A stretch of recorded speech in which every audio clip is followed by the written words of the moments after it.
I'm crushed. I'm crushed for Gotta Wrong. Absolutely crushed that you're going to be viewing on mobile and not actively participating in chat. What will we do? What will we do without you while you're off airbrushing? Who can tell? So, we're doing CAV-CON today.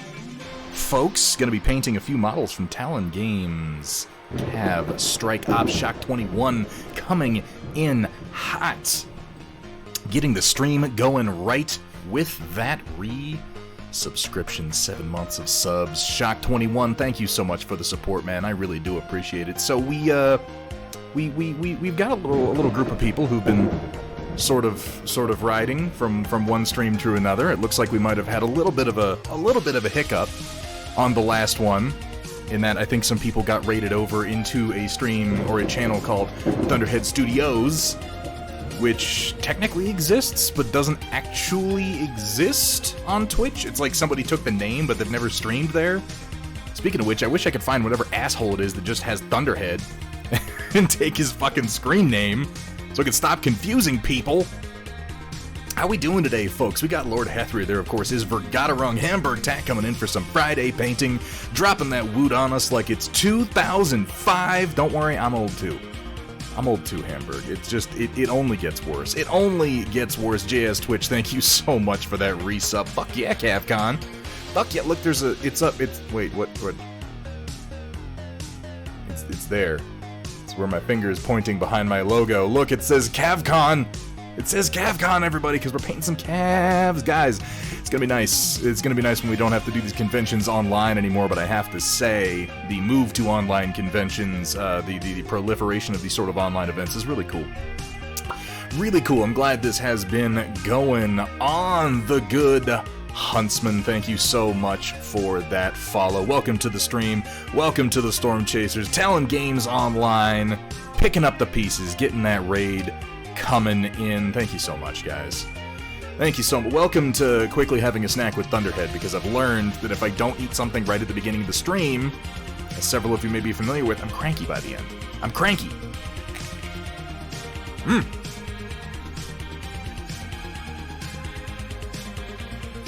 So we're gonna have an apple. Then we're gonna start painting. It's gonna be a good time. It's gonna be fun. I've got, a number of the new figures sent to me as promos from Talon Games that are done in their new dual cast resin material. We've talked about it a little bit on stream before. We've showed a little bit of it on stream before. It's very cool.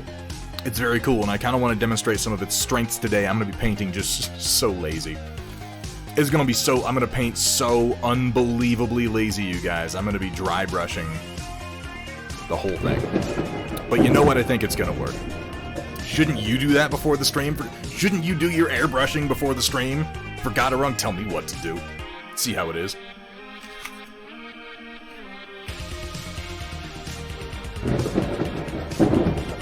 It's this, or me bitching incessantly by the end of the stream. Take your pick.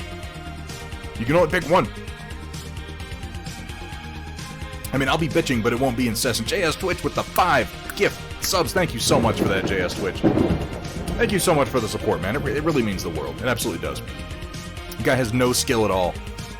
At least I game with skills, unlike some people, like that gaming without skill. Oh!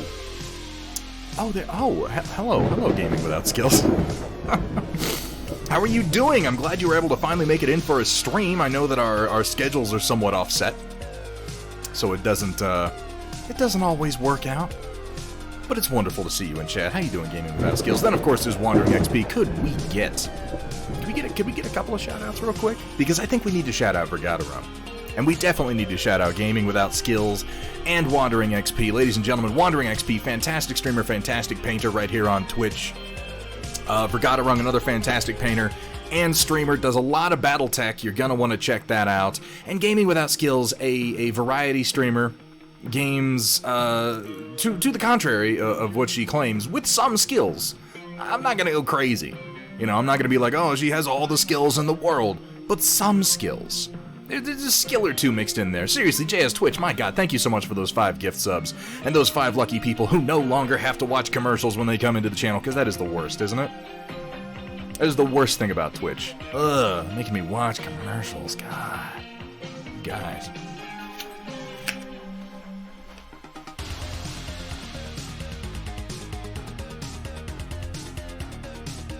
Look, it's not my fault that Riot Sister's a fantastic mod, okay? It's not my fault that my mods are so on top of shit that by the time I notice you're in chat, she's already given you a shout out. That's not my fault. I won't take responsibility for that. If you don't respect the cat, you're gonna get the BAP. It's true, you will. That's why I always respect the cat. Always respect the cat. I'm gonna get my desk straightened up a little bit here while I munch this apple before we get going.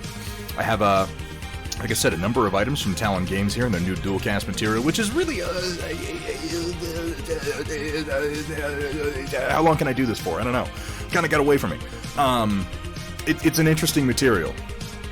It's both flexible and easy to cut, like the sort of classic PVCs that they've used on their last few Kickstarters. And it's also rigid, no, not Airflex, just flex. And it's also rigid enough to hold sharp details well, which for those of you who have been with Talon Games who played CAV in the past, you'll note that a lot of their previous figures were soft in the detail department. What should be hard edges sometimes got a little bit rounded just by the casting, the materials that were used. But oh my god, it is a completely different level. A completely different level of detail fidelity.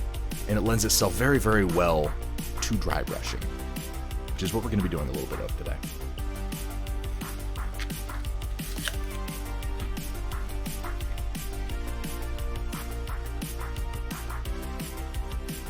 I noticed you were here. I just intentionally didn't say anything. I don't want your head to get too big, Cap.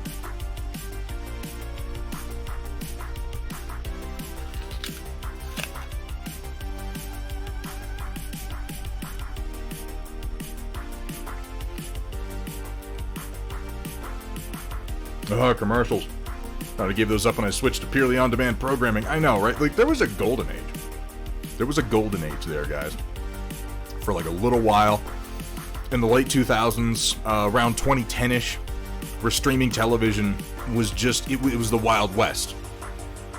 Like, Roku came on the scene. People didn't know how to monetize it yet. Commercials were kind of like few and far between. There were a number of streaming services that did have commercials at the time, but they were always like obscure little weird local things.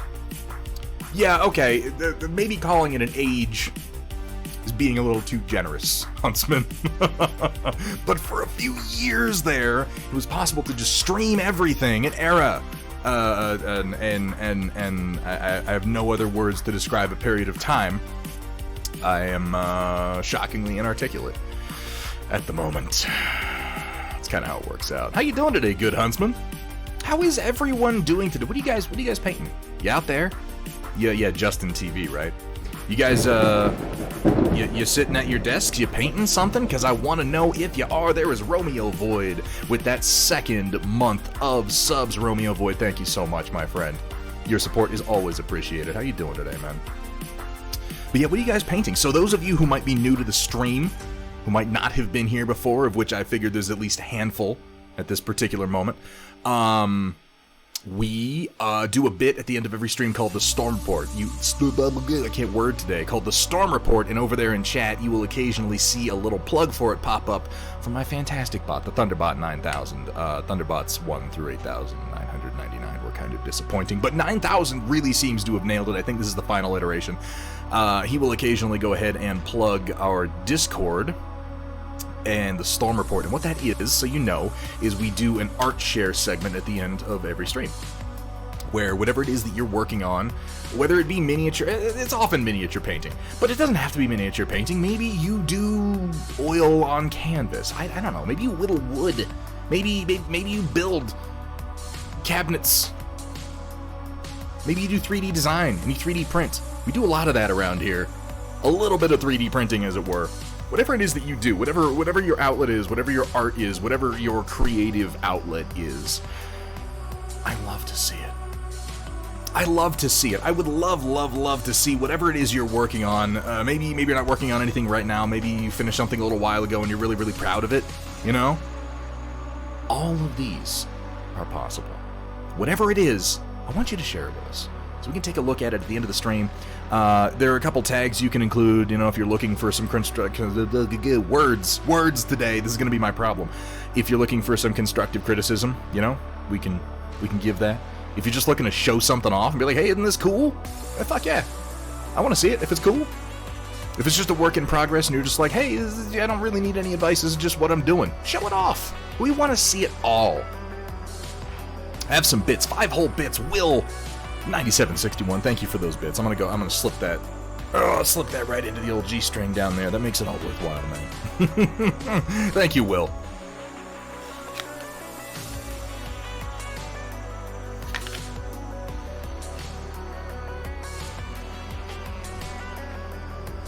Yeah, maybe you commission artists to do work for your writing project. But Hamburg. Welcome, everyone. Good. To Thunderhead Studios. Would you want to? Where the only rule is... Please don't show me your genitals. Have fun, be safe, and above all... Don't show them to me. For the love of God.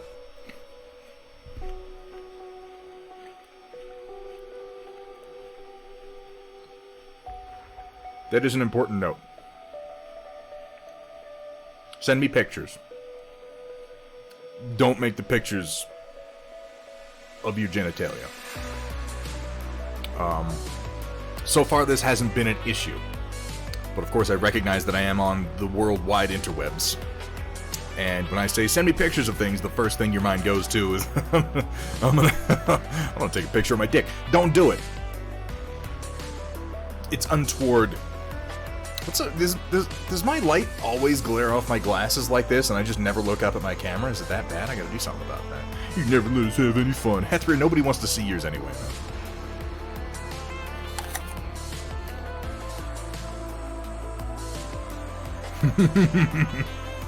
Is that my Gendo look? Yeah, let me get it. See, it's not broad enough. I have to, like... I'm no Gendo Ikari. I'm just not.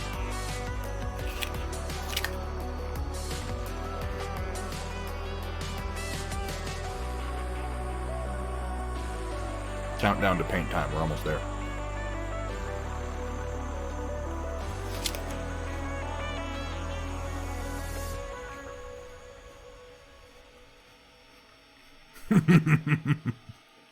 Paint the fucking robot, Shinji.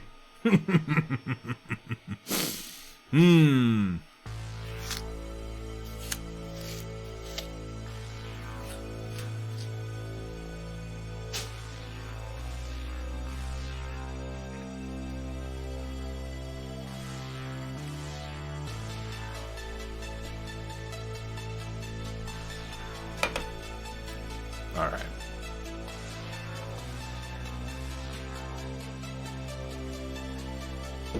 Let's transition over and see what we're working on tonight.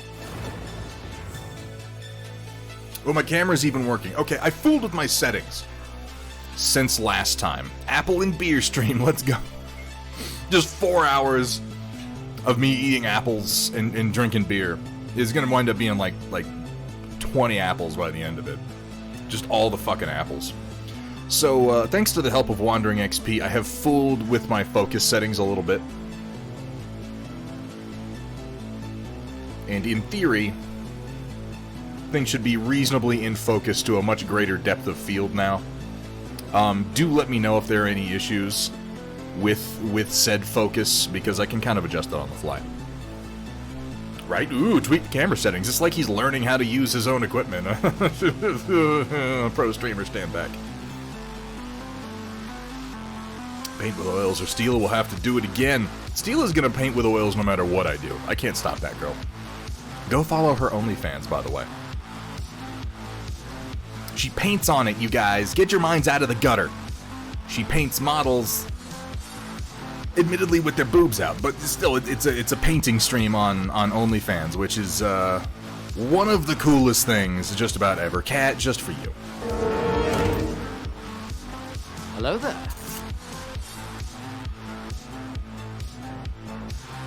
Yeah, I think that this depth of field is a great improvement. A great improvement. from what we had going on in the past. So yeah, I have a couple of items here from Talon that we're going to be working on. First of all, yeah, Future A-10. This is one of the Suiseki 2 Terran aircraft from CAV Strike Ops. And, like, I'm pushing CAV on you here. So when I show you this previous one, the intent is not to be like, look how bad this is. I want to show you the improvements that have been made.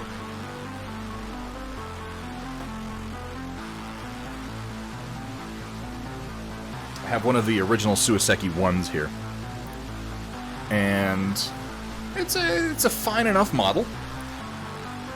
Considering when it came out, I really like the design of it. It's very much inspired by the A10 Warthog. It is done in a very soft PVC, and as a result, things wind up kind of flexible. On this one, I did a number of my own reinforcements before I mounted it to a base. But, you know, the details are a little bit soft. It's just kind of an older model, but they were recently able to redo the Suiseki into the 2 in the Kickstarter, and it has acquired so much. This is such a nice model. I have about... I think I got 4 of them in resin from the Kickstarter, and then recently they did these in their new dual flex resin material. And this stuff is fantastic. It holds detail remarkably well. It is incredibly flexible. Not only is it flexible, it is resilient. We have abused, and you guys have seen this, we abused the hell out of this tank. I'm not going to be painting this tank today. But yeah, we abused the hell out of this tank. We folded this. You can see the barrel is upturned ever so slightly. That's not how it came to me. It came to me perfectly straight, and I subsequently folded this barrel all the way back on itself 180 degrees, and then release it. Dual cast, thank you. So what did I say? I feel like I said dual cast before, then I said like dual chungus or something the second time. Well, the material is called dual cast. Double cast, I don't know.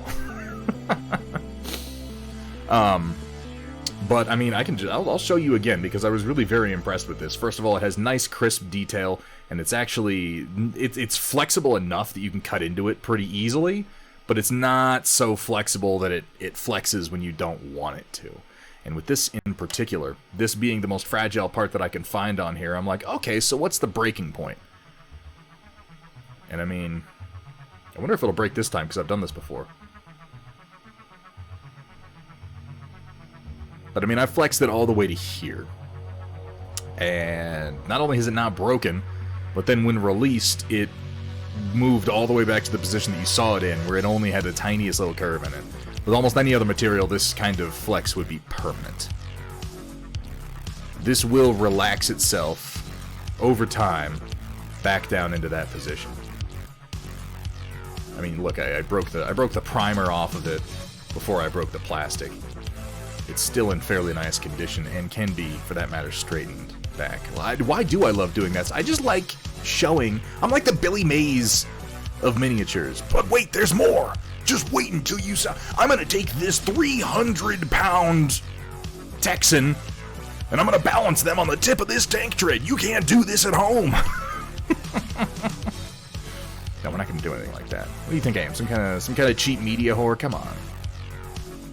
And yeah, just kind of flex it back into position a little bit, and it straightens out pretty nicely. I'm really very impressed with this material. If I'm being completely honest, I was not expecting to be as impressed with this material as I am. Here at Thunderhead Studio, we specialize in turning your shame into more shame. That's a feature for firing to the... Yeah, you just... Right? I've seen it in... what was that documentary? There was the Hunter... No, it wasn't a hunter. It was a documentary. It was about a war that somebody was fighting, and there were some guys, and they were shooting, and very famously, this larger gentleman took some pipes off the wall, and they were curved, and the bullets went into the pipes and came out the other direction, and hit the guys. It was Spaceballs. That was it. That's the one I'm thinking of. That and the classic Looney Tunes documentary. Yeah, that's absolutely what happened.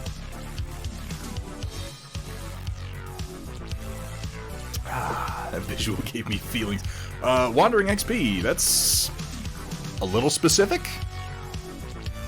I mean, you know, you do you, man. Yeah, I'm not here to judge. So I'm going to be taking a little bit of this P3 Coal Black, one of my favorite colors. Guys, if you're on the stream, you've seen me use this color for almost everything. And I'm going to start off with it again today. I'm going to be scooping it onto my dry brush palette, which is just a piece of porcelain tile that I use. I'm going to sneeze. I'm going to sneeze.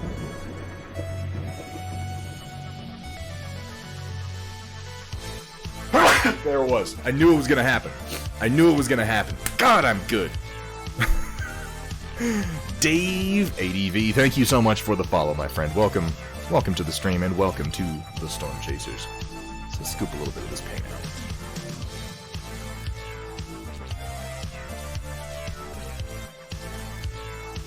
out. I'm going to be putting it here on what I call my dry brush palette because I want it to thicken and to dry. Not dry totally, but I want it to... of coal gray. And as he pulled his stiff bristles out of my wet fluids, I yelled out, "No, Thunderhead! You need to thin that paint first!" Why do I still let Chaotic Harmony be on my stream? It can only be a detriment at this point, I swear.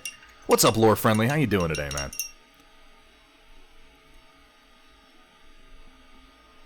Why don't I have... I'm so unprepared. So unprepared, oh god. Oh no.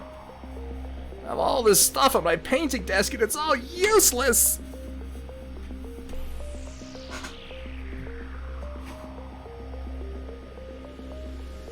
Speaking of being unprepared, let's glove up.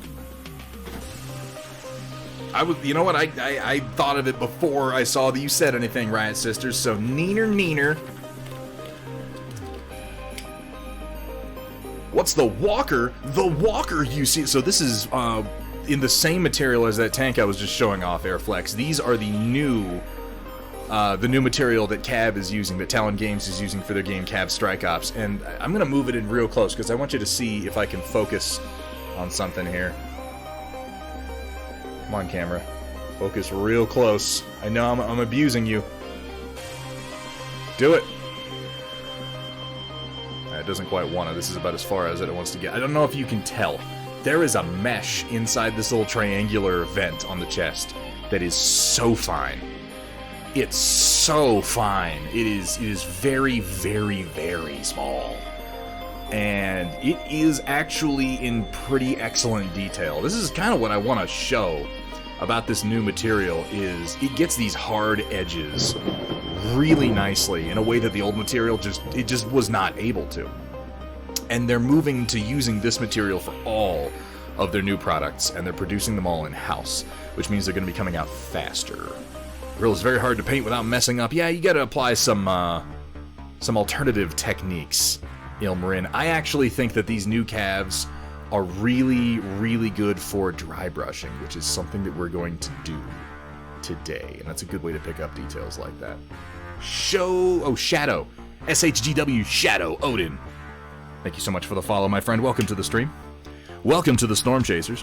What's my other dry brush color I want to use? What color are we going to do on this guy? So I primed him gray. I think I'm going to work him up into something like a bone white color overall. And then after that, we can pick out some type of highlight or alternative color for some pieces. But I'm going to dry brush him up. Thinking maybe with something like this Stonewall Gray, maybe something a little darker. What have I got? No, not Undead Flesh. Not that. Desert Stone could work. Maybe Desert Stone followed by Stonewall Gray. I think I could work with that. Whoa, Garble. What's up, White Wolf? How you doing? I'm shaking this one by hand because there's very little paint left in it. And the mixer wouldn't do that good a job on it. Just okay. Well, you know, okay is better than bad. As long as the answer isn't I'm bad. And as long as you're not bad like in the Michael Jackson sense. There's kind of a dual meaning there now.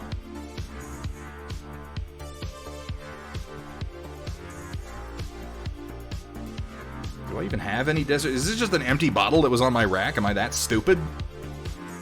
Nobody answer that. That's not a question that you answer. It's rhetorical. Whoa! Well, whatever paint I had left is now on my palette. Well done, me. Let's just gently shift that away from the other paint so that we don't have a catastrophe. This is why we use palettes and why we're more careful than I generally am.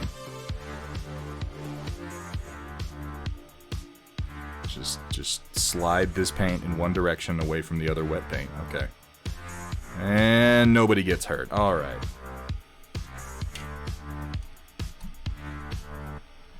Not to worry, we are still flying half a ship.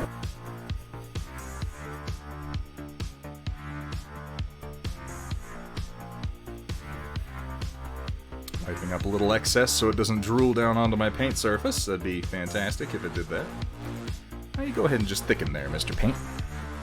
You know, I suppose you could just go ahead and glorb that paint on anywhere. It's not like we're trying to get inside the lines or anything. We're not! White Wolf, have you never seen Jeepers Creepers?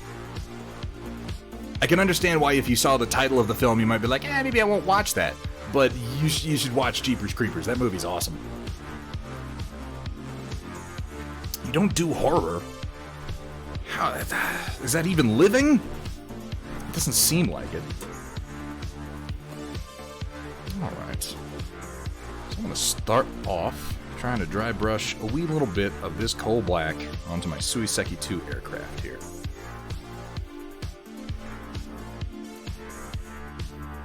And we're just going from straight black. I know that I will usually do like a zenithal highlight on a lot of this stuff before I start painting, but in this case, I'm just going with black because I'm looking to stick to dark colors overall.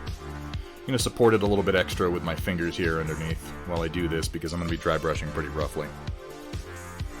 Very similar to what you saw me doing with the Oryx that I was painting on my stream the other day. This is a very, very aggressive dry brush intended to lay most of a base coat.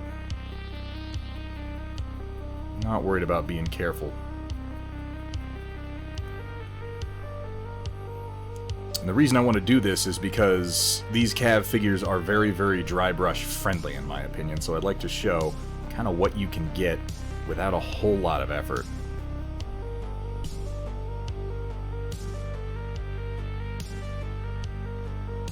This first layer is not going to show up very much, but it is depositing a nice dark blue.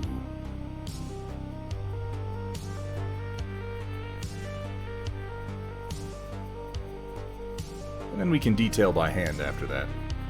I mean, everything's by hand, you know, but you know what I mean. With a small brush.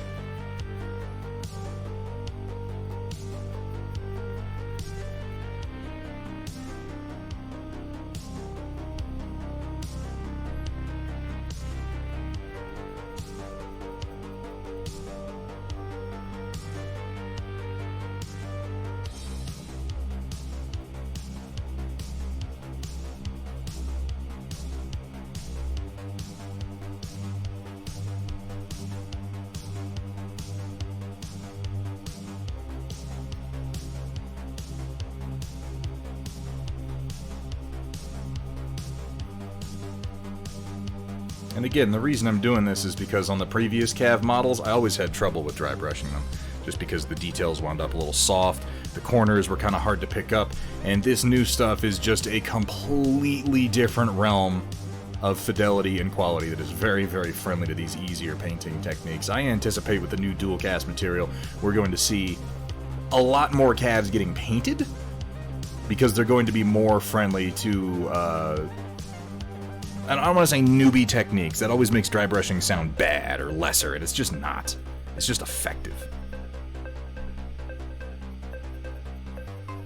Just because something's simple doesn't make it not fucking amazing.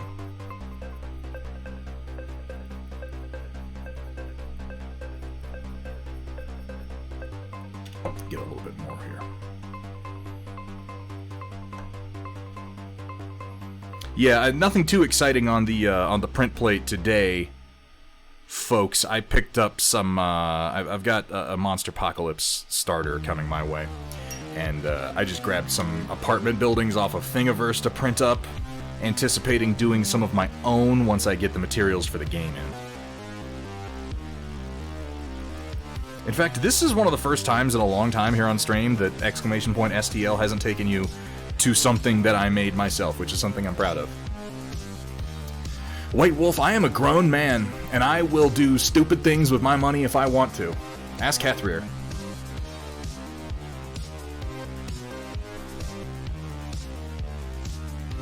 It's the only game, the only major supported game I've been able to find that has the kaiju versus mecha style to it, and I just love that so much. And I've been doing Privateer Press lately, so I was kind of like, yeah, let's give that a shot. I cooled off on Marvel Crisis Protocol almost immediately. Like, I played a few games, I painted a few models, it was fun. I feel like we took the rules to the extent that they're capable of in record time. And I just kind of lost interest in it. Like, I want to play something else that's also set in a modern city, and Monster Apocalypse looks more entertaining to me. So we're gonna dig into that.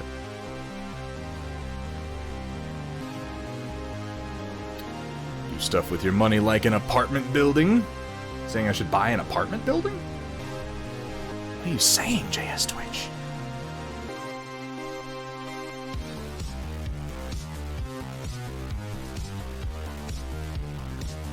I'm just using one of the standard rubber stoppers today for my my War Grip painting handle.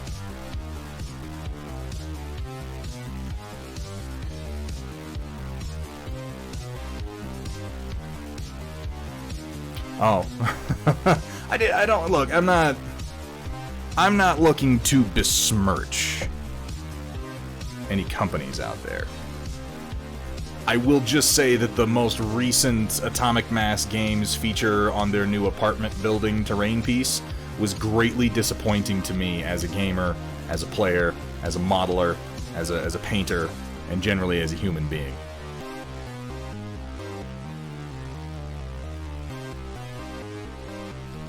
Greatly disappointing. I'm not gonna badmouth AMG. I'm just gonna say if you look at their latest terrain offering and then look at the price tag, just be sure you're not drinking anything because you might spit it all over the damn monitor. I mean, maybe.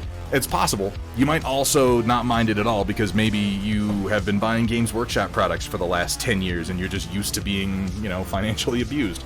It's possible. It's hard to say where the line is.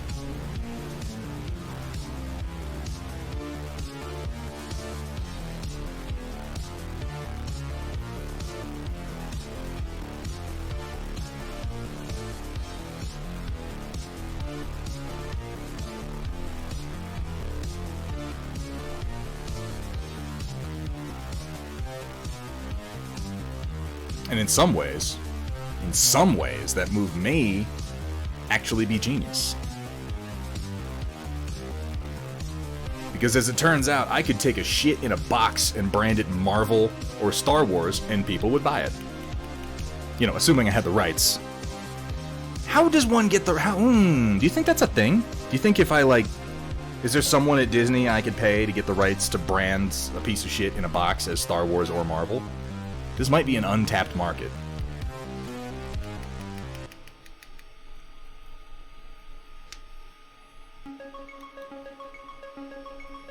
And I'm not going to bother with the underside of the aircraft all that much, except for the parts that kind of stick out, just because, it's on the underside of the aircraft, and this is going to be viewed from the top most of the time. It's already happened, but not by me. Yeah, you're not wrong.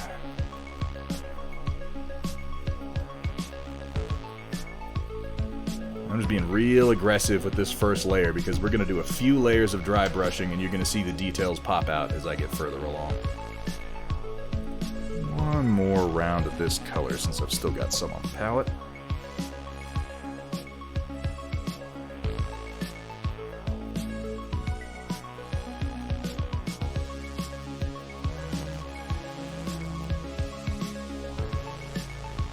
Actually, you know what? A little bit more. A little bit more. I used up what I had. Sasselhoff, and a very good day to you, sir. The Last Jedi exists. It's been done. Oh, let's not get into that. Let's not rip on The Last Jedi again. At this point, I think it's obvious how I feel about that movie. I want to think about good things. I want to think about good and fun things, you guys. Let's talk about fun things. Yes, I did see the Suicide Squad trailer. I don't know if you guys have.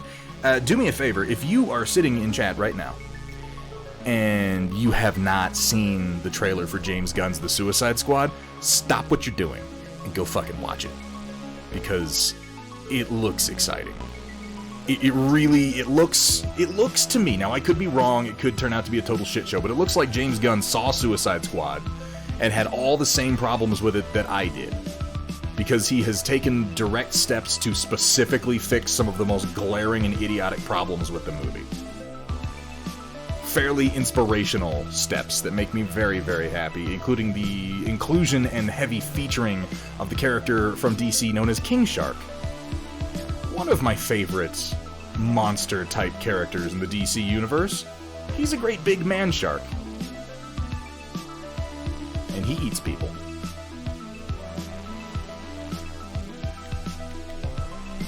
I'm gonna get the underside of the front of the fuselage here because it's more visible than the underside of the wings, for instance.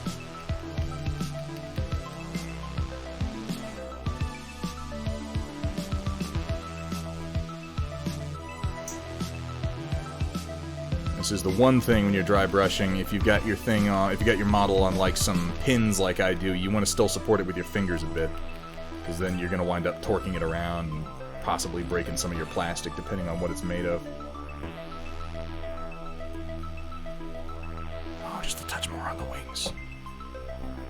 You can see base coating with a dry brush, you really just go all out, because I'm really only trying to leave the dark black primer in the actual recesses of the figure, and all the raised surfaces I'm trying to get with my blue.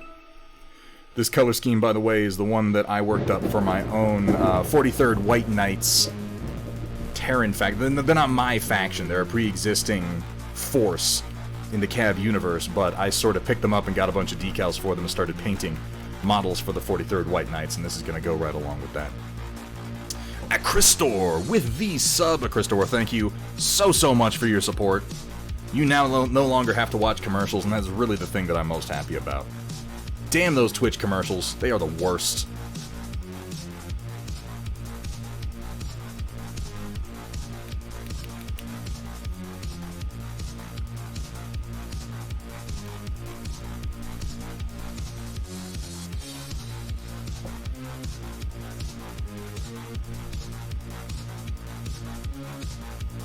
I was told if I did this, your ego would eclipse the solar system. Welcome in from the Warcaster Discord. We're working on a little bit of CAV today for our annual CAV-CON. Talon Games has been kind enough to provide me with a few figures to show off their new material, and I gotta tell you, I am enjoying it. Yeah, King Shark is gonna be badass. They got King Shark, they got John Cena playing Peacemaker, who just looks fucking hilarious. Is Sly Stallone? Because I saw his voice. I saw Sly Stallone's, not his voice, I saw him in the credits, though. It was like, Sylvester Stallone's in this movie. And I was like, wait, where? If he's doing the voice of King Shark, that's actually pretty badass.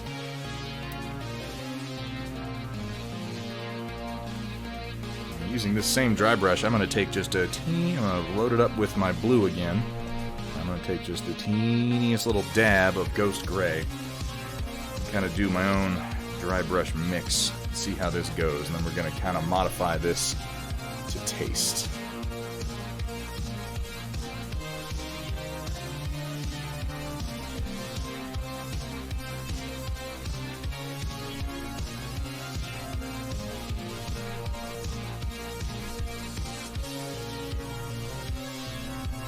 Still going pretty heavy with this round of dry brushing, but a little lighter than the previous one. Mostly trying to get the raised details and the broad panels, leave some nice deep shadows.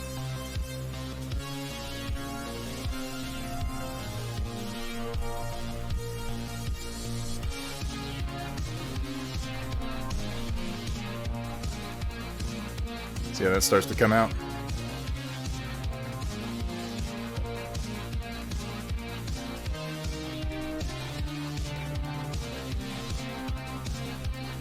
Yeah, it looks like not complete shit, which is a major change for the franchise and, DC movies in general. The official Keanu Reeves, I have to say, Mr. Reeves, I have my doubts.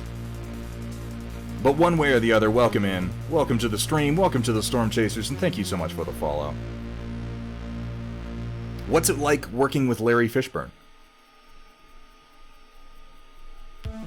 What is Cowboy Curtis like in person? I think I might have primed down a piece of hair there. That is entirely my fault. I'll make up for that with some paint later.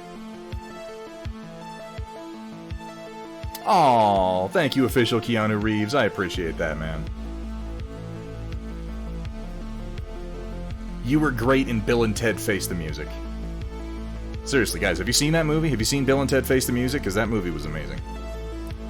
Yeah, I thought that was funny, too, to Square. Yeah, they use the word kaiju, and then they feature Idris Elba. Like, obviously, they knew what they were doing.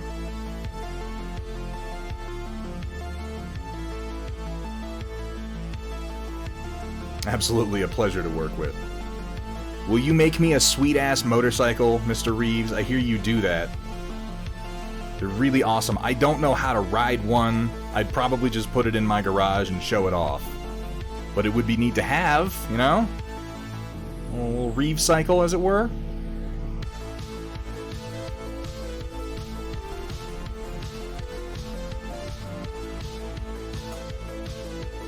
Oh, you'll teach me? Fuck yeah.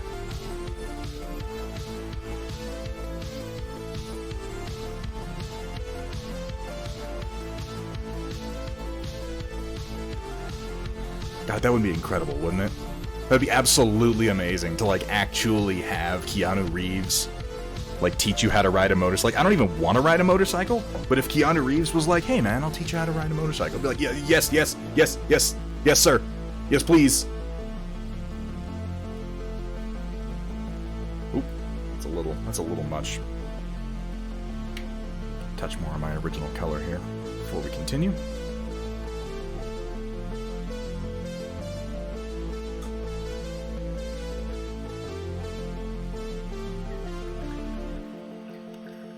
Sean Gunn doing Weasel. Yeah, I like how he always puts him in.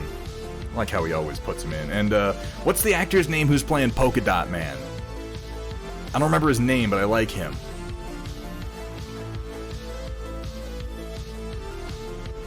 A little surprised I don't know. Data Nerd, if you knew more of the particulars of my life, there is a very, very good reason and a very traumatic experience that explains why I don't know how to ride a motorcycle. Suffice to say, I've had an unfortunate number of occasions in my life where I've brushed a little too close to death, and an unreal number, and kind of an unbelievable number of them have had to do with two-wheeled vehicles. And that's one of the few things in my life where, like, even trying to do it, I get, like, panic attacks. I go a little almost catatonic. Because it's just like my body remembers, and it's like, no, you don't want to do this. I know your brain is saying, hey, you want to do this, but I'm your body, and I'm telling you, no, we're not fucking doing it. And it's a little weird. I don't really have many of those in my life, but that is a big one for me.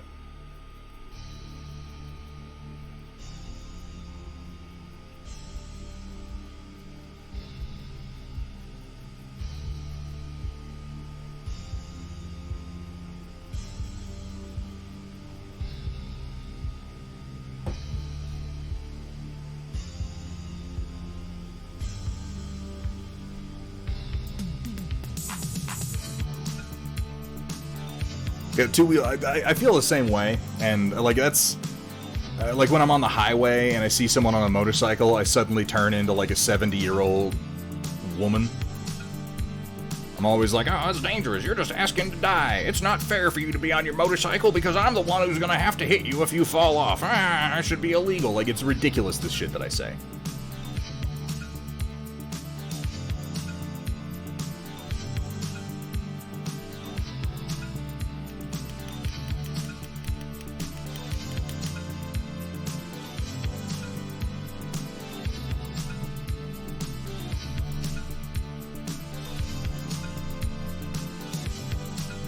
I will say, if you're going to attempt dry brushing like this, get yourself a nice, soft makeup brush like these ELF contouring brushes that I use. It really makes a big difference, the quality of the brush that you're using.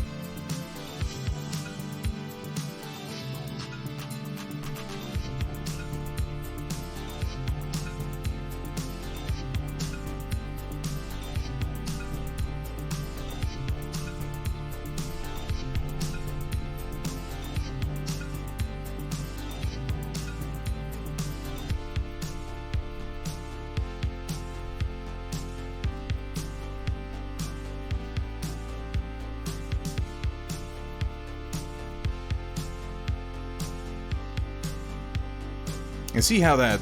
This is why I like doing it on these pieces, is because these new ones from CAV, the details are real deep, real chunky, real well-pronounced. Now, if you do this on a figure like this, would not work as well on a lot of 3D printed, like MechWarrior Online figures, because those details come out pretty soft. Really, a lot of 3D printed mechs, the designers go strangely soft on the details. Other mechs that other manufacturers do, like Metalcore Collectibles is a good example of someone who makes their details really good, deep, and chunky.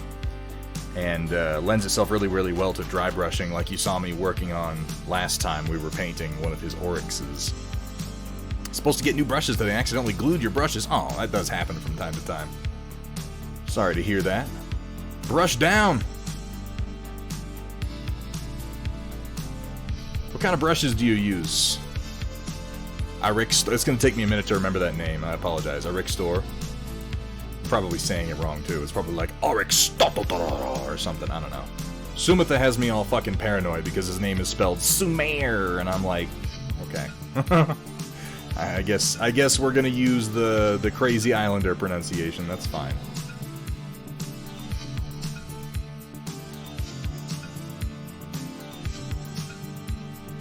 Acristor. There we go. That's it. That's the one.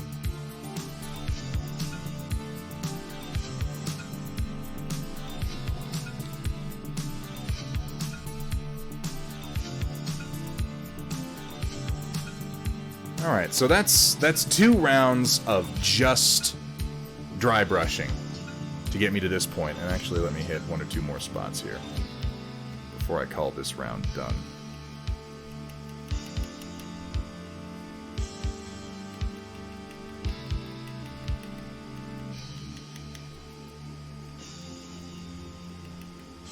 But all that has been done here is a little bit of dry brushing. And I really like how it looks. Considering how brain dead easy it is to do.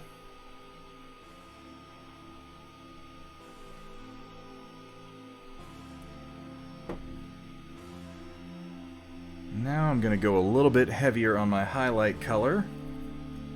Moving away from my base. And let's just test it. Yeah, there we go. Now for this round, we're really just looking to catch edges, and not even necessarily all of them.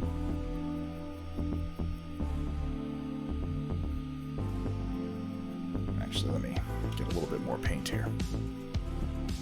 You've seen that Star Sector is updated. I hadn't Airflex. What do they update it with?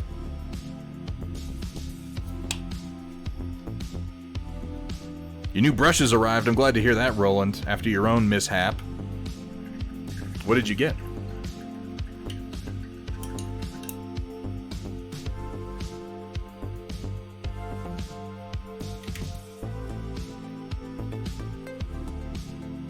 Nope, that's the wrong color. I need to get more Ghost Gray. I am finally running this bottle down. I only use tiny bits of it at a time, but man, does that ever add up. Army Painter. Army Painter makes surprisingly nice brushes. They don't make like super duper fine brushes, but as far as game painting brushes in general, they are pretty high quality.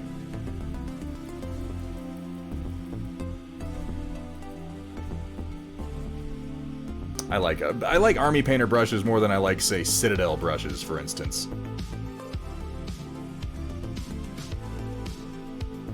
But I mean, you know, I hate Citadel products, so I guess that's not really that much of a surprise.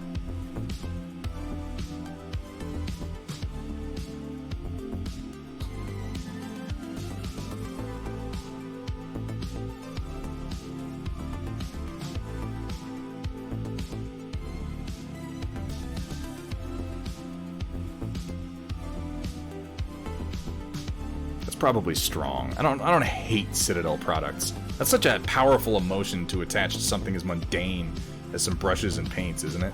I hate them. I hate them. They're animals, and I painted them like animals.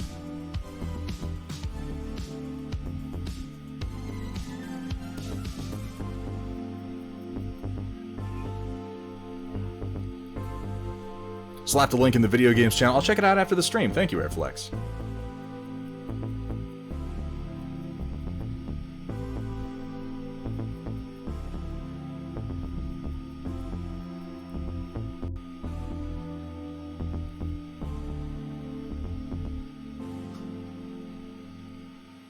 Oh, anything that Games Workshop makes or promotes and anything from Citadel just is overpriced. Not even some things are overpriced, or generally maybe there. No, everything absolutely is overpriced. There's no argument to be had there.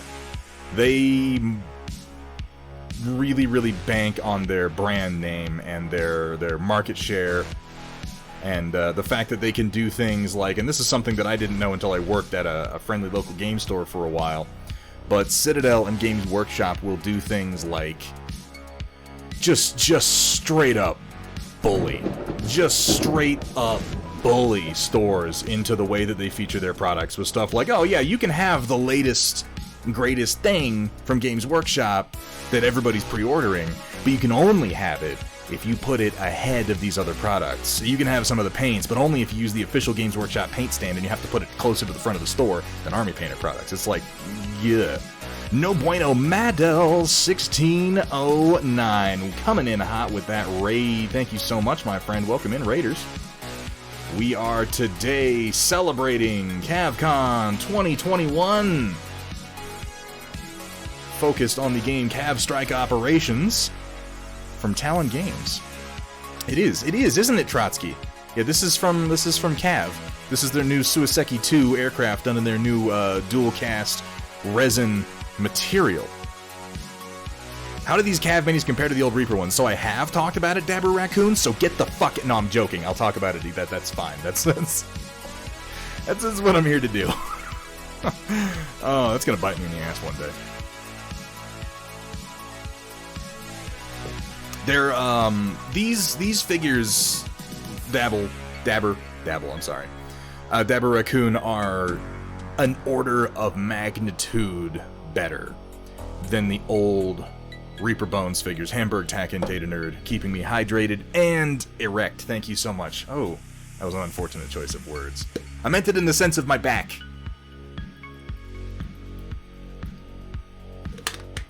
Erect and moist. Anyway, yes, no, this new material, this new dual cast, which their stuff is going to be available in soon. Currently, this dual cast is, I believe, only going out in a couple of promo products, but they're shifting their entire line to use this. And they're going to be producing all of it in-house, which means their production is going to be much faster. It's amazing. I'm doing dry brushing on this one today in particular because, as I mentioned earlier, it was very difficult to get away with dry brushing previous products from Talon Games. By the way, if you hit !model, you'll get a listing of what I'm painting along with a link over to Talon Games' website.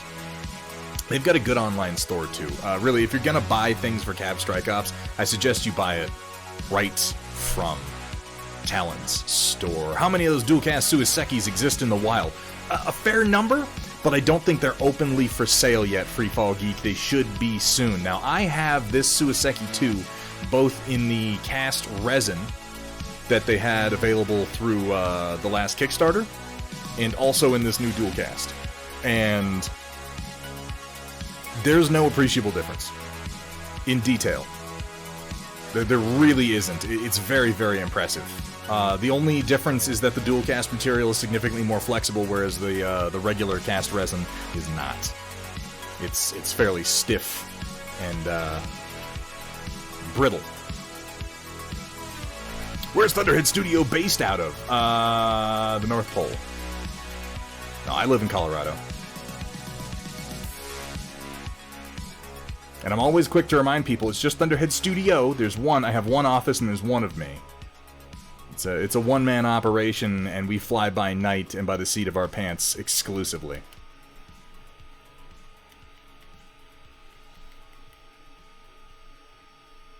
It's accurate, Project Dark Fox. It's accurate. Have CAV minis in metal, bones white and bones black. The metal's good for metal minis. Black is much better than the white in those dual casts. Yes. Yes, Crossbow Roof. This is the best material that they have worked in. By a huge margin. And I never want that to sound like, and it always does, like it's such an improvement, and so I always end up comparing it to the older stuff, and I try to be careful not to be like, oh, the old stuff sucked, because it didn't. I love CAV models. They've been able to produce them for a long time at really low cost per model, which is fantastic, but it's also hard not to recognize when they take such a massive leap forward in model quality, and I have been told that this new material is not going to increase their prices at all, which is impressive because they're still only down around like $6 to $7 a model. And that's damn... You can't get people to 3D print you figures for $7 a model. And that's usually my other go-to. My other go-to is always like, oh, don't buy from them, just get somebody to 3D print you something. But on these, I'm like, I'll just buy the fucking figure, honestly. Like, this is the perfect price point. Think CAV models would fit on a Battletech Hex decently, or is it much bigger? It's a little tricky, Trotsky, depending on the CAV. Some of the CAVs are very large.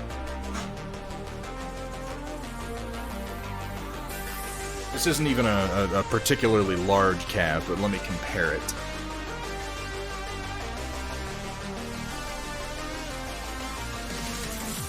Of course, one of the only Battletech mechs I have available is one of my own, this here Dougram Roundfacer.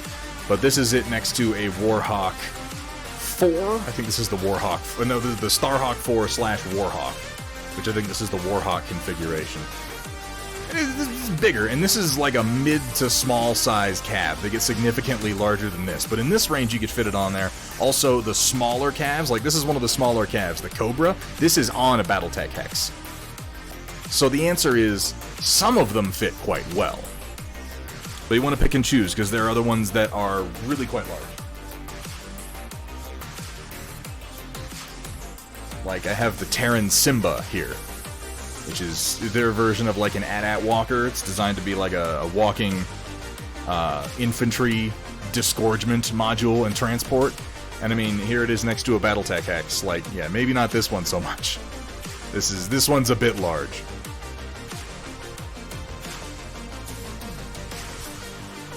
The wings bow down, or is that just the angle? It's just the angle. They have this tiny, tiny curvature that's pretty much just to the top of them. Like, the bottom of it is flat, and the tops have this little aerodynamic curvature, but they're not, like, bowing down without a purpose.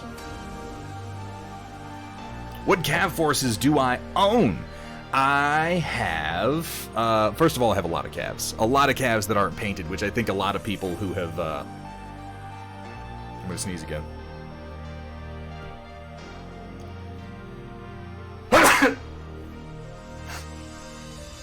Excuse me.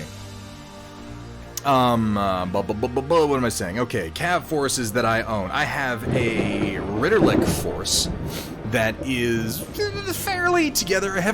It's one of those where I started a bunch and I haven't finished all of them. I'm sure you're familiar with that phenomenon. Thank you so much, Good Huntsman. Hamburg Tack, oh my god. Oh my god. Sending out 5 gift subs into the community. Hamburg Tack, thank you so much. I really appreciate that, man. Another group of people who don't have to watch any more fucking commercials. Isn't that the worst? Hamburg, what would I do without you? I'd have less subs. I'd have less subs without you is what I'd do. Thank you so much for that, man. Yeah, I've got a pretty decent-sized Ritterlich force. I have, I'm building a Templar force. I have a decent-sized Terran force of the 43rd White Knights. I'm trying to remember what I named my Ritterlich. I had a name for the unit. It's the somethingeth, and I had a couple of numbers, but they're the Savages is what I called them. Got it written down someplace. I haven't gotten back to that force in a little while, so it's escaping my memory. But yeah, I've got some Templars I've been putting together. That one's been a little funny for me because I've sort of jumped back and forth between a number of paint schemes on it, and I did like a couple, and I was like, I don't really like that, so I ditched them, and then tried to... Because it's an orange paint scheme with a white stripe, and I've been really back and forth on how I want to do my oranges. This is for my Terran force, which are the 43rd White Knights. This is probably the most complete force that I have. Now, bear in mind, these paint jobs I'm about to show, I did, at this point, several years ago. Because I did these first, and then I did a number of other forces. Now I'm getting back into updating my 43rd White Knights. So these are the original Reaper Bones soft PVC material for the Terran forces. And at this point, I was still, like, going nuts and chopping things up and putting in magnets. Like, you'll notice this one. I think this one is called the Raven. It doesn't normally... Normally, its torso actually seats down into its pelvis in such a way that it couldn't rotate, but I went ahead and built it up and put a magnet in there so you can... But you can see the decals that I use for the White Knights. Got these from Fighting Piranha Graphics. This little Terran star right there, a couple numbers that don't mean a damn thing. A little star up here to represent its military affiliation, and then the 43rd White Knight logo, which is like a little chest piece, a little White Knight chest piece. And I like to do this quartered sort of white and deep midnight blue scheme. I think this may have been the first force, like, to let you know how long ago this was one of the first forces that I used coal black on. And I was like, this color's amazing, and I want to use this for everything from now on. This is one of my favorites. Now, Cav Boss, if you're out there watching CAV-CON right now, I want a new Starhawk 6, man. I love this Cav. Of all the designs in Cav Strike Ops, I think the Starhawk 6 is among the sexiest of them. It has a very unique profile to it. It's got a big chonkin' jaw on it. It has a couple of big-ass rotary cannons. I really like the way the missile launchers kind of slope forward. It gives it a unique profile. It just has a very, very satisfying shape to me. And I want another one. Now, like in the new dual cast material and with a couple of details changed, maybe? Huh? Maybe we could do that, you know, just for me? I think I saw Chris, one of their sculptors, actually working on a new Starhawk the other day. I can't say for sure. And I've been told, because they've done their classic, their most popular Cav, honestly one of the most iconic designs they have, the Dominator. Dominator? No, it's not the Dominator. It's the... It's D-word. Oh, what happened to my brain? It's the Rack Dictator. Thank you so much, Roland. Yeah, the Dictator. It's the Dictator B. It is one of the most iconic looking calves that they have, and they did that one in a large-scale resin statue. It's so cool. It's so cool. The Dictator is one of the most, like, you guys know, if you're into mecha games, it's hard to differentiate yourself, particularly in the Ogre is the best cat. Are we going to get into a fight, Arkrave? Is that how this is going to go down? Fucking Ogre. I just...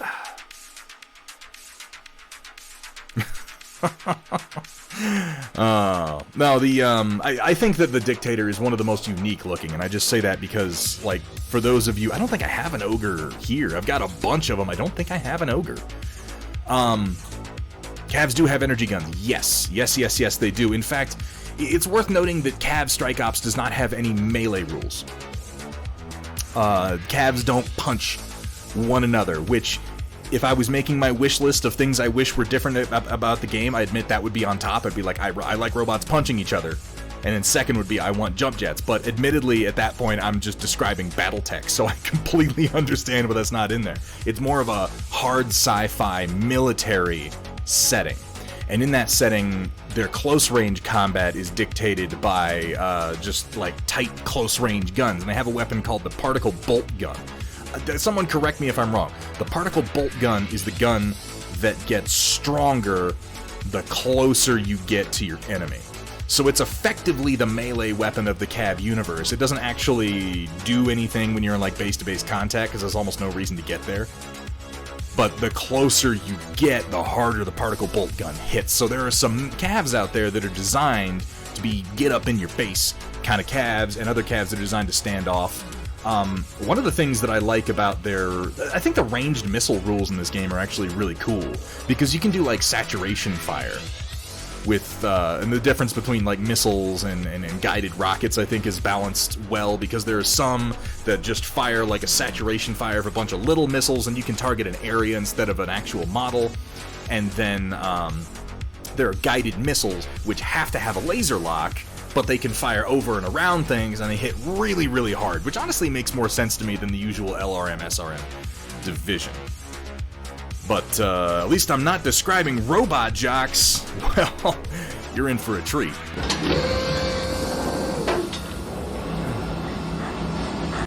I love that gif.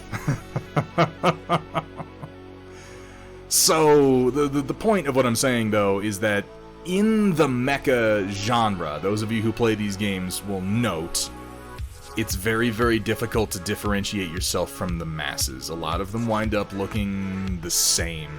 Battletech used to have its own look, and over time it's become more and more generic until every battle mech is just like, I'm a big rectangle and I sort of stomp with my arms at my sides, and I'm just like, I'm not as into it. A lot of the little spin-off games and small games that start up, a lot of the mechs just wind up looking kind of the same. They all wind up with the same designs of legs, and they're all trying to out-edgy one another. I don't know, you see a lot of repeated motifs. CAV has a unique art style to it, and they have designed a lot of different CAVs that have very, very distinct profiles. I think that's one of the best achievements that they have in their game. Things like the Starhawk, which, like I said, it has a very unique profile with the shape of its missile launchers and its center, like, fuselage torso. The Dictator is another great example. The Dictator just has a really fantastic profile. Let's use the word profile again. It does. You could recognize its shape from the side. CAV looks like what we thought realistic mechs would look like back in the 80s. Yeah, and I love that about it. I love that about it because it's like, it's military and it's hard sci-fi, but it's not that like boring hard sci-fi that has sort of risen in the last 10, 15 years. It's still a little bit corny. That's not the right word. It's a little bit more fantastical. And I really appreciate that about it.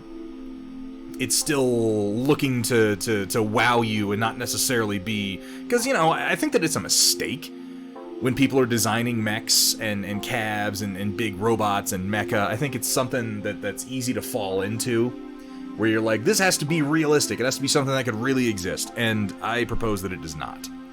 It does not. Because the moment that you say, we are... I'll go ahead and show one of these other ones. What's the name of this one? It says War Pup on the front, but I can't remember the name of this CAV. Somebody help me out. It's kind of fun showing these off, because I painted these like several years ago, and I haven't actually looked at them in a little while. I think that these are laser bolt guns. LBGs. I think that's what these are called. This is the Talon. Thank you, Dave. It's got a little dust on it. That's how long it's been sitting on my shelf. Oh, I'm ashamed of myself. I need to clean you off and give you a little bit of love, War Pup. Again, though, this has kind of a unique profile to it. It reminds me a little bit of like Ed 209. I'd really, really love to see all of these older figures get redone in the dual cast material, because they're really, really cool designs. Tell Chaotic Harmony to just embrace the temptation. What is he tempting you with? An airbrush? I haven't been reading. What is the temptation? And then I'll tell you whether or not you should listen. Looks a little like Ed 209. Yeah, that's kind of what I get from it too. Which, you know, I love Ed 209, so that works out for me. Tau Minis. Just fucking buy them. That's terrible. I'm a terrible influence. You don't... Okay, here's the thing. Chaotic Harmony, you're about to get a bunch of free shit, dude. You don't need to get anything. You're about to have some AdMech to work with, my friend. Set these guys off to the side here.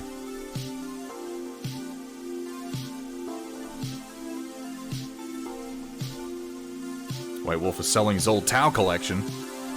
Well, I do like it when people are selling... I don't like it when people are selling the collections. I like it when people are selling their collections and they wind up in good hands, though. And Chaotic Harmonies are decent hands, at the very least. Would someone do me a favor? One of my mods, maybe? Just ping me on Discord and say, hey, buy more Ghost Grey, because I'm going to forget about this by the end of the stream, and I need to do it, like, as soon as the stream is over.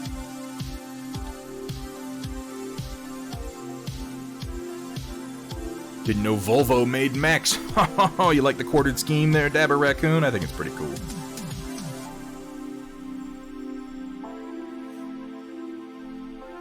Yeah, that's the other thing. If we're talking about things that set CAV aside or apart as a game system, and it has a number of things, it has a much stronger focus on and integration of combined arms rules. And this is something that, honestly, you'll hear Battletech players complaining about a lot. Like, we should have better combined arms. And then inevitably someone will be like, oh, well, you know, Clicky Tech had combined arms, but y'all didn't buy it. And it's true, they didn't. But yes, if you're building a force in Cav Strike Ops, like, you can, I think it's possible to build forces of just Cavs, but it's not as common. It makes a lot more sense list building wise to include little battle groups of tanks, infantry transports, missile tanks, main battle tanks, like forward scouts with laser tags on them, all kinds of cool stuff like that. It's much, much easier to do in Cav. It's more readily supported. It's just kind of more a part of the setting. Because, like, in the setting of Battletech, the mechs are king. And the Cavs are king, you know, to a degree. In Cav, the game is named Cav Strike Ops. Okay, fine, yes, that's true. But they're supported. They're almost always supported by something, and you really, really benefit from bringing along vehicles. Not to mention they have a lot more of them. The Cav Strike Ops range from Talon Games has a lot of vehicles available in it. Their last Kickstarter had a buttload of them. And they're nice, too. The new ones are all chunky detail like this.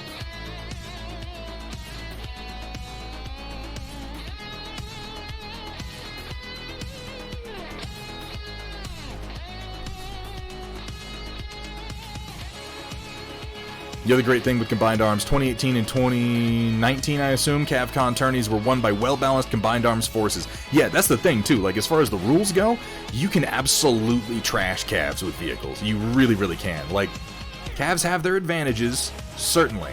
But as far as balance goes, you're gonna want to have some tanks.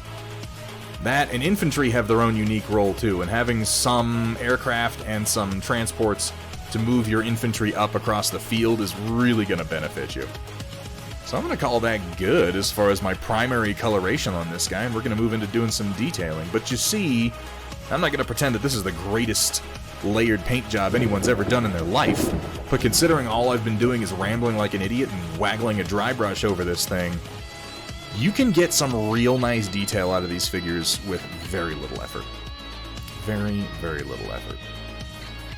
Because Combat IRL, it's a game of rock, paper, scissors. Yeah, everything has its advantage. It really does. Krugerand, thank you so much for the follow. Welcome to the stream. Welcome to the Storm Chasers. I'm trying to encourage people to do more dry brushing because I feel like it gets maligned. And I don't want to be like, look, this is the most amazing paint job anybody. It's not. This is not the most amazing paint job you're ever going to see. But you know what this is? Fucking easy. Easy to do. This is the kind of painting you could do a whole force with in a very, very short period of time.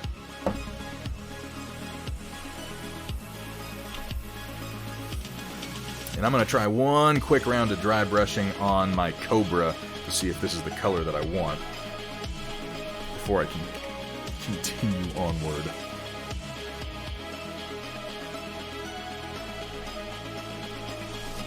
Since I wasted so much of this paint, I better try it out, right? And this is me just fooling around with colors, trying to think of a new mercenary force scheme. Kind of leaning into a bit of a desert look. Let's see how it goes. Maybe I didn't want to put as much gray on this as I did, but we'll find out.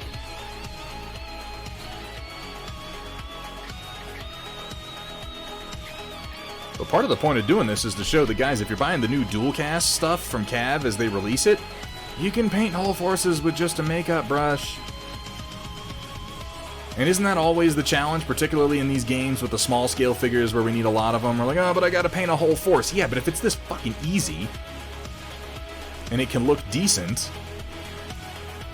why not?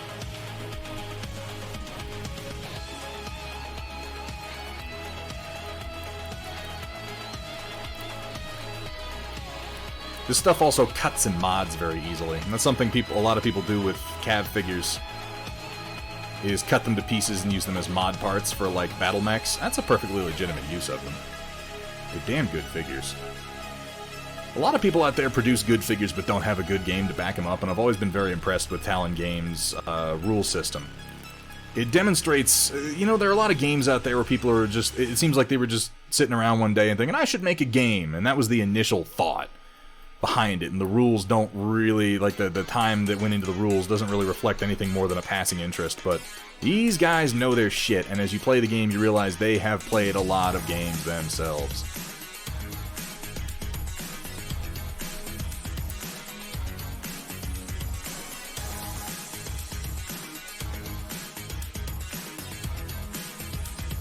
Hot pink! Neon nightclub camouflage! That's usually my school of thought, honestly. I like bright colors. I do. I like easy. Yeah, easy's good. You know, if you want to focus and do a bunch of character work and individual paints across a whole army, that's cool. I do that sometimes too.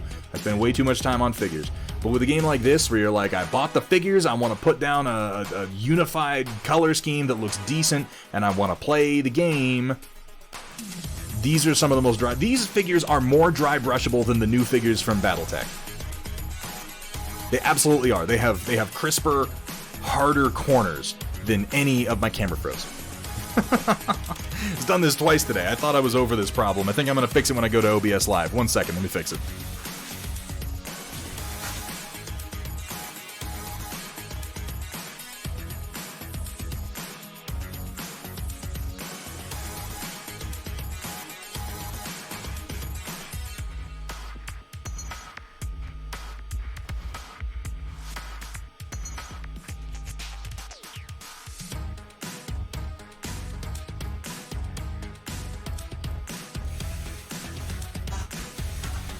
Generally speaking, Trotsky, dry brushing is going to take better to hard-edged, crisp, detailed figures. This is not universally true. You can dry brush smooth, broad shapes and organic shapes. It can be done, but it takes very, very soft bristles. You can do that with a brush like this.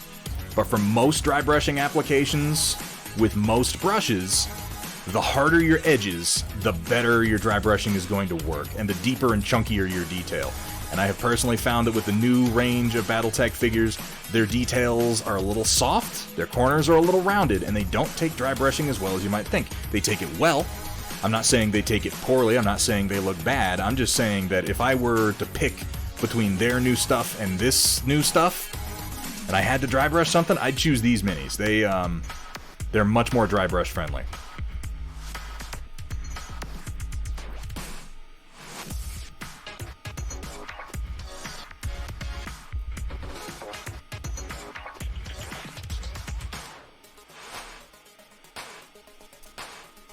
In general, if you have something with hard edges or textures on it, it's going to dry brush more easily. Like if you were painting a bear, for instance, something with a very distinct fur texture, or a lizard or a dragon, something with a distinct and deep scale texture, that's going to dry brush very, very well. Broad, flat surfaces are trickier to do. Again, not impossible, just trickier. Takes more practice. In general, I recommend everybody learn dry brushing and practice it quite a lot, because it is a technique, as I've said before, that has a very low skill floor and a very high skill ceiling. And what that means, if it's not obvious, is just that it is real easy to learn to do at the lowest possible level and get good results out of, and if you keep doing it, it's actually capable of some fairly advanced techniques. That's the part where people stop. They go, dry brushing can only do so good, I need to use other techniques. And while it's definitely good to learn new things, if you practice it quite a lot and you use the right techniques, you can do some pretty amazing stuff with it. I always refer people to the AAT tank from Star Wars Legion that the Artist Opus guys did with one of their dry brush sets, where all they did was dry brush it, and it looks amazing.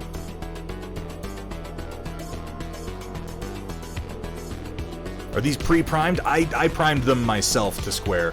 One of the things that they claim about this new material is that you don't have to prime it, but I always prime.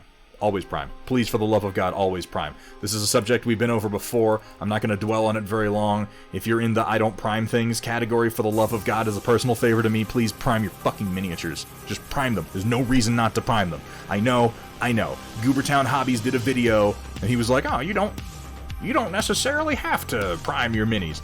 I think he did that mostly as a chemical and intellectual exercise. That is not advice to be taken by the common painter. Please prime your minis. Yeah, this is working out pretty nice, isn't it, Bloody Lemming? How you doing today?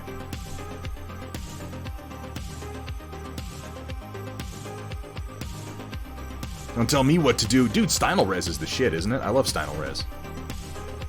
I'm just being real aggressive with this first round, because we're going to take it higher and then wash it down.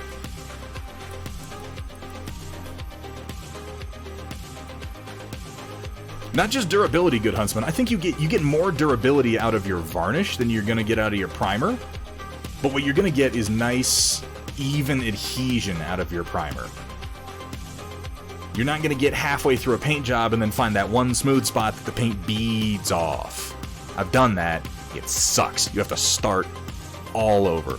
It's one of those things where you might not actually have to prime every single mini out there, but it's impossible to guess which... Well, like, it's not impossible, but it's...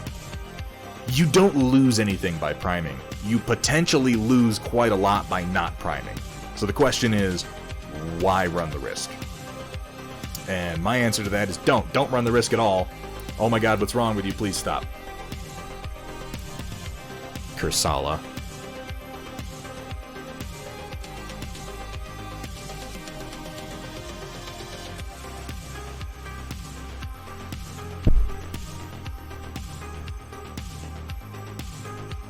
Prime your minis. For the love of God. Never prime again? You got it. Yeah, Chaotic Harmony, you should never prime again. He's gonna hate it. Everything's gonna go wrong for Chaotic Harmony. It's gonna be funny, you guys.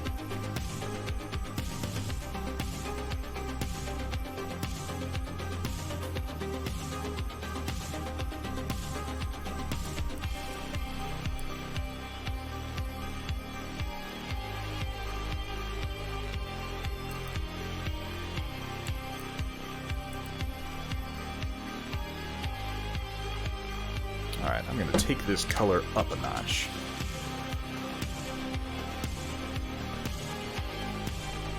Take it up a notch. Bang! Bam! Isn't that what Emerald used to say? I just realized it's been like maybe 10 years since I saw Emerald do anything. How are you, you beautiful spheroid barbarian? I'm doing just fine, you disgusting tube slime!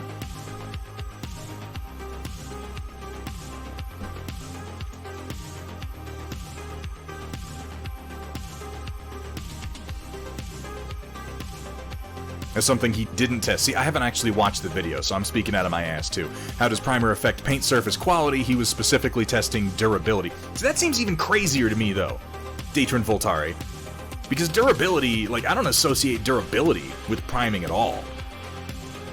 Priming shouldn't bring durability to your paint job. Your varnish should bring durability to your paint job. All that primer should affect is paint adhesion to the surface. And it's a simple mechanical process. And I'll just say it because there might be some people in chat who don't necessarily understand exactly what a primer is for. It's very simple. Painting is a mechanical process. It's not chemical in the sense that it's not like you're chemically bonding the paint with the surface. You are putting down a medium that has pigment particulate in it. And then the medium sort of dries out, leaving the pigment to polymerize in a layer over the surface that you're putting it on. Now, logically speaking, if your medium doesn't stick down to your surface, it can bead up, it can sheet off, it can just sort of rub off, like it forms a polymerized layer, but it doesn't cling, it doesn't stick. And smooth plastic is obviously not very good for that. This isn't smooth plastic. I just like to use my hands when I talk. And, yeah, exactly, Bloody Lemon. You're priming the surface to accept color. And, in fact, your primer, when you put it down, shouldn't be perfectly smooth. It might appear smooth. It should never be glossy. Because if it's glossy, it's smooth. It's not going to take paint. This is one of the reasons, too, that they say if you're going to be doing water slide decals, you always put down a little bit of gloss clear coat first. Because that creates a nice, smooth surface that you can slide that decal onto, and then you bond it down on top of that with another layer of varnish. But what you're doing is you're trying to give tooth. You're giving a little bit of tooth to that surface, a little tiny, microscopic, rough surface that the paint can cling onto and grab. And lay down over real nice and even. And then as far as durability goes, that's you taking another layer of clear material, be it gloss, matte, satin, what have you, and creating another polymerized layer on top of that. It's not as important for a lot of plastic minis because paint actually bonds pretty well and stays pretty durable, but if you've been following the stream, you know that lately I've been painting a lot of metal figures. For instance, I just did my Warcaster Immortal Weavers for the Eternus Continuum. And these are all metal figures. They're metal figures with teeny tiny little parts, and they're... keeping paint on these is hard because metal does not hold paint all that well. So for these, the way that you varnish metal figures, the way that I varnish metal figures, is I blast the entire surface, every surface, underneath, on top, on the base, everything, with a thick layer of gloss varnish. Thicker than you'd think, because I'm trying to create a polymerized layer that coats the entire surface and bonds with itself. Think about it like shrink wrapping your miniature inside of a layer of hard gloss varnish. So effectively what I've done is created, like, if you could snap your fingers, if you were Thanos with his fucking gauntlet and you were like, make the miniature vanish, but it left the varnish behind, you would have the shape of the mini in varnish. And then, once that's all solidified and polymerized, I come over top and I hit it with just a spritz of matte clear coat, because I'm not looking to protect with the matte, I'm just looking to dull the shine down at that point. You don't have to do that with most minis. You do that with metal minis. I always advise it with metal minis because otherwise you're gonna hate yourself the first time you like rub your finger across an edge and paint just comes right off. Now you don't have to be that thorough with minis like this, but a layer of a matte varnish over top of your paint job is going to make the paint job significantly more durable. If you paint metal without priming, yeah, exactly. If you're painting metal without priming, you're having a dream and you need to wake up because that's just not fucking happening. Yes, Acrostore, you should, it is my recommendation, you should always prime and always varnish. You're just asking for trouble if you don't. And obviously, this is a sort of thing where it's like, are there outside circumstances? Are there particular circumstances where maybe you don't need to? Can experts who have been doing it for decades make the choice to not do one of these steps? Yes, but for 99% of painters and 99% of circumstances, you should fucking do it. So in my mind, there's no reason to ever consider the alternative. Just prime it and varnish it every single time. And personally, I love this stuff. Vallejo Mecha Varnish, this is one of the best airbrushable acrylic matte varnishes I've ever used. I love this shit. Wondering if anyone makes a varnish you can dip minis in. Yeah, future floor polish. Now, I've never done that myself, so I can't give specific advice on varnishes that you can just dip in. But I've heard very good things about future floor polish, which sounds funny because it's a floor polish, but I mean, I guess it works. Who am I to question results?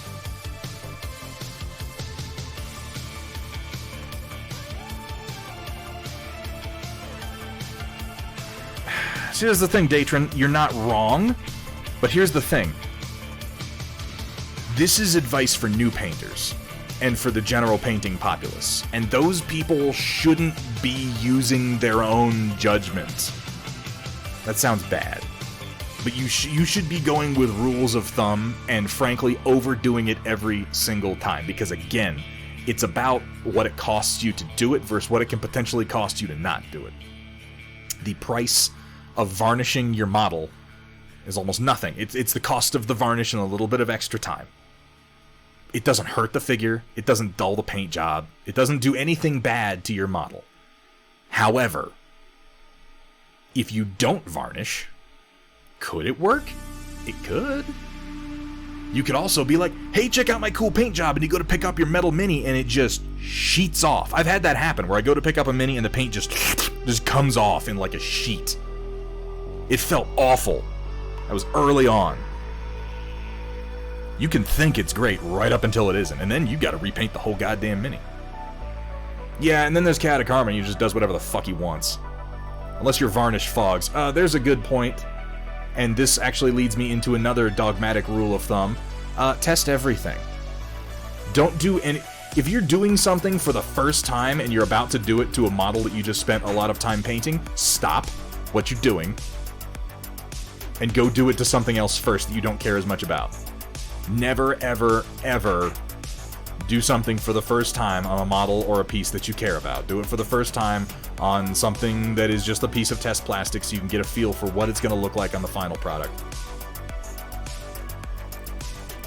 Or if it's a mini you don't much care about. That's fine. But always test. Even if other people are like, this is an amazing product, test it yourself. Just so you can get a feel for what it takes to use it.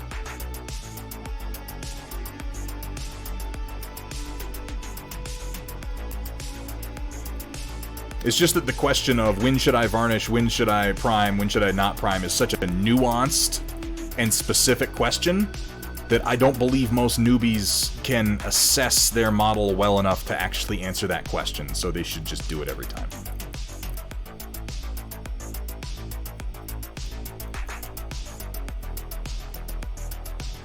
And I don't mean it to sound like a threat, but if you don't prime and you don't varnish, I'm just going to say as a promise, you will be sorry.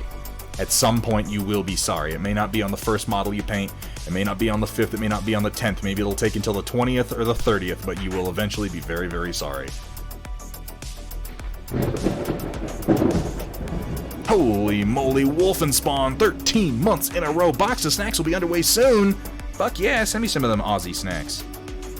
It's exciting. The hunger from down under. Hey, what's up, Zombie Bro Studios? Can we please get a shout out for Zombie Bro Studios? Did we get one for Chaotic Harmony? We really should. If we haven't yet. We probably did and I just didn't notice it. Yeah, because I'm a pro fucking streamer apparently. How you doing, Zombie Bro Studios? Guys, if you're not following Zombie Bro Studios and you enjoy miniature painting in general, the guy has one of the most unique styles on Twitch. You really need to give him a follow. Always love seeing what you have for the Storm Report, Zombie Brush. How you doing today? What are you up to, man?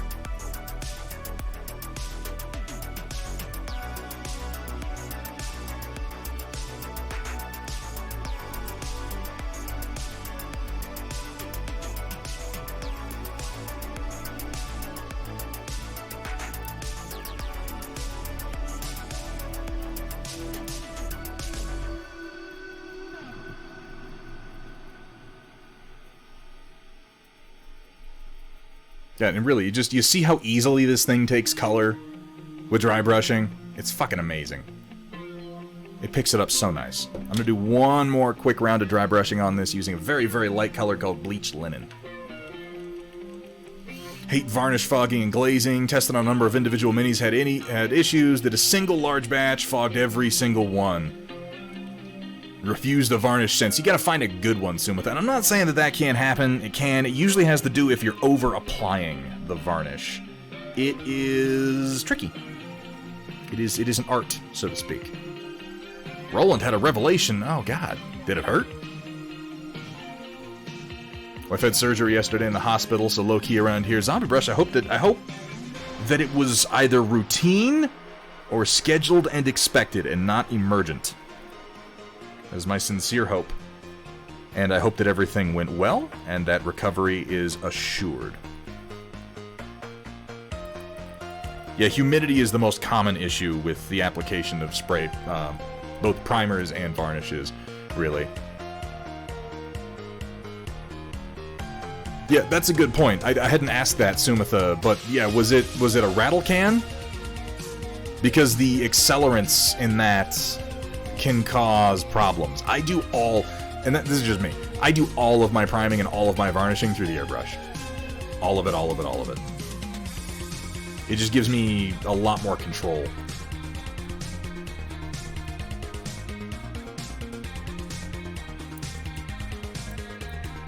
Now for this round, I'm not dry brushing the whole thing, I'm just hitting particular areas and high spots. So this is a brighter color. I really just want to grab the edges with this.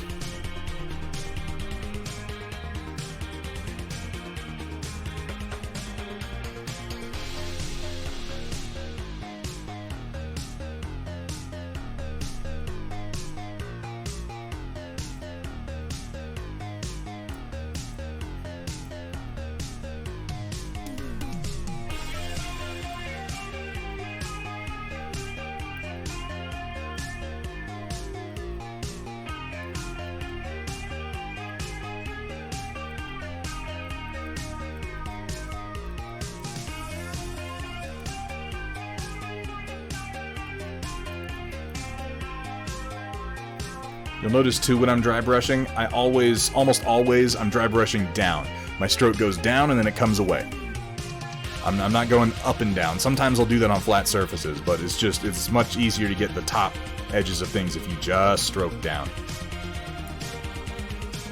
That's right, Thunderhead's teaching you how to stroke. Let's just deal with that.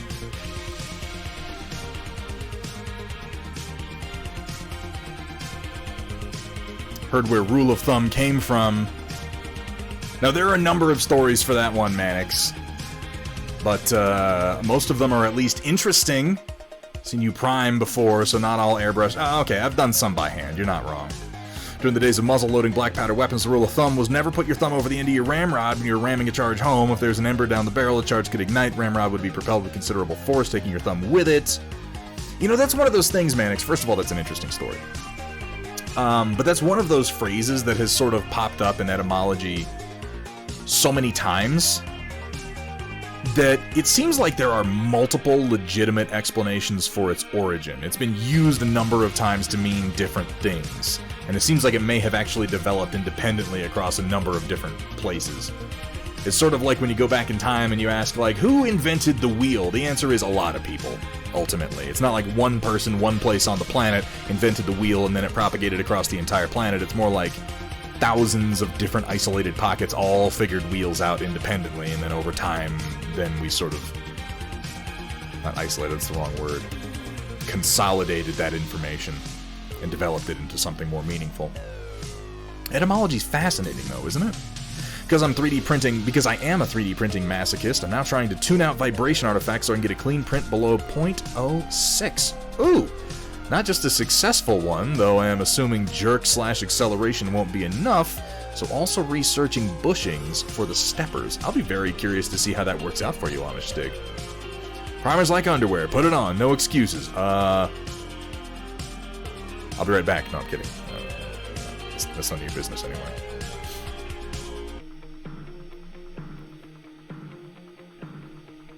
Yeah, that's what I'm saying, Datron Voltari. It's like, it's very possible that that phrase came to be used for black powder weapons, but it's also been used for other things. Language is a funny thing.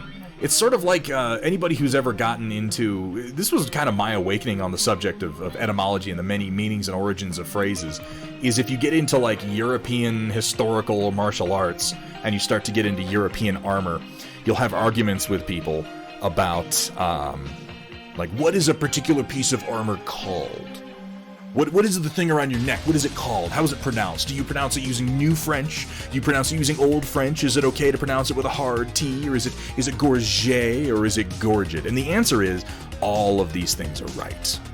All of these things are right, because if you pick out any one piece of this, depending on where you are inside of a country, where you are on a continent, where you are in the world, where you are in time, whether it be a single point or removed from it by 50 or 100 years, the fact is all of these things have been called many, many, many things by many different people.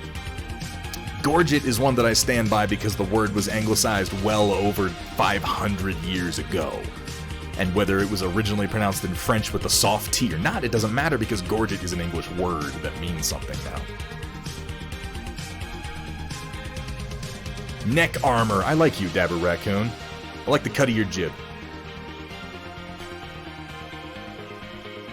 Also heard the rule of thumb was, in the old days, illegal for a man to beat his wife or child with a rod bigger than the diameter of his thumb. Yeah, that's another one that I've heard.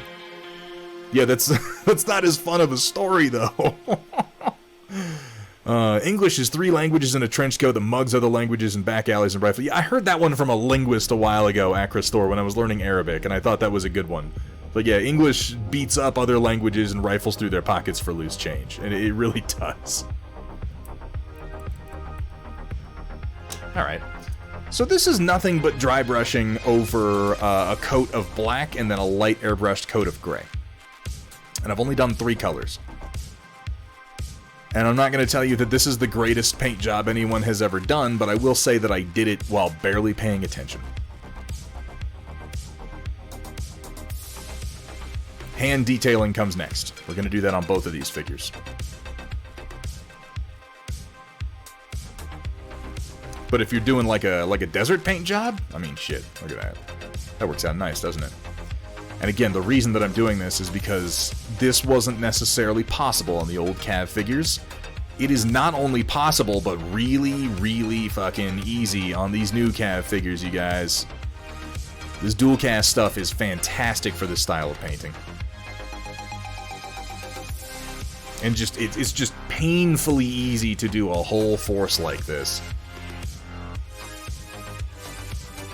This is the only dual cast CAV that I have, or I would do it on at least 4 of them. But I'm going to be getting more once they're available.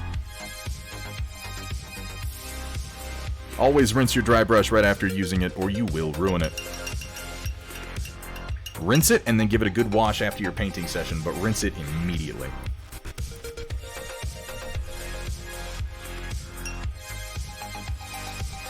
Any CAV units you want to field you currently can't find a model for. So there's one that comes to mind, Freefall Geek, and it's something that, it was one of the first problems that I solved with 3D printing.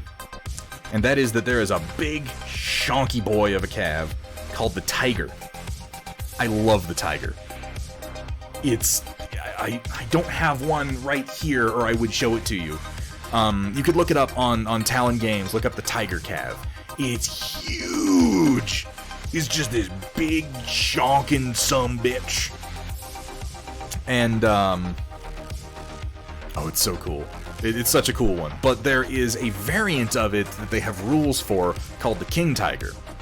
And the only difference between the Tiger and the King Tiger is it's supposed to have missile launchers on its shoulders. It is. The Tiger is available at Ilmarin. The King Tiger is not available. One of the first things that I did when I started designing for 3D printing was design a set of missile launchers for the Tiger to turn it into the King Tiger. And when I was doing that, I printed out a set of them in FDM because that's the only printer I had at the time, and I realized as I say this, I started resin printing since then. And I should redo that set of missile launchers for the King Tiger. That's a good idea. It is. Because the Tiger, oh, it's such a good looking CAV. Ladies and gentlemen, give me 1 moment. I need to take a quick bio break, grab something more to drink, and I'll be right back. Don't touch that dial. And if you do,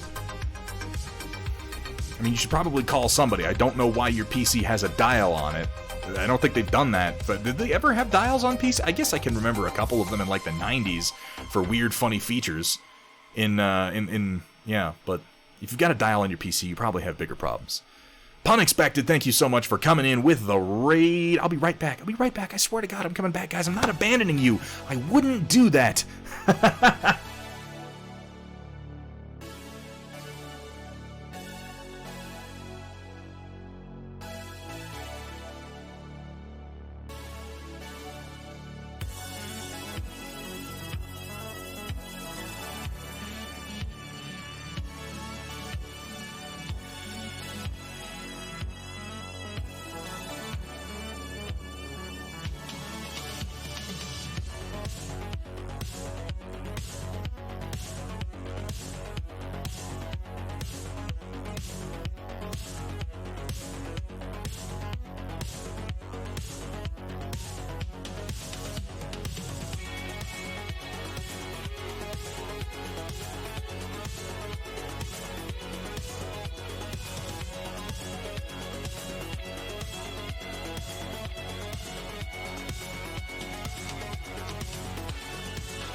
Oh god, rolled over my own headphone cable there. That was smart.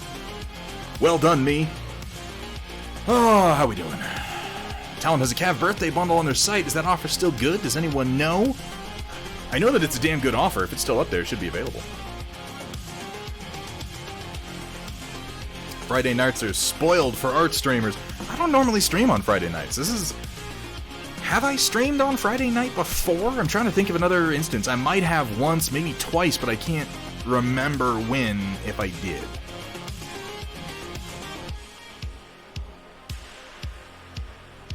So I know Cab Boss was talking about a little deal that went through and something that's going to be coming to Cav soon in the form of some MDF terrain.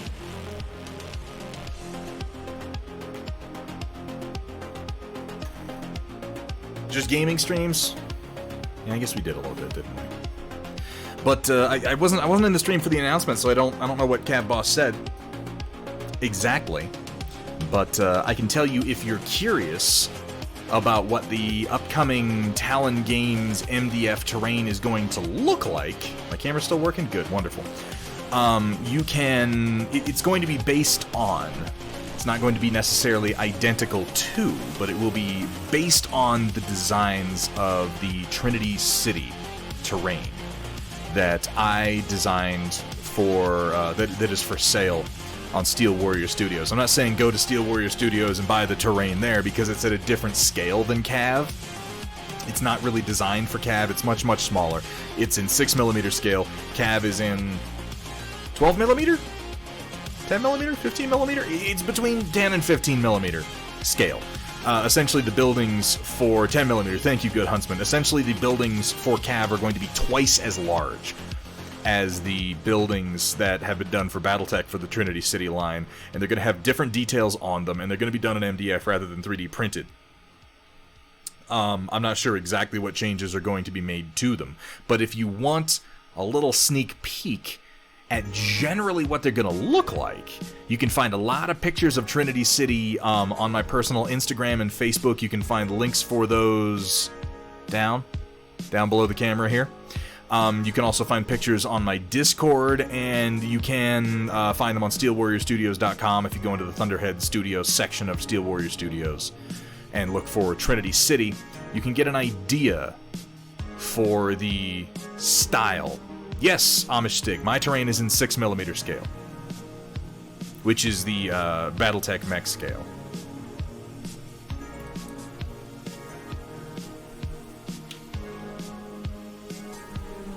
And really, it's good for any 6mm game that you want to play, if that's what you're into, Amish Stig.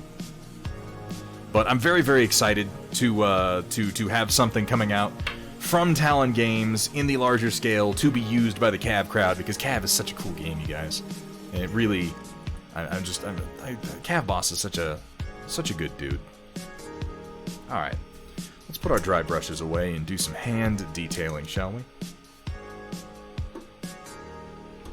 And we're trying to embrace more of the 6mm sci-fi crowd, by the way, Amish Stig, just because we're using... A lot of files are now getting updated into what we're calling Hextech Universal format, which is a single set of files for our buildings and for our hex bases that allows you to print them separately and then magnetize them together. So if you want to use them without hexes, you just pop them off and put them on the table. If you want to use them with hexes, you just click them on and line it up with your hex map. One of the local BT players is currently painting up the River Comm Center set. I'm always glad to hear people are using those sets. Crossbow Roof, and at the same time I always cringe a little bit, because that's like the second set that I did. It's like when someone starts talking about, like, oh, I just got your forward base and I built the mech gantry, and I'm like, oh god, that's like the second building I made. It has so many problems. We did a new version of it recently. I went back into it and I started to modify it, and I was just like, what the fuck was I thinking? There are so many insane pieces of geometry, and the file's poorly organized, and the object bodies are grouped insanely, and it's like I had to go through like an hour of just fixing my object organization in Fusion on that file before I was able to even start making modifications to it. I don't know how the fuck I'm still selling that. It's so bad. But I'm glad people like it. Also, the Ogre True Scale means it's perfect for pairing with something smaller to make that. This is something to shoot at. I am so amazed that Ogre is still going. Ogre's an old game. What? They're on like version 7 or something like that now? Like, it's still a thing somehow.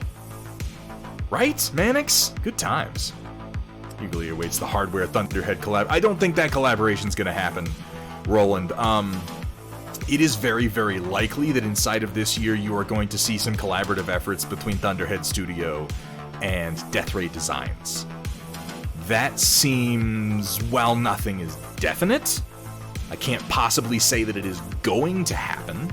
I can say that we have kicked back and forth a number of projects, and I can say that Austin over at Deathray Designs and I get along really, really well, and we both work in the same design programs, which weirdly has been a thing that I've had kind of trouble connecting with other designers on.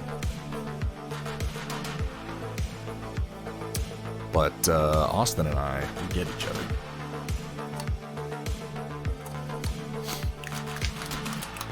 Blue-gray. That's what I'm looking for. CGL Thunderhead collab. Now you're just trolling me.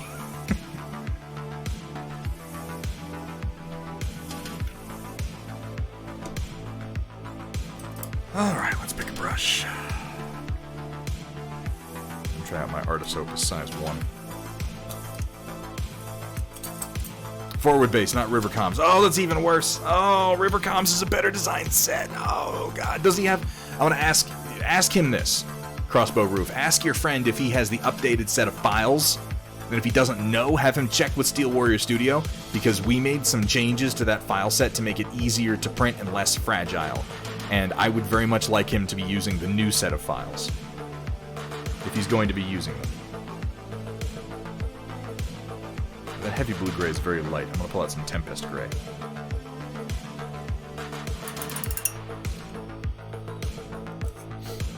That's Mountain Stone, that's not Tempest gray. That's Wolf gray. These are all warm grays. Where's my Tempest gray? There it is.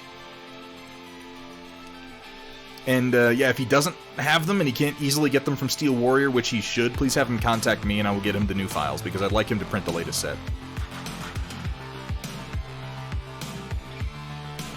We made significant and substantial improvements. Have a copy of Ogre, and what did I just do with my brush? Oh, there it is.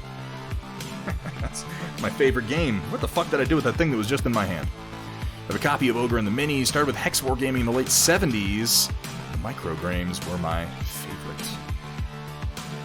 Ogre's pretty badass.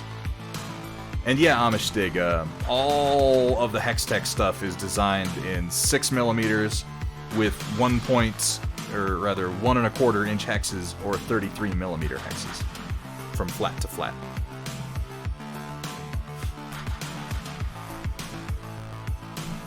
You know what? I'm going to darken this some. I want to darken this even more than it already has been.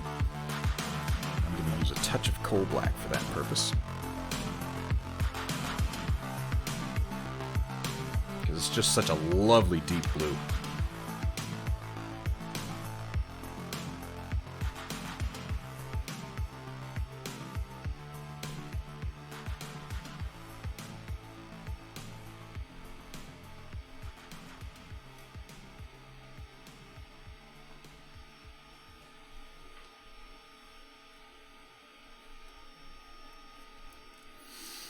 All right.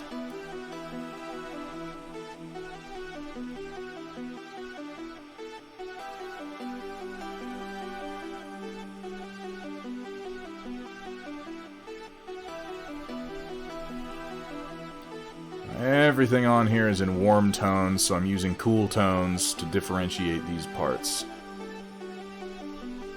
You watch my stream long enough, you realize I just do the same things over and over. But hey, they work.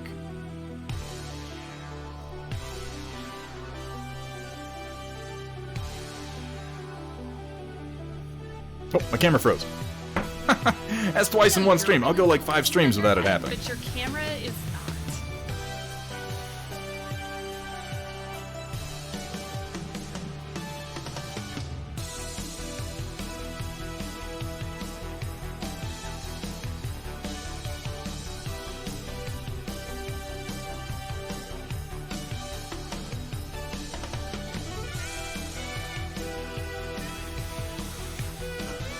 have begun to truly believe that the reason that is happening to me is not due to any of my hardware, but in fact it is due to Streamlabs OBS, which is kind of shitty software, because once I started firing up OBS Live and getting my overlays transferred over to it, pretty much all the camera problems that I had regularly just vanished. Like all the silly little idiosyncratic things that I've gotten used to doing in order to make my cameras work, I just don't have to do them in OBS Live. Crossbow roof, I did not, I don't think.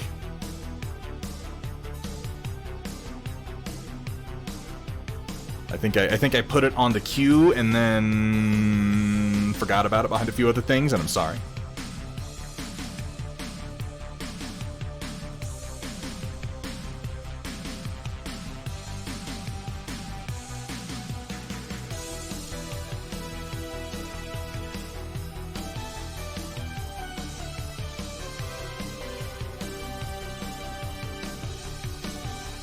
Yes, better indeed. Riot Sister, come back soon. Airbrush compressor is burning hot to the touch, so it getting hot should be fairly normal. You know, give it a break every now and then, Berg, for the love of God.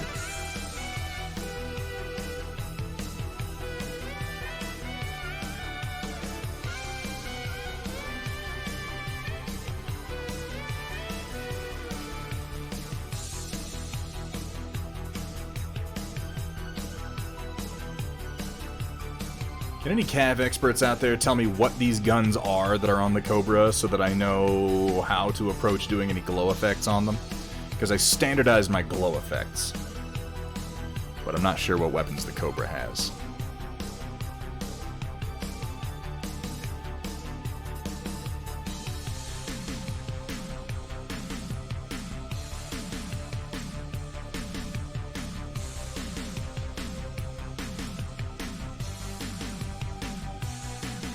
Hamster cannons. Oh, thank you, Hobby Habit. That clarifies everything.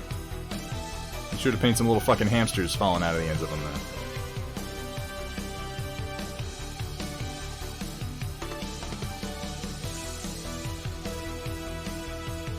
Laser bolt guns? Okay, then blue.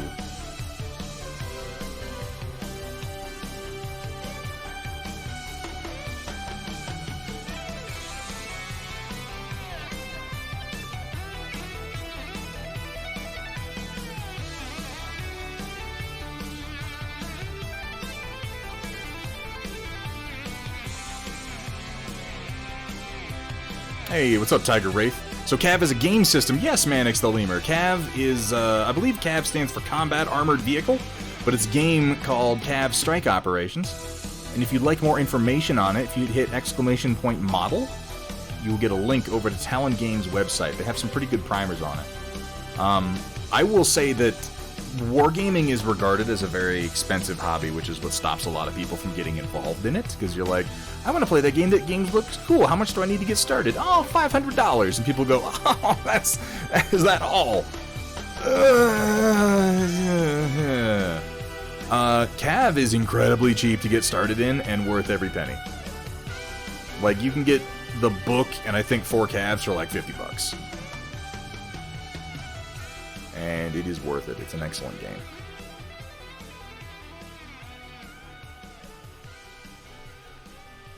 Combat Assault Vehicle. Thank you, Huntsman. I always forget what the A is.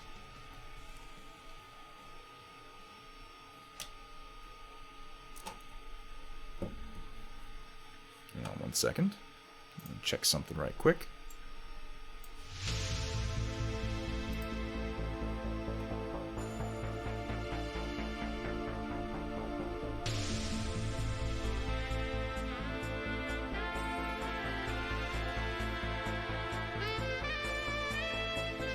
Ooh.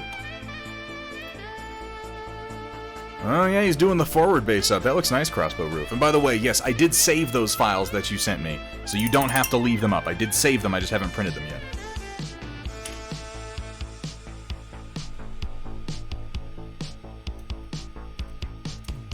Yeah, I agree, Sumitha. Like, you can get started in CAV for not a lot of money, and that is a huge deal to me. I think that makes a big difference. it's hard to recommend. There are a lot of war games out there. Like, I understand why people are reticent to get started in a lot of newer games, and I've talked about this on the stream before. But it's like one of the reasons that Warhammer 40k is as big as it is. I maintain that Warhammer 40k is not as big as it is because it is a good game. It isn't. It's an okay game, and has been an okay game for essentially the entire duration of its existence. It has been around for so long, it did so many things first, and it gained such a massive market share that it just became the game that everybody's playing. And that strength is what it banks on now, because, you know, if you buy a new PC game, you can just buy it and have it in your house and be like, I have this game, I want to play some multiplayer, let me find someone to play with. And you jump on the online servers and you find some kid in Korea that wants to play with you, and you're like, boom, I'm playing the game, I have an opponent or a partner or whatever it is that I need, and I'm playing. Tabletop games are obviously different. You need a physical human being who then takes time out of their day to meet you at your house, at their house, at the friendly local game store, who buys their own army, who builds it, who paints it, who brings it, who learns the game. It's a whole process. So I totally understand why people are reluctant to pick up new games, because the one thing you want to know when you're buying an expensive new tabletop army is, am I going to be able to play this? Am I going to buy, like, it only takes getting burned once, where you're like, you buy a new game and you go in all in on it yourself and nobody fucking plays it and it just sits on your shelf. I get it. You know, I've done it. And the more expensive a game is, the harder it is to make that leap. CAV is so well priced that, honestly, you can probably afford to get it and be wrong about whether you can convince other people to play. It's the models are so reasonably priced, and they're of a remarkably high quality now that they're moving to dual cast.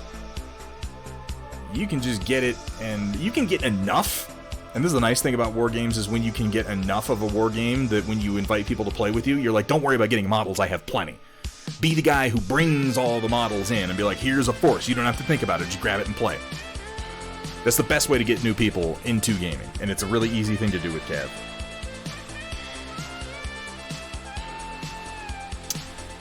You know, Dabber Raccoon, that is a good idea, and I might just know someone who's working on something like that. I can't possibly say who, I can't possibly give a timeline or any details. Just say a little bird told me that someone a lot of you probably know is working on a project very much like Hero Forge, but for mechs and tanks. Someone.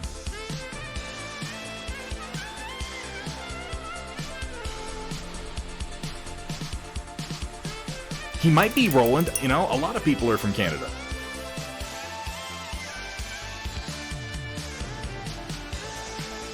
Watching this really makes me want to buy a resin printer. Yes. Yes, Rangonius, yes.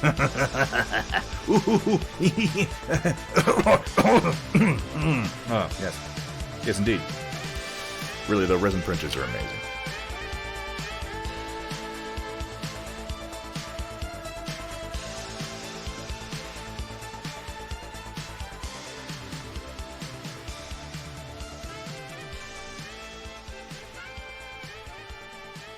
I purchased my first 3D printer, telling myself that I spend so much money on models and terrain as it is, that this is an investment in saving money. And I genuinely wish at this point that I had had the presence of mind in the beginning of my 3D printing journey to start writing down things like, well, I would have bought this item, but I didn't. So arguably I saved this much money. Or I would have bought this item, but instead I was able to print it for a quarter of the price. So I theoretically saved this much. I wish I had the presence of mind to write these things down, because the number right now would be staggering. Because very quickly, my 3D printers went from saving me money to making me money. They paid for themselves. Each one of them has paid for itself within the first few months of use. And over the last 2 years, these printers have bought more printers and have made me a significant amount of money. Look at that 3D printer go. What's up, Matt Yee? Could we please get a shout out for the one, the only, the indubitable Matt Yee. That's a bad use of that word. I just wanted to use it. Why are you doing that? A fantastic paint streamer and a fantastic painter. Ladies and gentlemen, if you enjoy paint streaming here on Twitch, there's a man you should definitely give a follow to. I didn't want to do that. Why did I do that?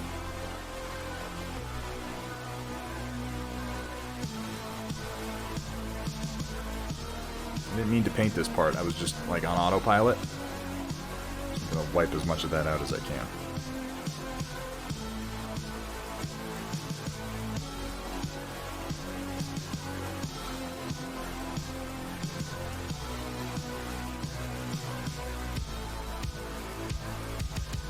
Yeah, resin printers are amazing. 3D printers in general are amazing, but man, resin printers are particularly fantastic.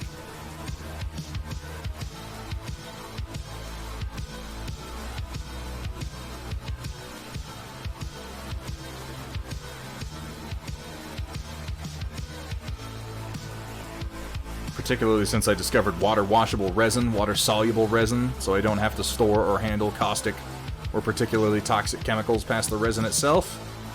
Yeah, that's nice. I like that.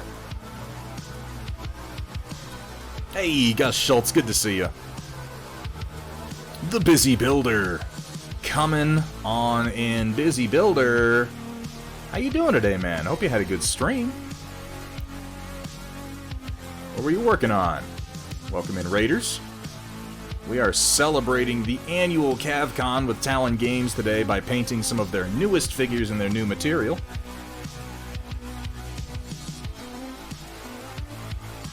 Alright, chat.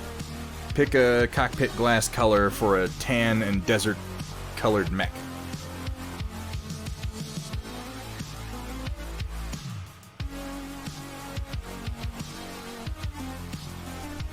Magenta. I mean, at least you didn't just go hot pink, you went with another name for hot pink, and that's something.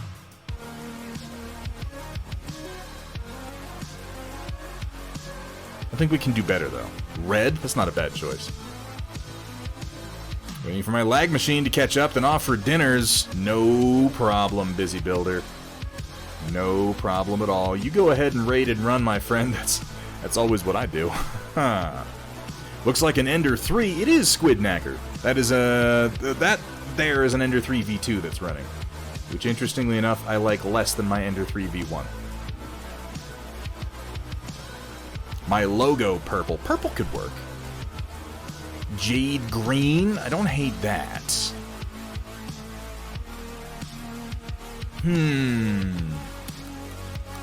Gold, like astronaut visors. That's an interesting idea. I'm always having issues with the V2 Sumatha. It's just a cursed machine. At least saturated orange might complement well. These are all good choices, I have to say. Purple could work. Huh. Use the Ender 3 for D&D minis, but the quality is limited. It's hard to beat resin printers for actual minis of that scale. I have the CR10S Pro. I don't have any of the CR10s. I do have a Sunlu S8, which is a very comparable machine.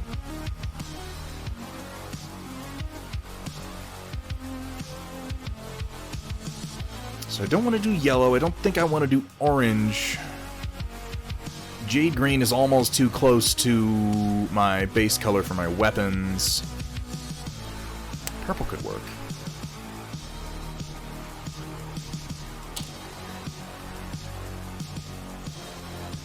Consult the color wheel.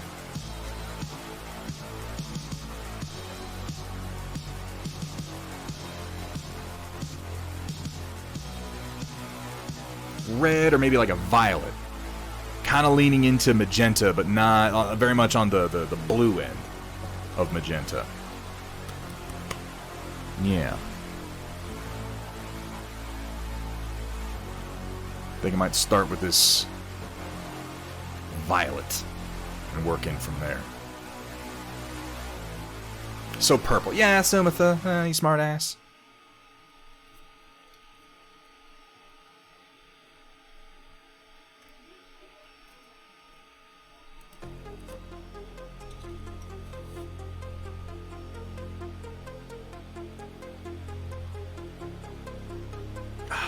No, you know what? It's gonna be red. It's gonna be red. It's gonna be red. because I'm going to do the struts in the same color as the weapons, and if I do purple, they're going to look funny next to each other. It's got to be red. Yeah, exactly, Verg. That's exactly the thought that occurred to me. I'm like, no, that's not going to work. It's not going to work if I use blue. So I'll take some of my Dragon Red to get started. Fucking Reaper with their colors. Dragon Red, Dragon Black, Dragon White. Yeah, Sumatha, that's where I'm starting, is a real deep red.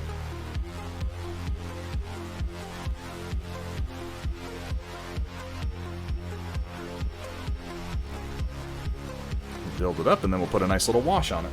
That'll look good.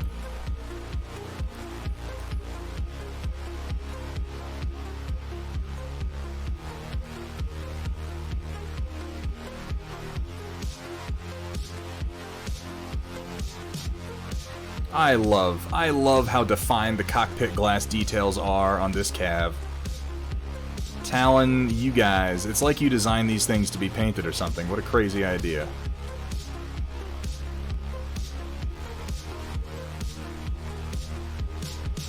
Mechs on screen, I'm in. What's up, Greyfoe? Greyfoe would be how I would say that? Because I look at it and I want to say Grey Fox, but obviously that's not the word. I think you chose that name just to mess with me.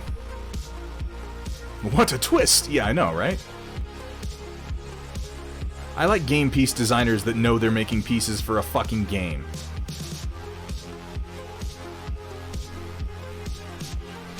Box like Metal Gear. Okay, I'll go with that. I'll go with that even though it's wrong. How you doing, Grey Fox?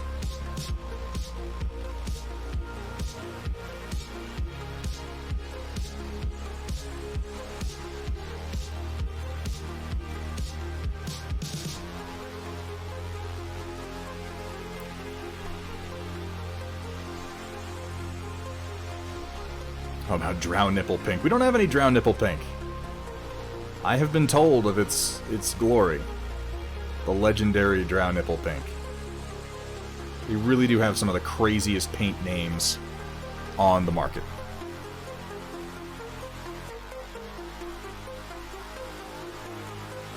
I left a little mold line across the front here, but I'm just going to paint over it and hope it's not noticeable. I've come too far.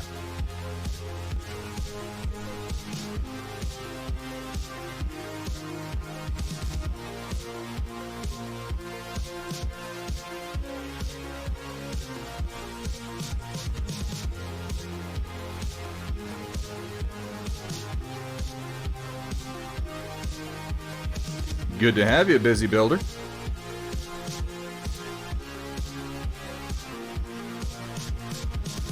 How's that print going, by the way? It looks like it's pretty solid. Yeah, I agree, Amishtig. It's hard to know until you start putting it down.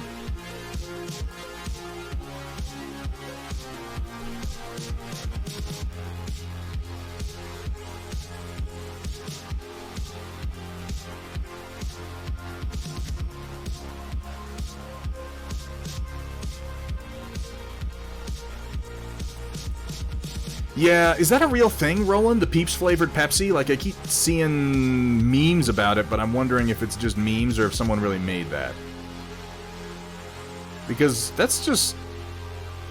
that strikes me as a very, very cynical move on the part of some marketing professional who knew that the reaction to Peeps flavored Pepsi would be people going, ooh, Peeps flavored Pepsi,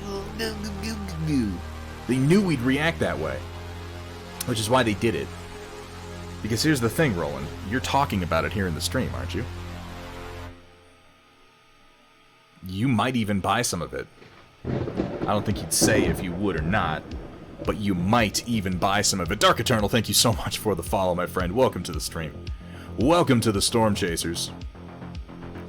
Some people are going to buy it just out of curiosity. People who would never look twice at Pepsi at the fucking grocery store are going to look at that and go, maybe I'll get some just to see what it's like. Or get it as a joke, or you know, any number of stupid things. It's a meme, but it's a marketing meme. It's a cynical marketing meme.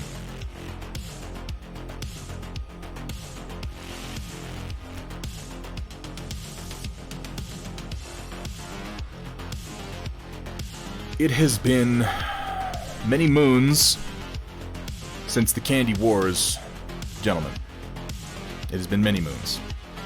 Since those dark times when the Twizzler Brigades and the Red Vine Battalions raised arms against one another in anger. I think that may have been the darkest time that we had on this stream. I do not want to inflame those old wounds, and I do not want to drag us back into the chaos of war. So, let's not argue about Coke versus Pepsi.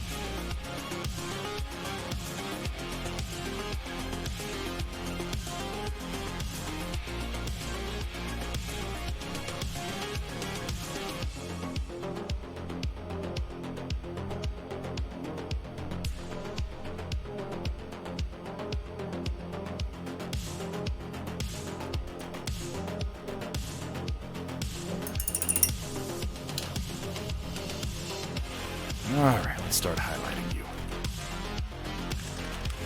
Nope, we're not doing it again.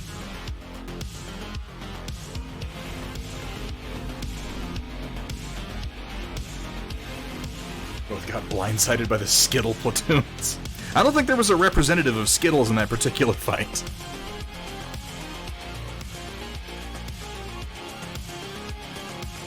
That may genuinely have changed things, because Skittles are fucking awesome. Hey, Dakafang Mortquest, how you doing today, man? You keeping it orky, I hope.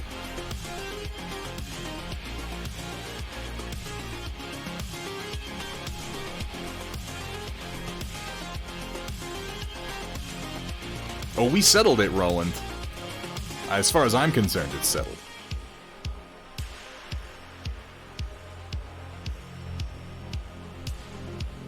I mean, I appreciate the effort, Dakafang, but you better have a pretty significant gob and some pretty damn big gubbins to loot this stream. Oh, you got a new bomber? Do you feel like sharing? Because I'd love to see it, if you feel like posting it for the Storm Report.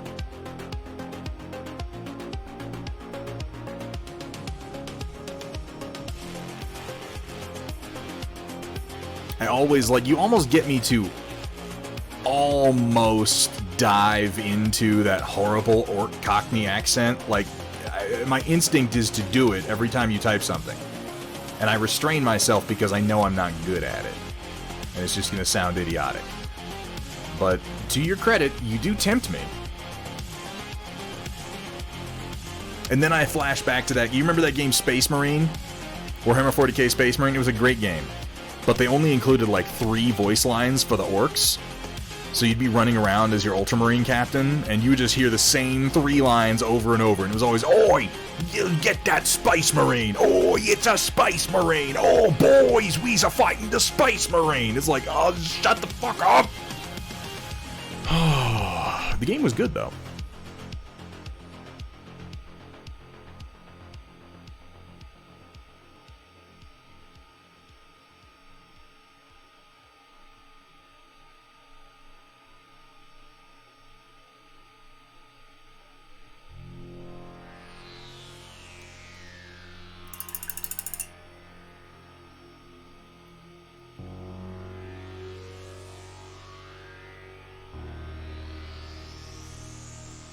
Too many UK viewers to risk pulling out my accents too much. I found that the UK viewers are actually more amused by my bad British accents than my American viewers are.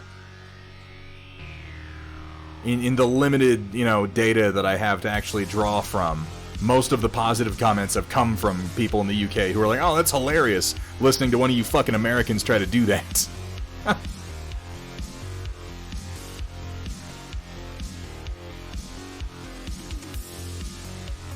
I'm really, ultimately it just represents me being jealous because they have way better slang than we do. And, I wish that I could use it naturally.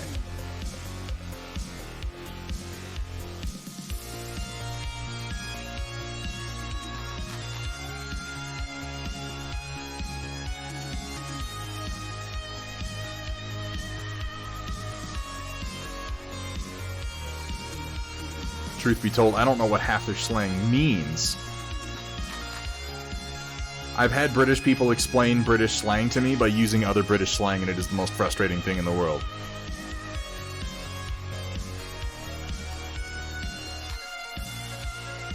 They're like, oh, what is, you know, didgeridoo mean? And they'll be like, oh, that's when you're going down the street and you see the fucking...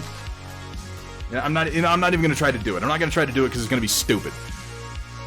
It's really frustrating, though. They use one slang word that sounds like a goddamn piece of candy to explain another slang word, and it just leaves me confused. Yeah, slang recursion, exactly. I wish I was articulate or smart enough to even make a joke out of it, but I'm just a dumbass American.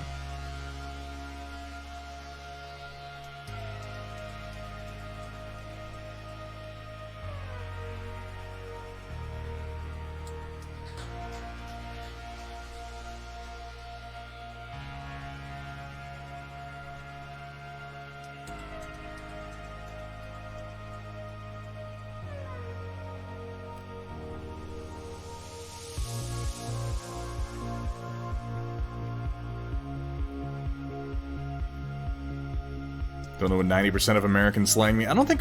Do we even really have that much slang that isn't international? Our stuff is all pretty self-explanatory, I feel like. And to be fair, a lot of American slang is lost on me, too, because at this point they're just making it up to confuse everyone over 25.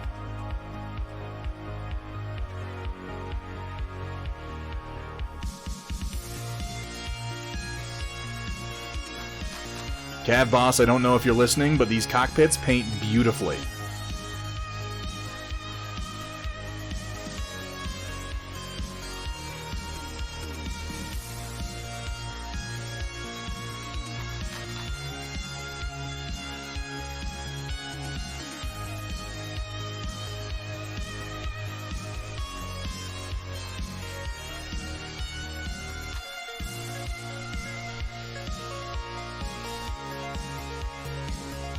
Absolutely to square. I'm trying to do more fine work on stream, because it's just like, there's painting, and then there's painting on stream. And, it just takes a lot of getting used to. And, like, I never... It's always been my excuse. I'm like, oh, I'm a better painter when you're not watching me, I'm like the fucking invisible boy from Mystery Men, you know? He's like, I can turn invisible, but only when no one's looking at me. I'm a great painter, but only when you can't see me. Like I've got a fucking gremlin in the basement that I get to do my painting for me or something. Newfoundlanders, yeah, they've got their whole own thing up there. But gradually, over time, over the last year, I've gotten better at painting while staying on camera and also, you know, rambling like an idiot while also painting. Better, not good necessarily, but better. I'm trying to do more fine and careful work while streaming.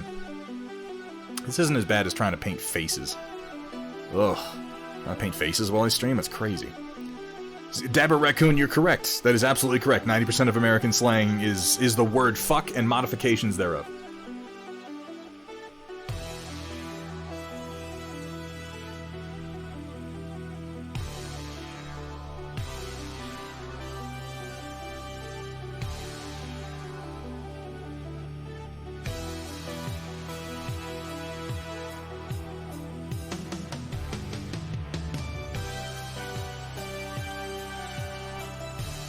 You know, I'm glad I did this Vergata run, because the other reason I shouldn't use blue is that for these laser bolt guns, I'm going to do a bright blue glow effect on part of it.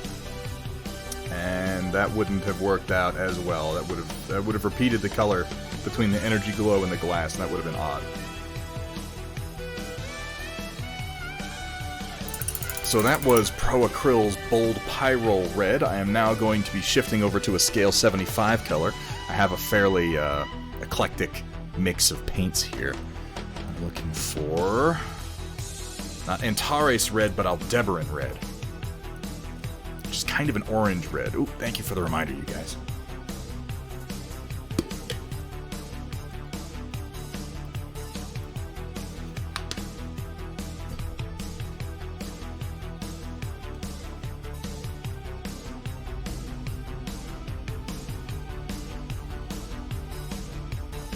If you're curious what this color would be most like in other ranges, I think one of the closest comparisons I can make is Wild Rider Red from Citadel.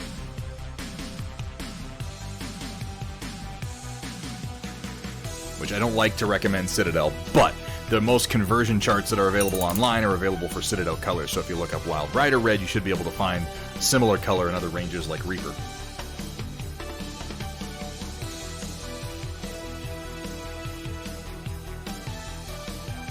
It's an almost orange red.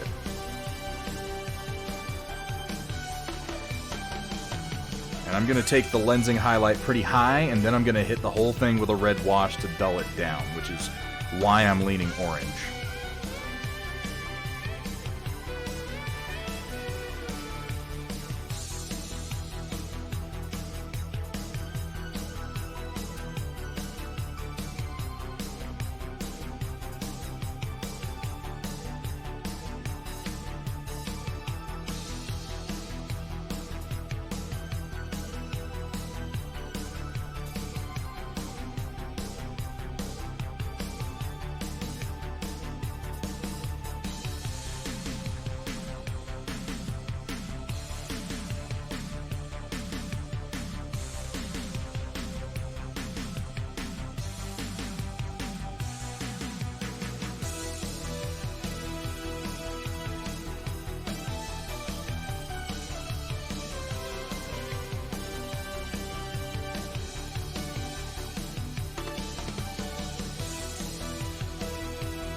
Wait, what's a versatile word? Fuck?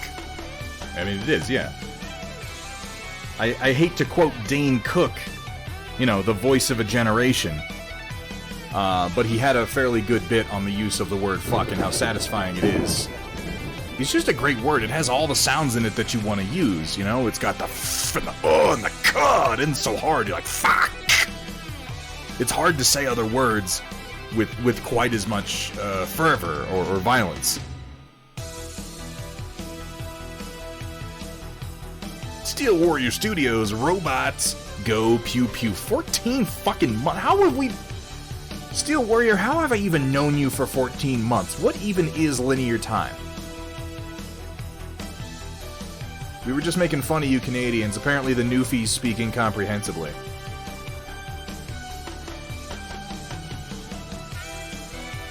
How you doing, Steel Warrior Studios?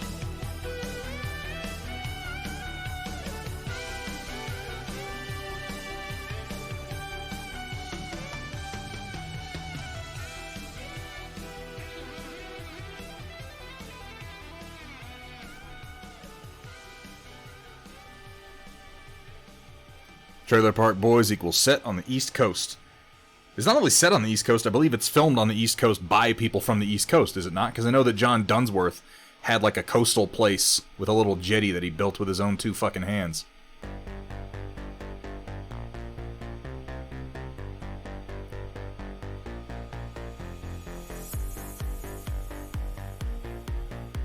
Plosives have power. That's why we have to have pop screens on our microphones.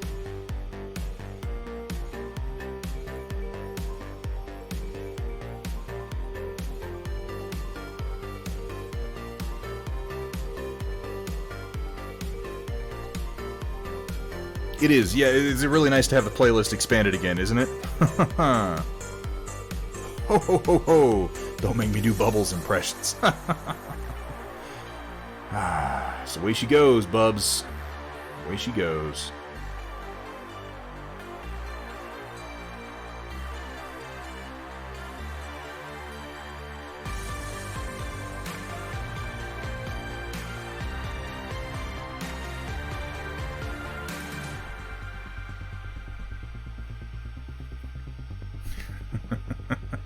Hey, POV42, how you doing today, man? Good to see you. We're working on a little bit of CAV Strike Ops in celebration of this year's CAV-CON 2021. I wish I had some more information on the upcoming Trinity City Talon Games terrain line to share with you guys, but we only got it announced today. And I'm not privy to the production details. on that. All I can really talk about is the visual design of Trinity City, and that's just because, you know, I did that.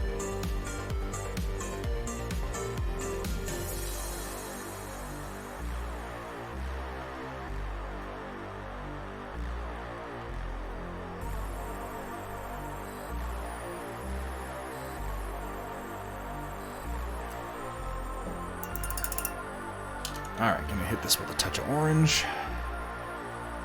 Says you're spot on with the voice. That Mike Smith Bubbles voice. Got your first vaccine shot today. Looking at this Juanetta Lamb model I have in front of me. Kicking myself for wanting to add a lamb to my SLDF forces. So I don't know if you've had any ill effects, or if you will necessarily POV 42. I would say that my experience with the first shot, I'm not sure which vaccine you got either, was that it was the next day that kind of knocked me out. I was like zonked and I couldn't even paint the next day. But the day I got it, I was pretty much fine. I get my second this upcoming week, and I'm really excited about it. I've never been so excited to go get a vaccine, but oh my god. I am going into town, and I am eating all the sushi in the fucking world. All of it. All the sushi in the world. There's not going to be any sushi left for you guys when I'm done.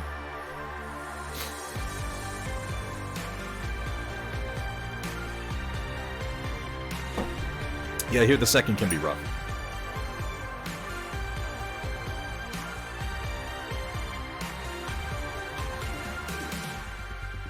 I'm just mixing some of my Aldebaran red in with a pure orange now.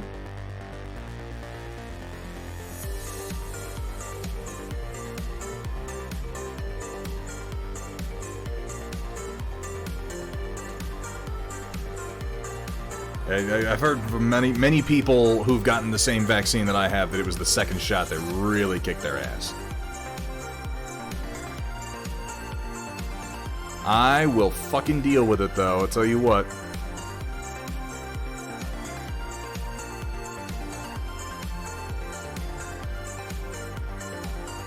Can I just ask, for those of you who are regulars in the stream, has the focus on the camera been better today? I've noticed that I haven't had as many uses of the exclamation point focus command, and if it has been improved, then that is useful information for me because I did some changes to my depth of field.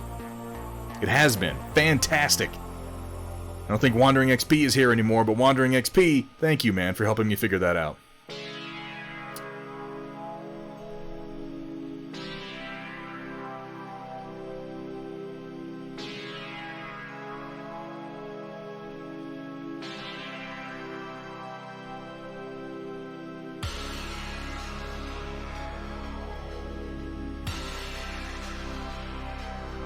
No. The Kappa gives it away, Steel Warrior.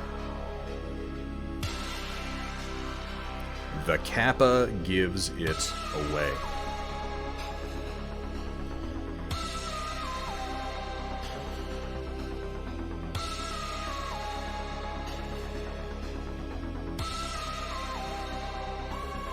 Well, we got a number of new people in chat today coming over from CAV-CON. I'm not sure how many because I got my counter turned off. But for those of you who are new to the stream, for those of you who are fresh, uninitiated storm chasers, if you're an artist or a creative of any sort, I can tell you that we want to see what you've been working on.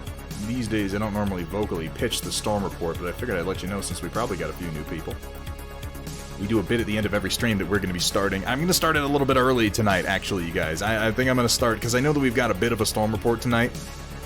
So I think we're going to start at like 8:10, 8:15, something like that, instead of the usual 8:30, so that we can get through it.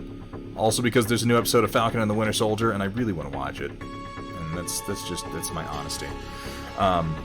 But if you'd like to share some of your art with us, and God knows we would love to see it, it's as easy as going into the Thunderhead Studio Discord. What the fuck are you doing, Steel Warrior Studio? What?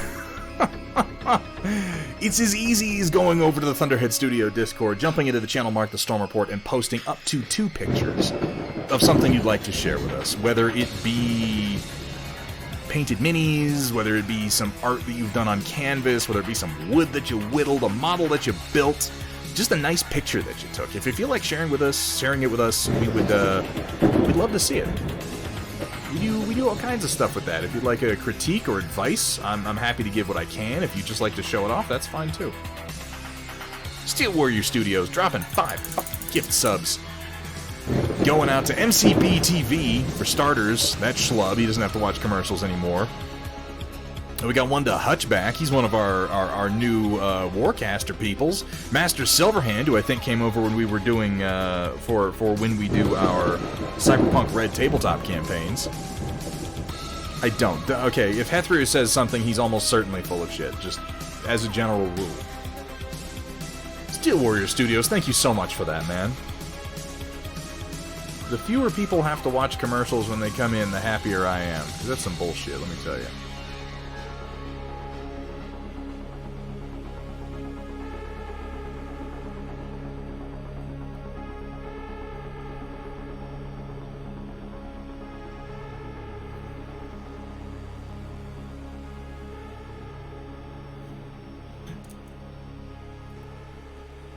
Then you'll miss the inspiring Dell PC commercials. Is that what people are getting now?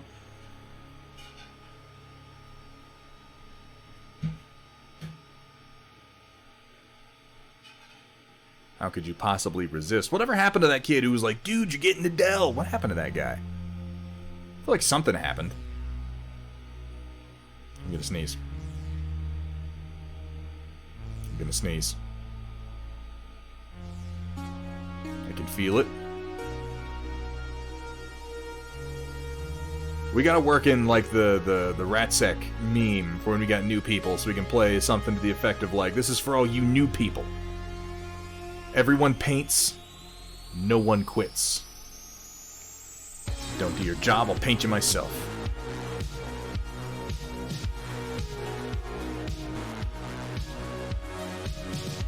Welcome, everyone, to Thunderhead Studios, where the only rule is... Please don't show me your genitals. It's not the only rule. have fun, be safe, and above all... Don't show them to me, for the love of God. It's not the only rule, but it is an important rule.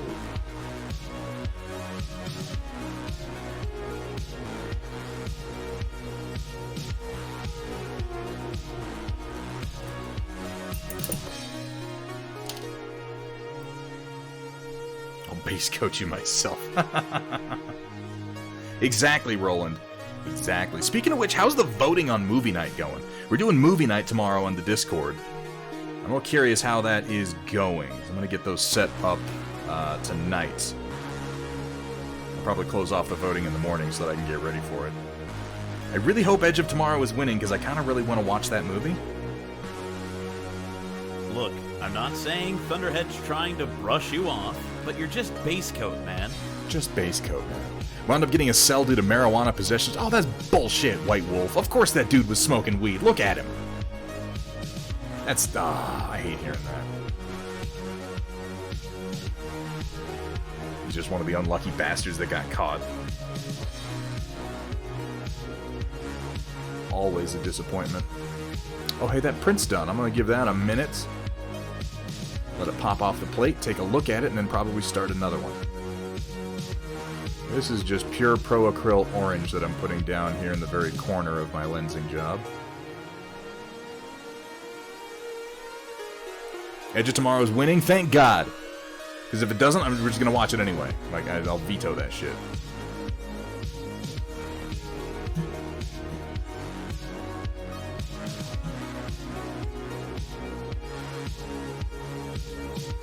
I like Edge of Tomorrow. It's a great movie. Followed by The Fifth Element. These are all good choices. I knew I was cultivating a community of wise and cultured individuals.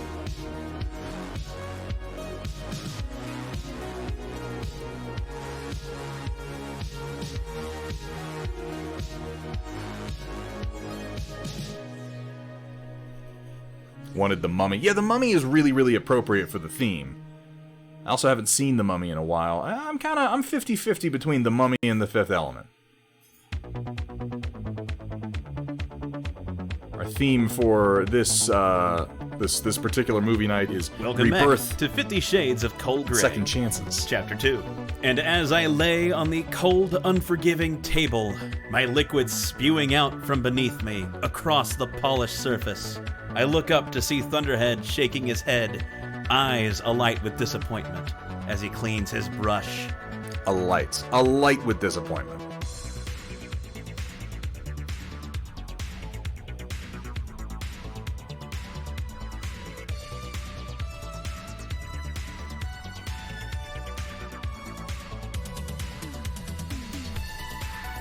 Rick O'Connell's kind of my spirit animal. Oh, that was some of that was like some of the best Brendan Fraser that we got. Don't get me wrong, I love 90s Brendan Fraser, you know. I'm all about Blast from the Past. Hell, I even like The Quiet American. But The Mummy was peak Brendan Fraser before he withdrew from acting due to the issues that happened with him.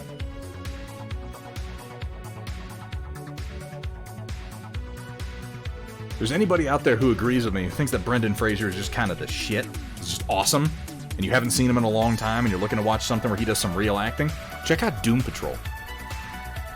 Check out Doom Patrol. Encino Man, thank you. Yes. He is great in Doom Patrol. He does more acting than I would have thought he would actually do as a character called Robot Man, who is largely an actor in a robot suit. They managed to actually bring Brendan in more than they have to, and it's delightful. George of the Jungle, yeah, okay, technically George of the Jungle. That was not a great movie, though. Though, to be fair, my standards of what constitutes a bad movie have had to change quite a lot since George of the Jungle, because they've gotten real bad.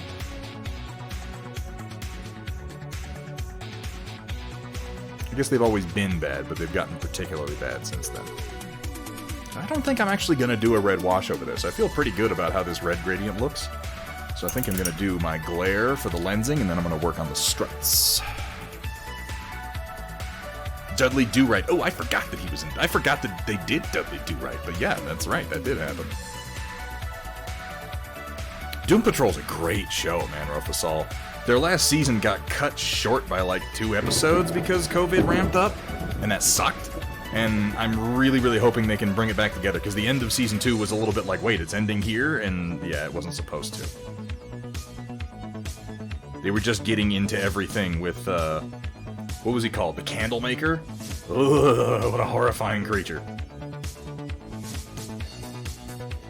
Storm Report soon? Yes, lore friendly. We're going to be starting the Storm Report, really quite soon. I think we might, depending on how long the Storm Report goes, we might even end a little bit early today. Not sure. I don't normally stream on Friday. I usually have things to do on Friday. But we're doing CAV-CON, so here we are. Retzi Reaver with the follow. Thank you so much. Welcome to the stream, and welcome to the Storm Chasers. How are you doing today, Retzi Reaver?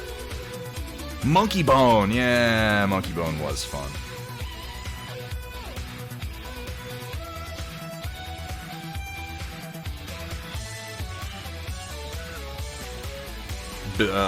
Not Bewitched. Bedazzled?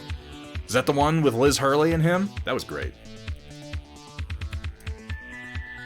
What colors are you using for that gray-green so I can steal it? This blue-greenish gray that I've got on here, that is Privateer Press Coal Gray mixed with just a touch of Reaper Tempest Gray.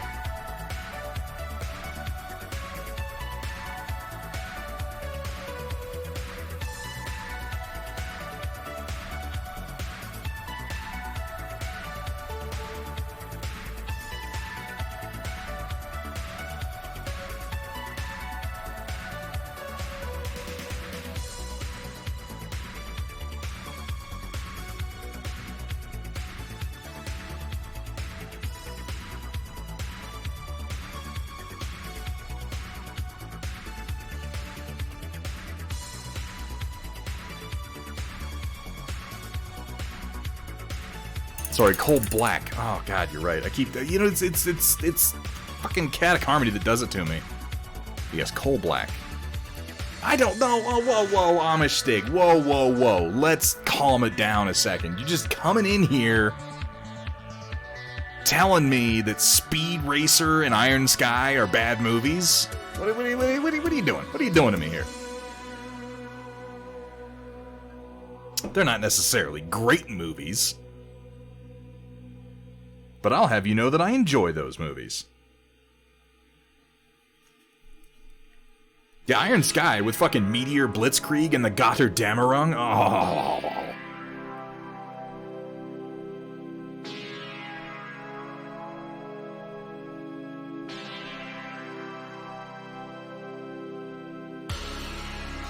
That's before we get to the part where Renata Richter is so hot, it's crazy.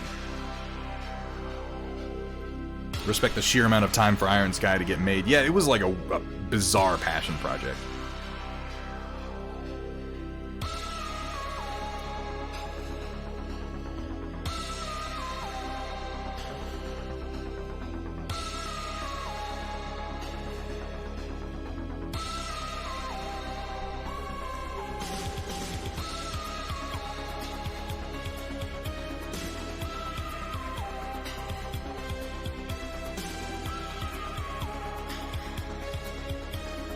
I think I saw Iron Sky too, but I admit I'm having a hard time remembering it.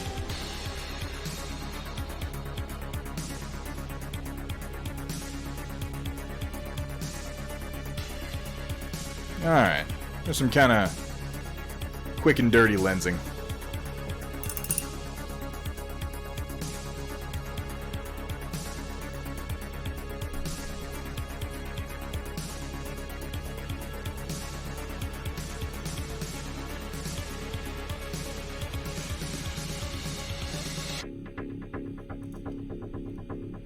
Yeah, what is the FP? I'm not familiar with that either. Meteor Blitzkrieg sounds like a Jaeger. Yeah, insofar as Jaegers really have like random combinations of words for their names.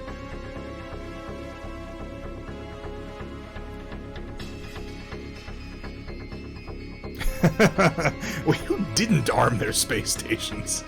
That's a good scene.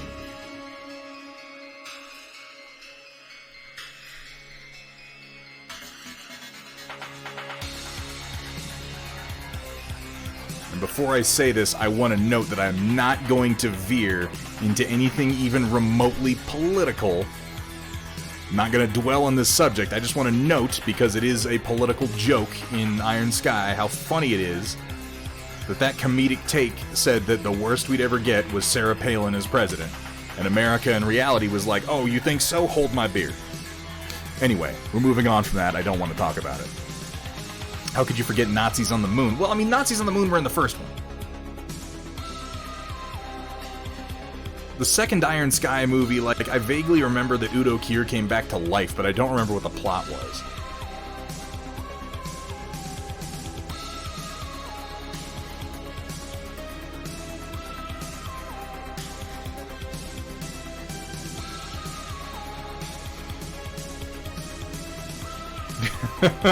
Yes, Datron, there was a plot. Come on. Give them some credit.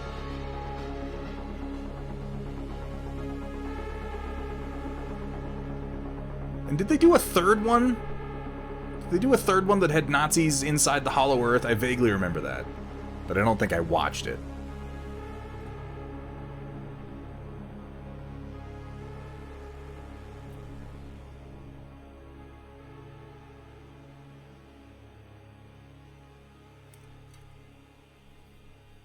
Forgot Udo Kier was in Johnny Mnemonic? Really? No, the second one. I don't remember what the plot of the second one was. I enjoyed Iron Sky 1 quite a lot. I haven't forgotten Iron Sky 1 because, again, that one had the Gotterdammerung and the Meteor Blitzkrieg, and those were just amazing. Just the sight of Nazi space zeppelins and flying saucers dragging asteroids into the Earth's atmosphere to drop on us. It's like, wait, what? Excuse me? I feel like the whole movie was based on that image. It was like, how badass would it be? Let's do that.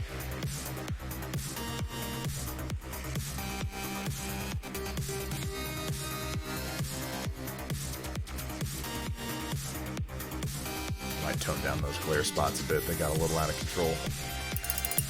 Alright, so let's do a little bit of highlighting.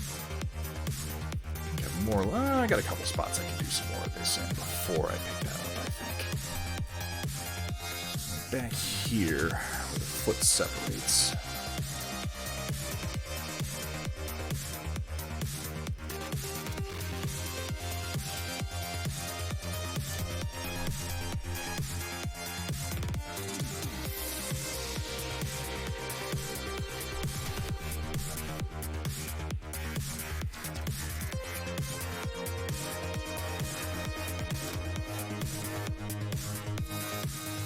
These really are. They're wonderful, detailed figures without being over-detailed. And yes, there is such a thing as over-detailing. I guess it's an aesthetic choice. Some people like it more than others, but... in my opinion, it's possible to put too much shit on your model.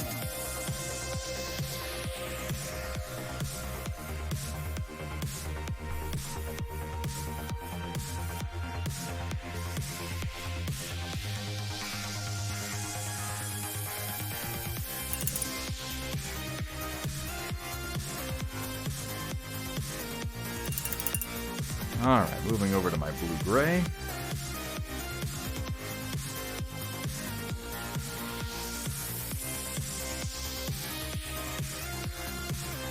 Flashbacks to 80s and 90s cartoons. They were much simpler back then. And there was Sky Sharks, the flying sharks with Nazis on their backs. What the fuck was that? Wait, what the fuck are you talking about? When was that ever a thing? Where did this conversation go?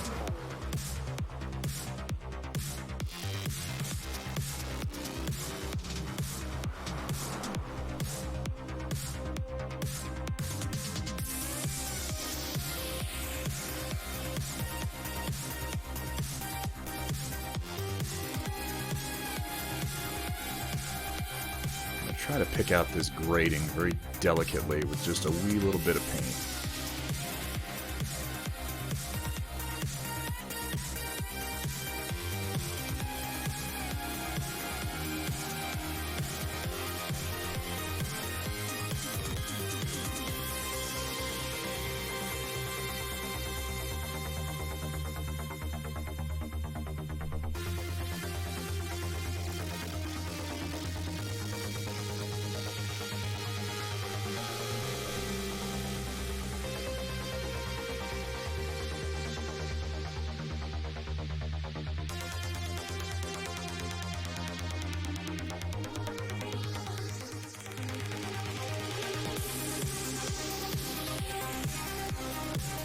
There. Can we see that?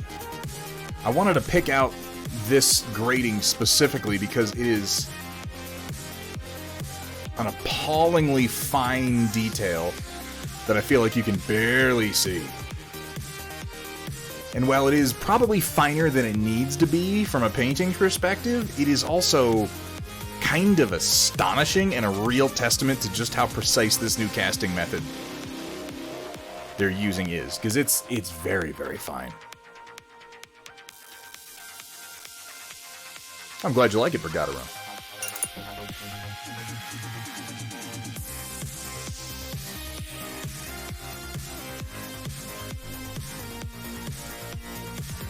Seems like the perfect time to get into CAV. I would agree. I would very much agree. Like, there have been... CAV has been a good game to get into the whole time, but over the course of its history, it has never had models this good. It has always had good prices, it's always had good rules, it's always had fantastic support and a really enthusiastic community. But your camera is not. But it's never had models of this high quality before, and I think that this new dual cast is going to change everything.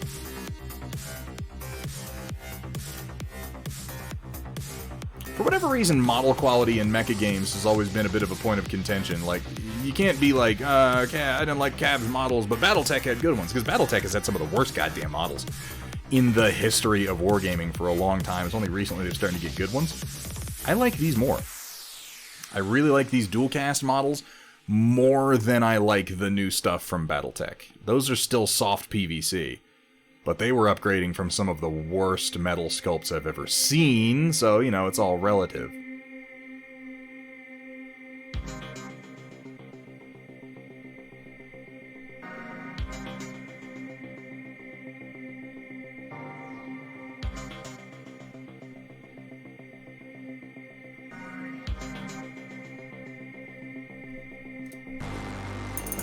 They're located. To find where CAV is played, you have to depend on asking the LGS. I feel like they had something like that, but I can't speak to that offhand.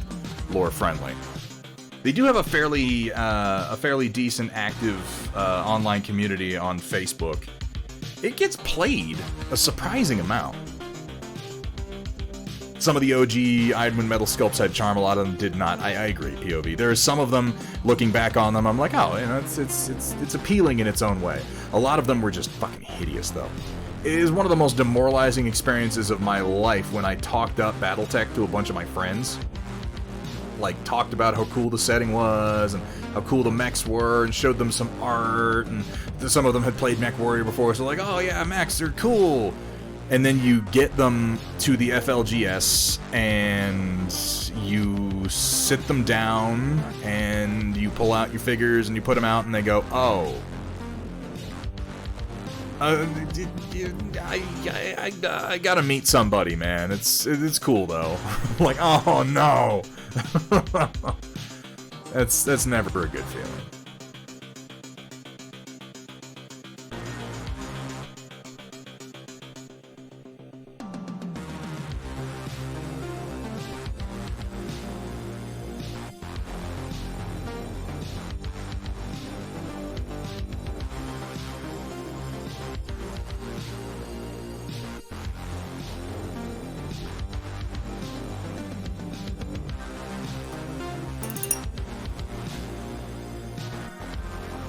Yeah, all the new figures, they're redoing. That's one of the things I like about this new dual cast line. Vergaderung is CAV is going back and redoing a lot of their classic sculpts for this new material, and it's going very, very well. I tend to agree with what was just said. Like, this is kind of like the time to get into CAV if you're going to do it. Their rule system is the best it's ever been. Their models are the best they've ever been. They're producing everything in-house now, which is really, really quite cool. It also lets them do much, much faster prototyping and production of designs. And their prices have stayed the same, which is phenomenal, because their prices have always been one of the most attractive things about their model line.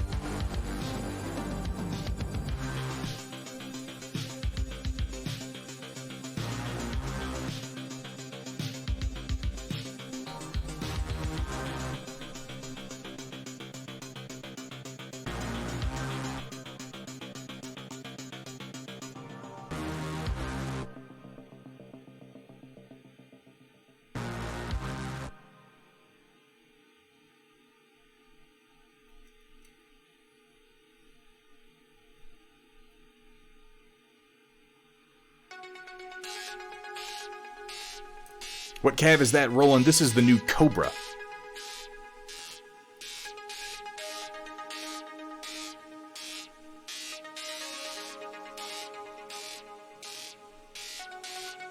In this new material, they're going to be doing all of their new casting in.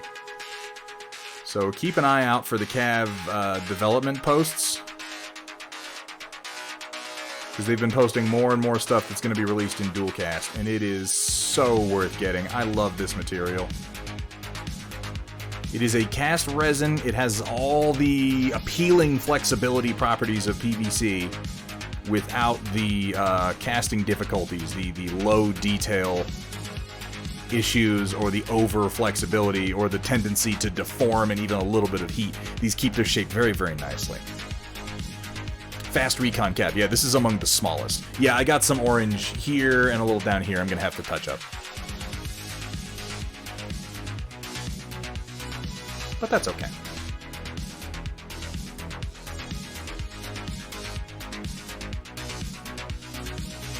No, Amish Stick, I don't believe that's the case. The resin ones on the website, right, as far as I know, dual cast is not generally for sale right now, or if it is, the models they've released in dual cast for sale slipped under my radar.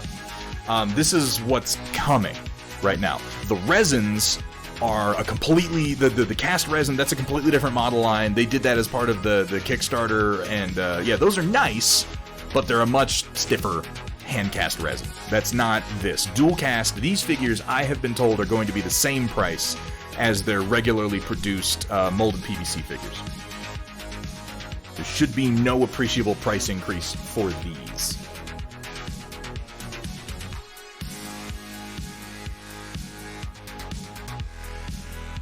And I think that's more or less going to kill the sale of the other resin ones, because I'll tell you, I've got the Suiseki 2 both in the expensive resin and in the dual cast, and I like the dual cast better. Yes, yes, lore friendly. One of the rivets, this rivet is now orange. It will get correction.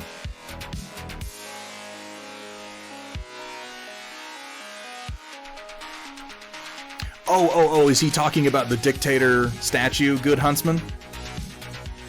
Okay, I wasn't sure what he was talking. I was like, $80 does sound like a lot, but yeah, if that's the dictator model, then yeah, that thing is like this big. It's a big chonkin figure. Oh, hey, it is. Yeah. We're gonna go over and do the storm report. Hang on, let me do a quick thing, and then we'll do that.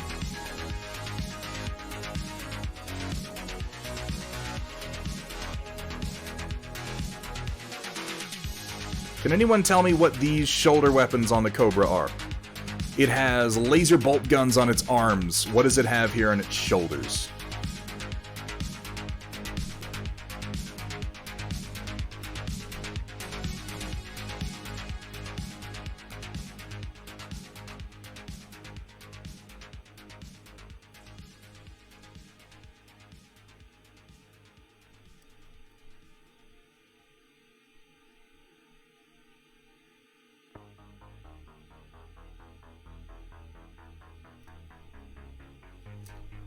Not weapons. Well, what are they? Sensors or something? Just want to know what to paint them. Yeah, the resin Dictator B is very cool. And when they release the resin Starhawk 6, I am so fucking buying that. I'm so buying it. First of all, Cab Boss, if you're listening, when you release the re-sculpted Starhawk 6 in dual cast, send me 10. I love this fucking thing. And secondly, if you do the Starhawk 6 in 32mm scale in resin, I want one too. I want one of those. Yes, please. Please give me one of those.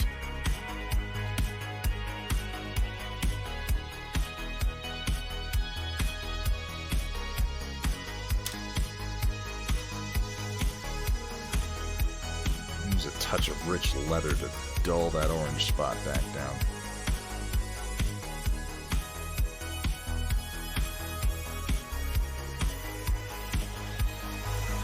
Yeah, the aircraft are all coming back in dual cast in the correct scale. They've all gotten larger. I have all the resin ones that were part of the last Kickstarter, and I can say that the new sculpts are phenomenal.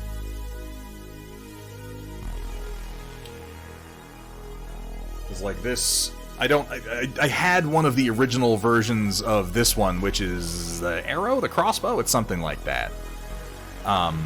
This thing used to be tiny though.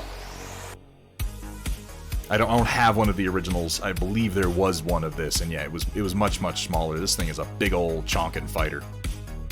I'll tell you what I'm really looking forward to. One of the things I like about the Terran forces is that they have multiple manufacturers of CAV and aircraft, and there's a Japanese manufacturer, I can't remember the name of the company, it's right on the tip of my brain, but they make things like the Archer and the Ronin and a number of other CAVs, and I would like those also in dual cast, because the idea of doing a CAV force all from the same manufacturer is very cool to me.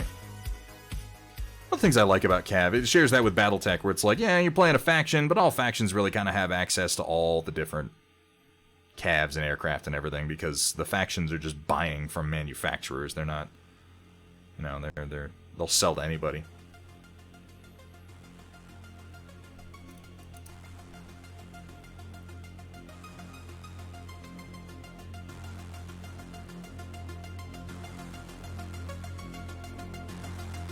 Do you like sexy battle mechs, sexy streamers, and sexy Solaris cheerleaders? Well, Thunderhead Stream has some of those things, and more. Some, and also more. Yeah, the new aircraft sculpts are all surprisingly large, but I like that they're all in scale. So here we go. This is what we've gotten done today over the course of the stream, using primarily dry brushing. The vast majority of the actual handwork that I've spent time doing on this was in doing the lensing on the cockpit glass. But I'm telling you guys, these new CAVs, yeah, if you read the fluff, the mega corporations are factions in their own right. You're absolutely correct, Roland. And in some cases, like the new Starhawk, it's not new, obviously, in models, not in lore, the Starhawk 4 was modified for use by the Templar faction into something called the Warhawk. They use a modified version of the 2 generations back Starhawk that Terran factions use.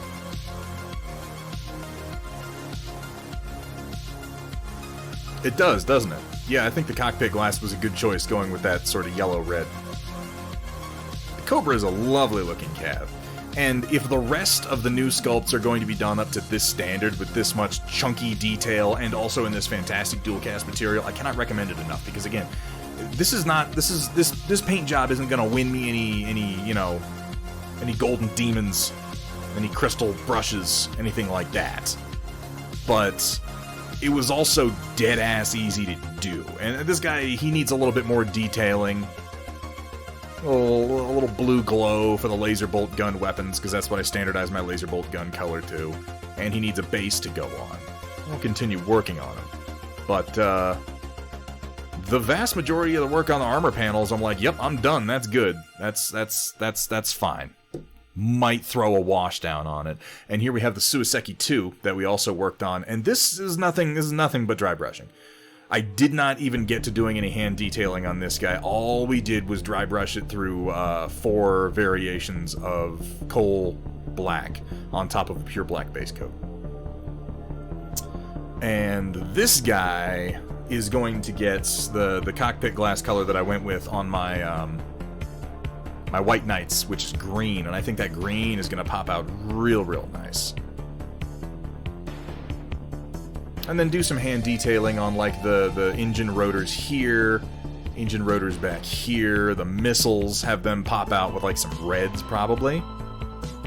It's a one. I think the Suiseki 2 is one of the coolest damn planes, Amish Dig. I love this thing.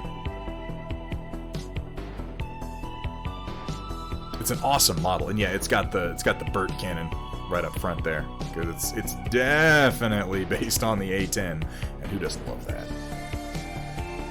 I'm really quite impressed with the quality of color you can get out of this. Just with barely even paying attention to what you're doing. I think that is a testament to the quality of the figures, that you can get them to look decent like this, barely paying attention to what you're doing. Mage Tails.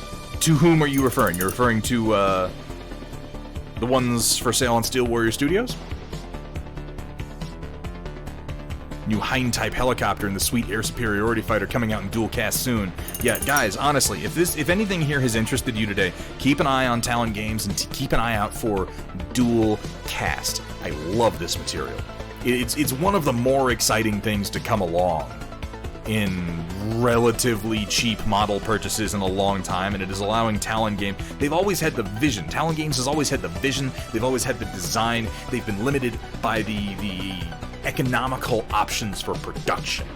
And I think that a lot of people who encountered CAV Strike Ops early on sort of ran face first into that, where they're like, oh, this model's only $6, and they get it, and they're like, eh, it's PVC. It's a good-looking figure, it's a little soft, I don't love everything about it, and everybody veers towards hard plastics. This eliminates that concern completely. It's a fan-fucking-tastic material. It's easy to paint. It's easy to mod. I mean, I'm really excited sort of moving forward into this next era of CAV.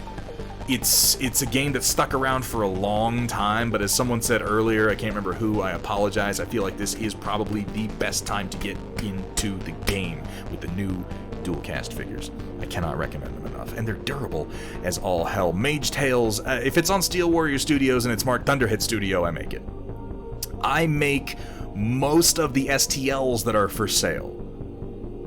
the vast majority of the STLs that are for sale on Steel Warrior Studios are made by me. There are also some that are made by our very own Vergatarung, who's right here in chat, and there are some made by the Steel Warrior himself. I think they're all marked with the designer. Yeah, any of the Trinity City or Hextech models, anything Hextech, that's all me. Oh my god, Darkheart! Darkheart X9! Welcome in, man. Thank you so much for the subscribe. You just wait. What just happened? You just subscribed 6 months in advance? You just give me 6 months of subs in one go? Holy shit! What's up, Darkheart? Thank you so much. I'm gonna close up my palette. We are gonna transition over to the Storm Report and have a look at what you fine people have been sharing, and that I believe is going to close up CAV-CON for the day. It will be continuing in the morning over on Talon Games Online's Twitch channel. Could we please, pretty please, one of my mods, get a shout out in for Talon Games Online? If you're interested in hearing more about CAV and talking to some of the creators and learning more about the new Dualcast material, if you have any questions about their upcoming releases, their scheduling, anything like that, that's where you're gonna want to be tomorrow.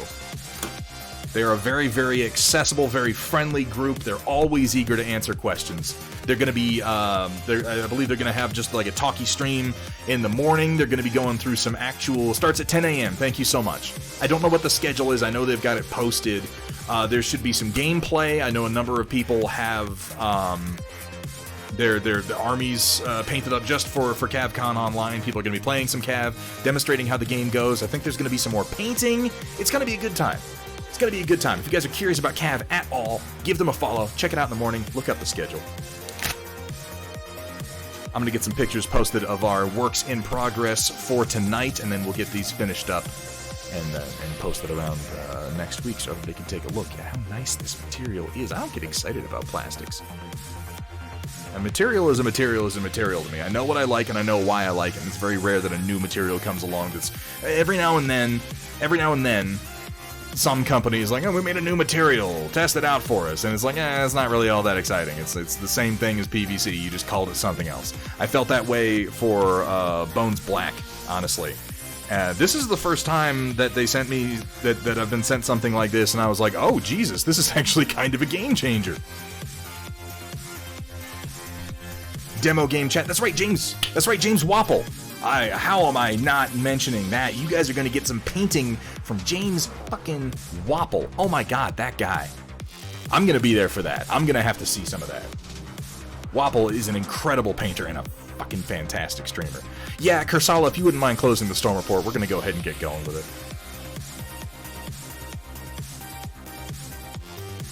it. Darkheart, no, what? Darkheart, you are not allowed to apologize for me for not subscribing to the channel. You're not allowed to do it. That's fucking crazy. 10 a.m. Central Time, Mannix. I believe that's correct. Yes, you guys are all Central Time. That's what it's based on.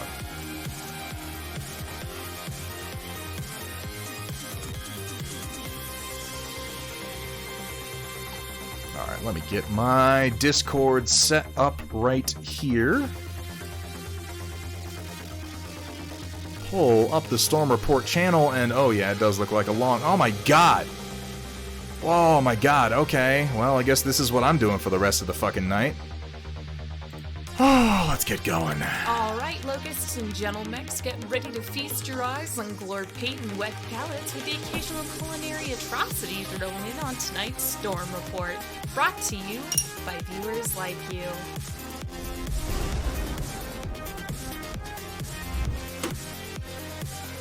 I'm gonna grab a snack. I'll be right back.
I'll have you know, the ender is on the way to where I keep the snacks.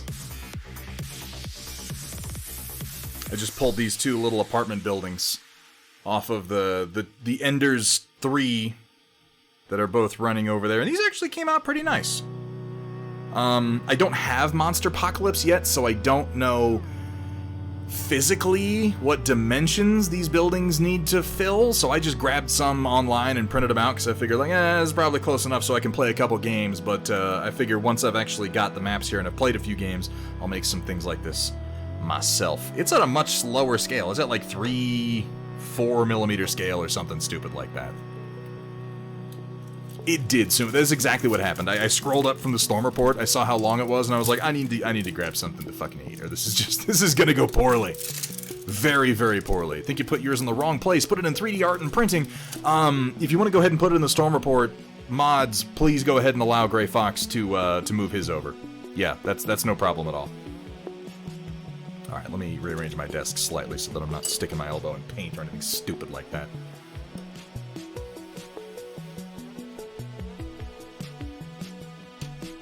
That's exciting. James Wapple is going to be painting some CAV. That dude's out of control. Out of control. Do we know if he's going to be painting in acrylics or oils? I would hope acrylics just because they're more accessible. But if he's painting in oils, hold on to your butts, because he is a fucking amazing painter. Oh, there was a model I wanted to show you guys that I didn't. Show you. I'm going to switch over because I want to show you this model before we continue going with the storm report. I apologize for the interruption to our regular programming. This is the Nemesis Warjack.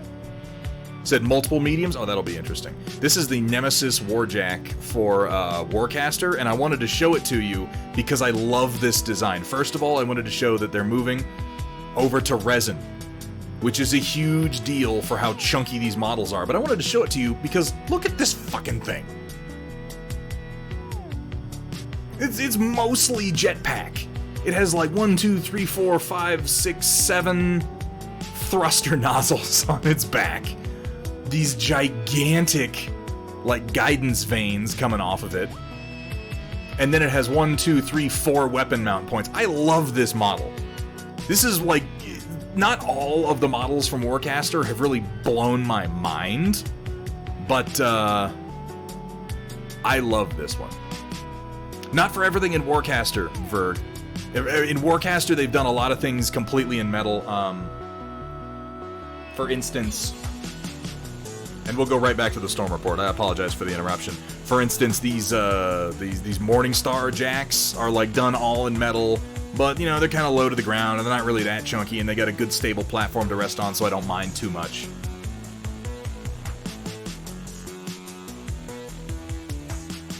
These Scourge Warjacks for the Eternus Continuum that I'm painting next, these guys are all in metal. Which, a little bit of a pain, but they're moving away from this and back into resin. Yeah, I think that's what is going to be the standard Vergata Rung moving forward, is they're moving back into big chunks in resin and then the little details in metal. But mostly I want to share just the design of this Warjack because I love it. I just love, look at it, it's mostly thruster. It's fucking crazy. Absolutely crazy. Be prepared for disappointment. I always am. I always am. I've been disappointed so many times. So many times, Vergata Rung, I just expect it at this point. So let's do some storm report action. Ooh, it's weird transitioning without my snazzy transitions. It makes me feel cheap. I don't know. Yeah, I'm glad you guys like that. That is a really cool model. As soon as I got that assembled, I was like, I have to show this to people because I'm going to be painting that soon. And yeah, that's hot. I don't care if they do their infantry figures in metal. I don't give a shit. They're fine in metal. They're really not an issue. I've worked in metal enough that it doesn't bother me. But the jacks are so chunky that they have to at least do the bodies in resin. And the vehicles they're releasing soon, the main body is in resin and then the little details are metal. So as long as they continue moving in that direction, I'll be happy. I'd love it if they did all resin. I'd love it if they spontaneously generated the money to do everything in styrene plastic. That's probably not going to happen. So yeah, let's have a look at what we've got up first from Rogue 19K. Oh no, that's the wrong, I clicked the wrong thing. I made my screen go away. Where'd it go? Come back, screen. There you are. Okay, I see why I was confused. Yeah, I see why you were saying it's a bit of a nostalgia bomb, Rogue. That is a Terran battlecruiser. Oh man. So detailed too. Wait, where, who made this? You want everything in dual cast? Yeah, like, oh my god. Hey, Cav Boss. Hey, Talon Games, maybe you could slip private to your press the secret to making dual cast. Because holy shit, that would be amazing. Oh my god, Warcaster would have such an easier time if they were able to make stuff in that material.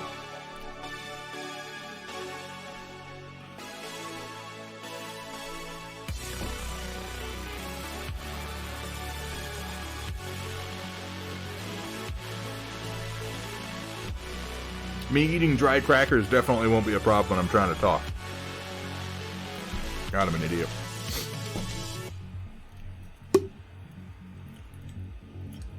This is from BlizzCon. It's beautiful. And this is the,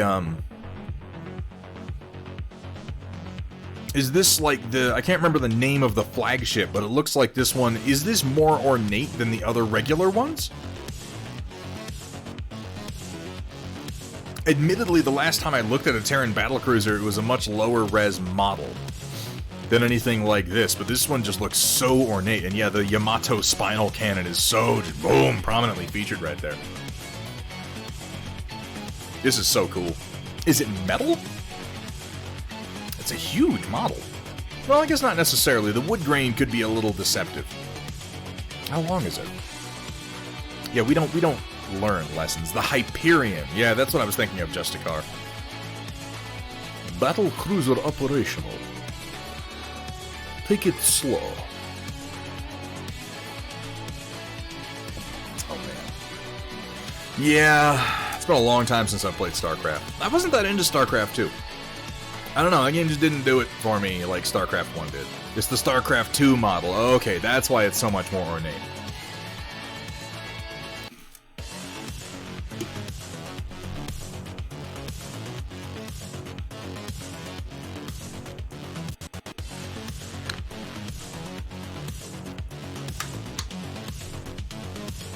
Their crackers may be annoying, but they're for everyone's good. Trust me.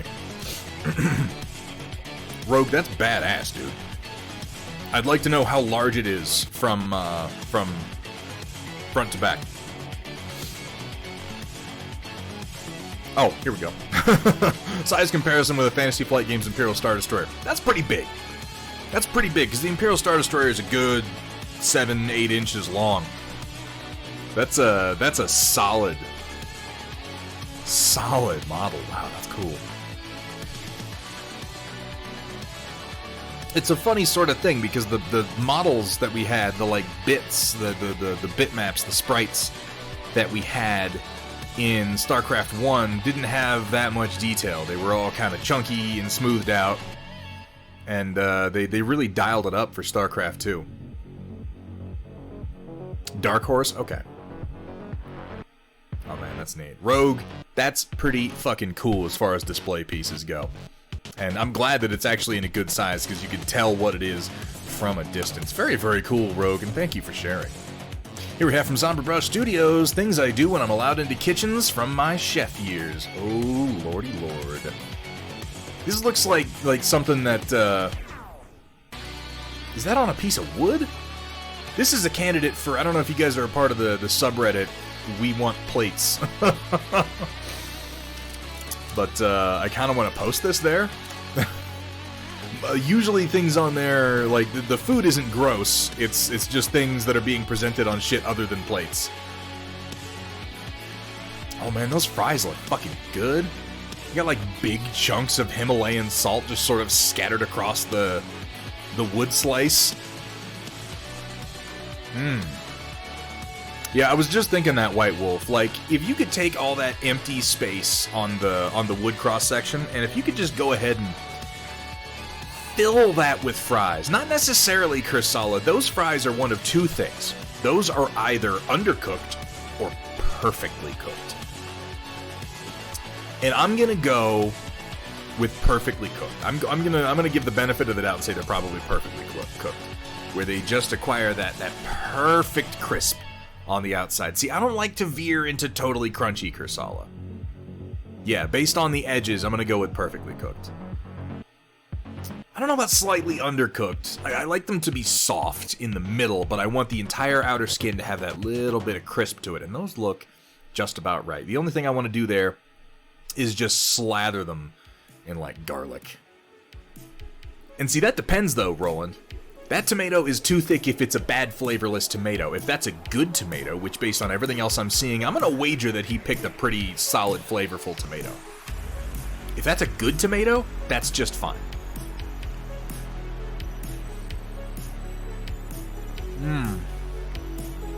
These crackers aren't doing it.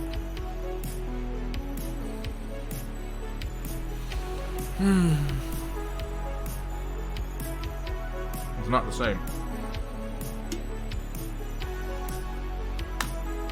I'm eating the crackers and I'm looking at the burger. I'm trying to imagine that the crackers are the burger, and it's not working. It's not working at all. Let's keep going. Yeah, I know, right, Sumitha? Like, ugh. Ooh. Oh my. Zombie Brush, you didn't tell me. You didn't tell me that you had a flair for the culinary. We're gonna have like ThunderCon 2022 and Zombie Brush is catering. They're not Jello. They're not Jello, Roland. Shut up. You're just trying to ruin this for me. These look delicious. Like ranch dressing with my... Yeah, I enjoy... If they're like beer battered seasoned fries, I'm usually all about ranch, like a good home style ranch dressing with those. Okay, guys, Zombie Brush, these are amazing, and I have to move on. I have to move on because it's just hurting me at this point. So, yeah, let's see what we got from Sumitha, starting off with an older piece featuring was originally going to be the Mark I Ravage, but wound up becoming used for an older entry-level militia mech that is essentially the ancestor of the Ravage series Omnimax used by Dreadnought Battlecorps. I'm gonna sneeze.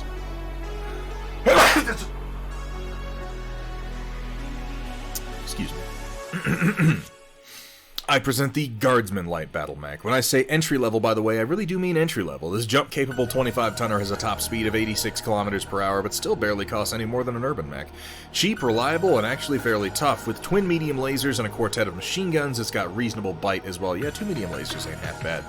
Plog doing what he does, in this case making a really neat depiction of one of the designs I commissioned Jason Spikerman to create.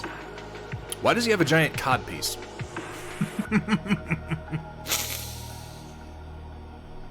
I look at this and I immediately feel like he is thrusting his crotch at me.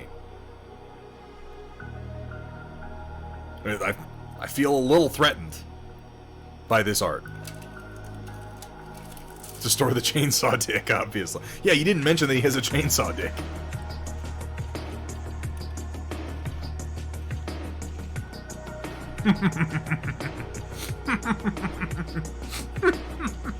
Battlefield dominance.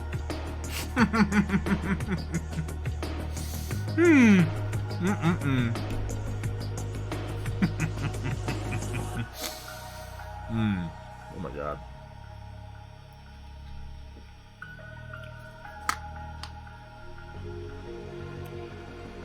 The chainsaw would definitely use the kick table.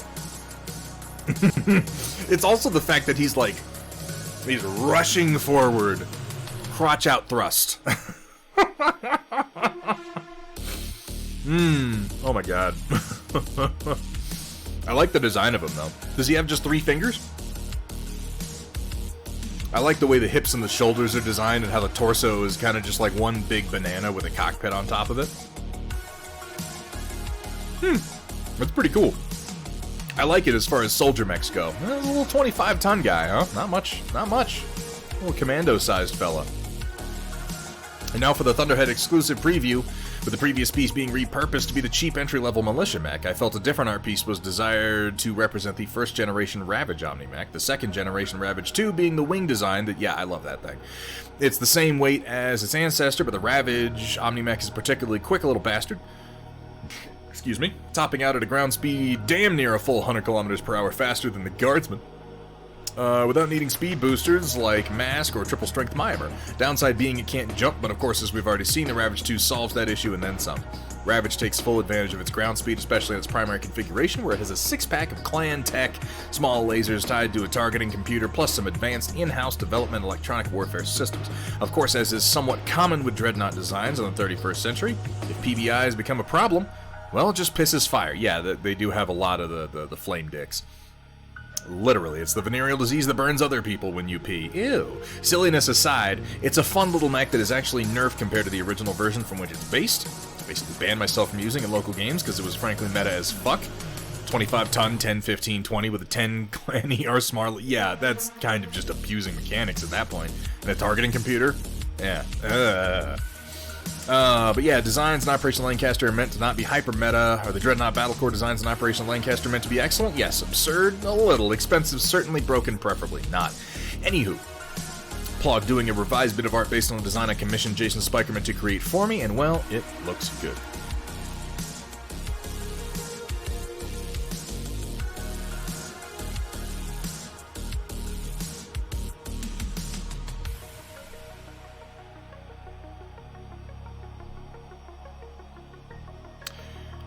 Why aren't the balls fuel tanks?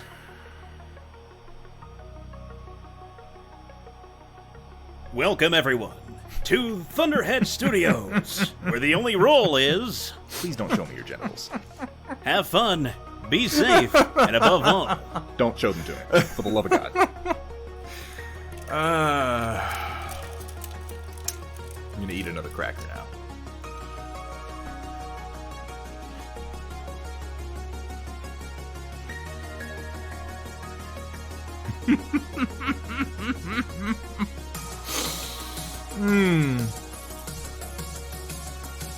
There's something about Canopian catgirls that give me that warm, fuzzy feeling.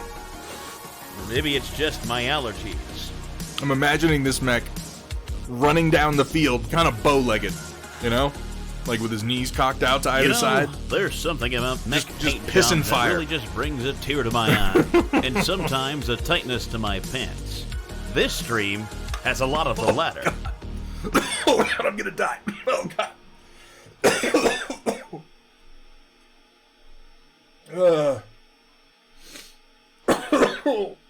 Excuse me.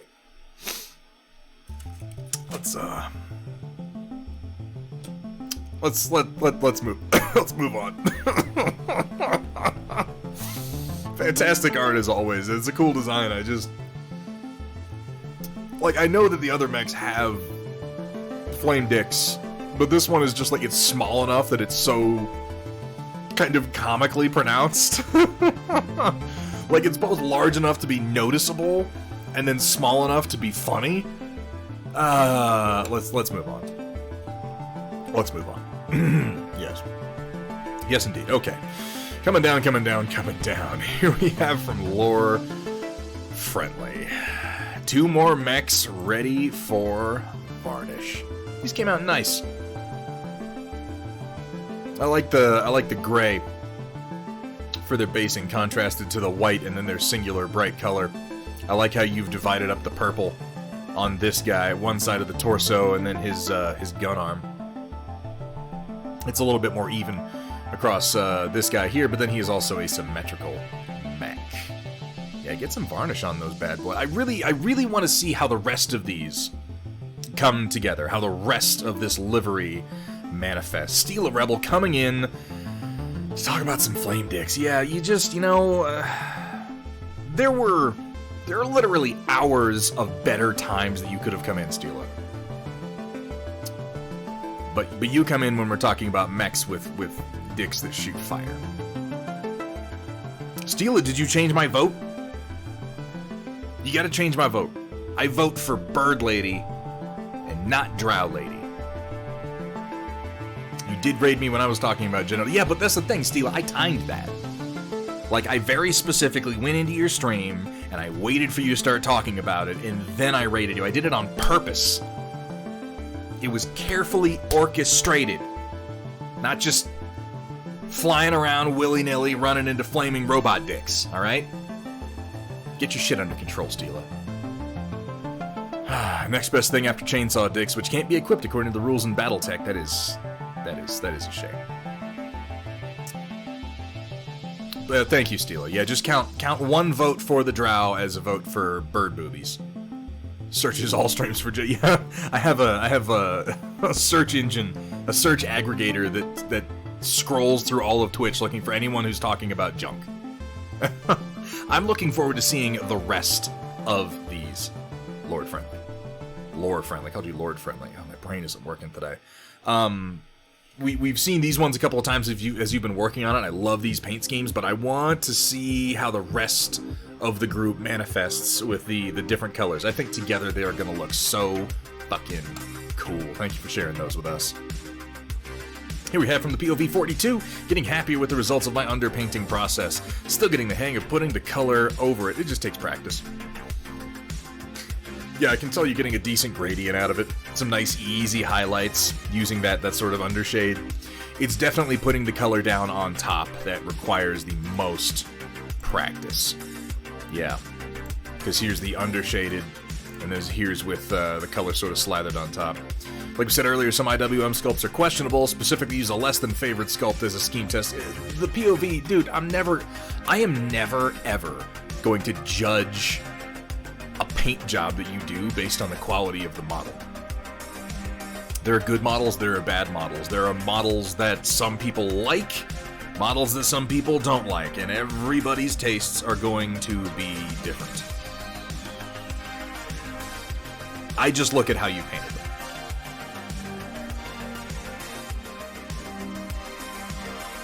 Hang on, I meant to start my printer and I didn't.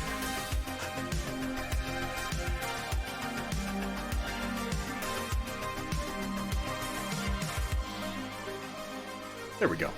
All better. But yeah, this is a process I've been using, and it just takes practice.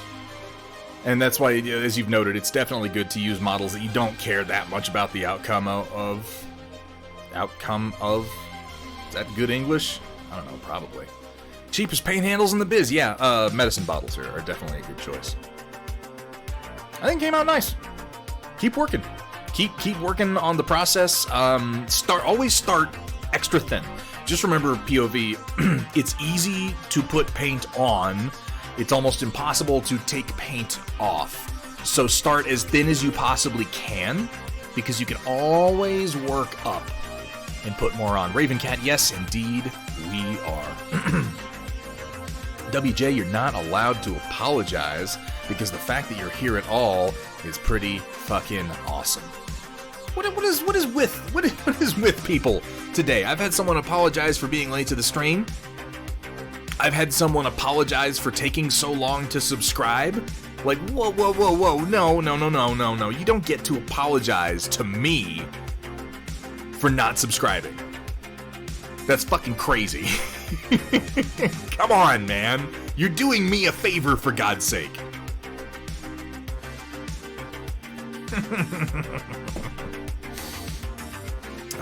Only paying half attention while I game with buddies, and I'm not apologizing, nor should. In fact, you know what, Justicar? That does insult me.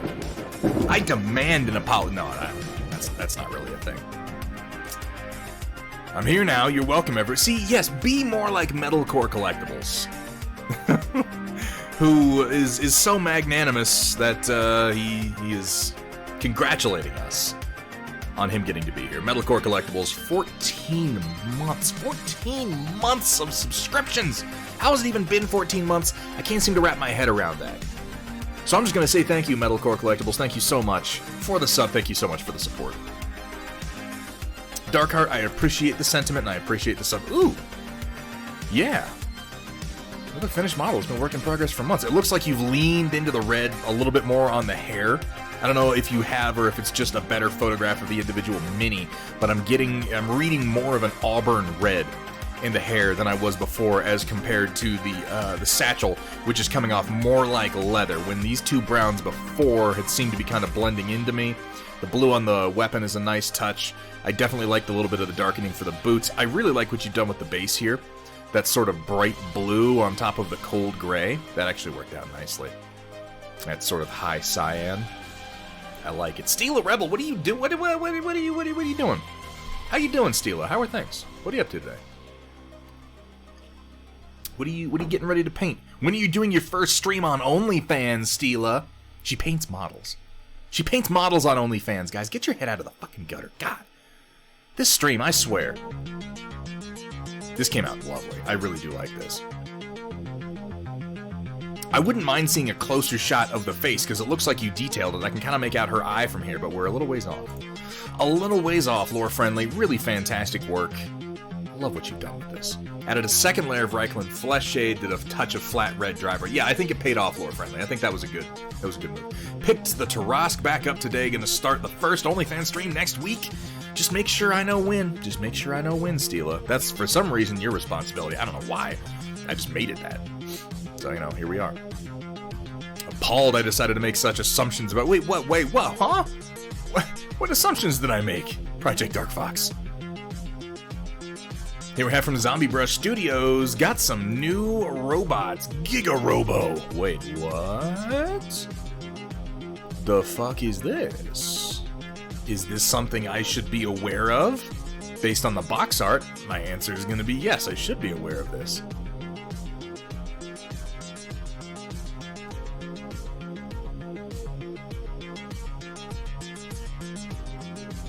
Is it a game?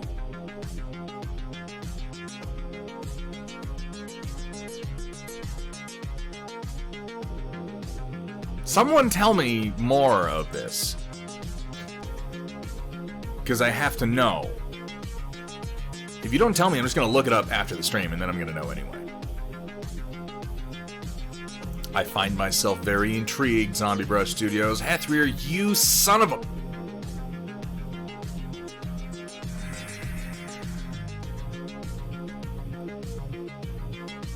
Click on this for a second. Giga Robo, 2 to 6 players. Customizable card-driven miniatures game of giant robot combat.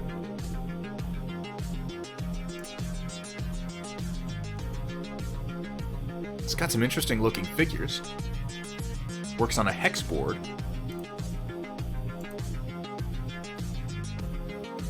Interesting. It seems like kind of a very...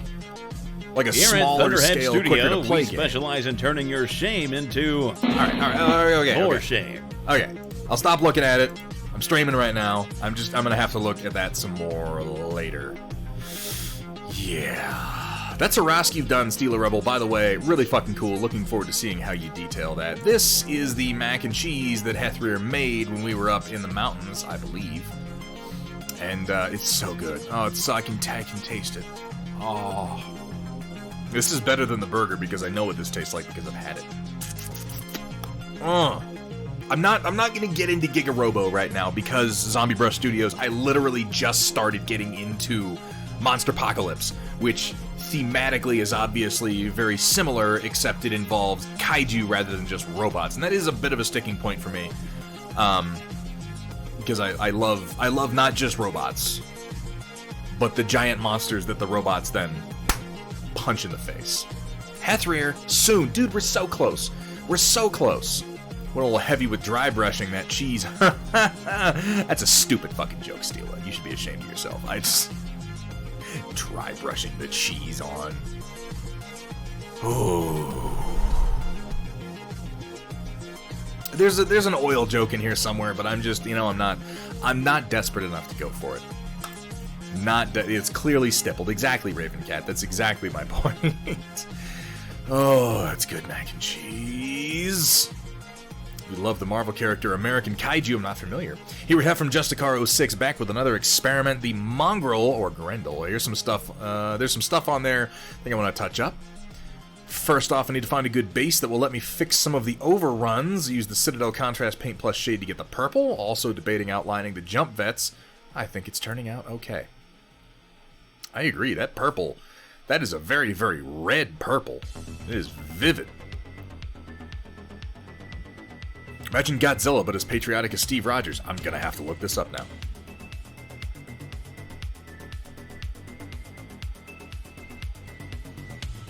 I really, really like that purple.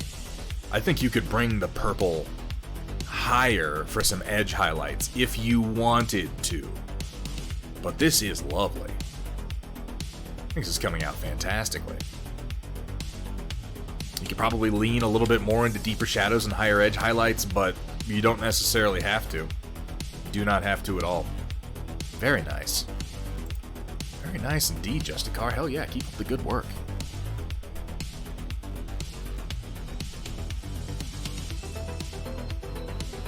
Well, there is a lot of chat, isn't there? Okay, there we go. To our next entry here from Roland. Ooh, that green's looking nice. I want you to... Roland, you're doing contrast and dry brush, right? Do you have a nice soft makeup brush?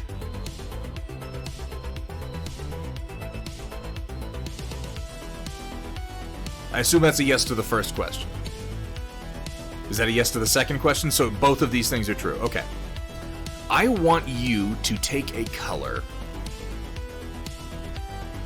like a real pale, desaturated green. I have here in my hand the Scale Color 75's Undead Flesh. Not necessarily this, but something similar to it. Maybe something a little minty. Think like a soft mint color, or even just a very slightly green khaki, but something very, very light. I want you to take that makeup brush, I want you to dab it into a thickened glob of that paint, wipe most of it off, and give a quick, hard dry brush just to the edges of these figures. That's what I want. You don't have to do it. But I want you to take a color that is significantly different from the base green that you're using, and I mean just hit the corners and the edges, and not even all over. That would be with dry brushing, Darkheart. I've done a lot of dry brushing on stream today.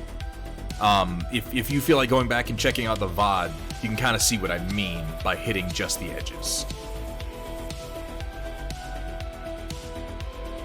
But that's such a lovely green, and if you're willing to try something like that with a significantly divergent, much, much lighter green color, I think you are going to be shocked by how much the definition improves, because it's a beautiful tank. And the only reason I say that is because I know the Sledgehammer, and when I look at it, I'm like, I know the details that are on that. And if you could get those to pop out, this paint job would really, it would cross over to the next level. Would you do that for me, Roland? Would you try dry brushing with something in the khaki to almost like seafoam green? I would almost accept something like a Japanese uniform yellow. If you do that for me, just experiment with it. I want to see how it comes out. Try it on the next batch. That sounds good, Roland. Please, please do, because I want to see how that batch comes out. Very nice work, getting that Clans, Hells, Horses together. Here we have, from our very own Cyber Knight, finally got my Mars set up and printing parts for my friend's art dolls to help him out. Got feet, arms, and one of the antler types we're doing. These are long prints. The antlers took 16 hours, but that's why they got their own printer. You running the Mars 1? Ooh, that detail came out nice. I need to go to the Mars 2 just to increase my print speed. I can't really like justify it. I don't keep my resin printer running constantly like I do my FDM ones, but here pretty soon. Gonna have to go up to it. Either way, the detail came out really nice on these. What resin are you using, Cyber Knight? I'm very curious. It has a lovely finish, and yeah, these antlers came out nice. I love the detailing on them. Spreadable cream cheese. Wait, what? Huh? What? Who? Sat for like 6 months unset up. They take like 20 minutes to set up. Just basic Elegoo Gray? Okay. Look at the tub behind the... Oh, it is, yeah, spreadable cream cheese. Oh, I was like, wait, what? Huh? How the hell did that come up? didn't need it. Yeah, Ravencat, yeah, exactly. I have the first one, and it does just fine. I want the Mars 2 because I know it prints significantly faster. Forgotarung's trying to get me to get the Frozen Sonic Mini 4K. I want to tell you what stops me from doing that. Forgotarung. And this might be stupid. I don't know. It's just something I've been thinking about. I run printers that are sort of consumer standards because I make files... I don't want to use the phrase lowest common denominator. I make files that, and I hate to use the phrase idiot-proof, but it kind of describes what I'm saying. I like to make files that anybody can print with, even if they're using the most common consumer versions of a printer and they're not very good at operating them. So I'm a little reluctant to go up to something with a 4K screen just because it won't necessarily yield identical results to the people who I'm sending files out to. Like, I want to have one, but the Mars 2 and its faster printing speed with its standard monochrome screen should come first for prototyping purposes, because I need the speed more than I need the precision. You know what I mean?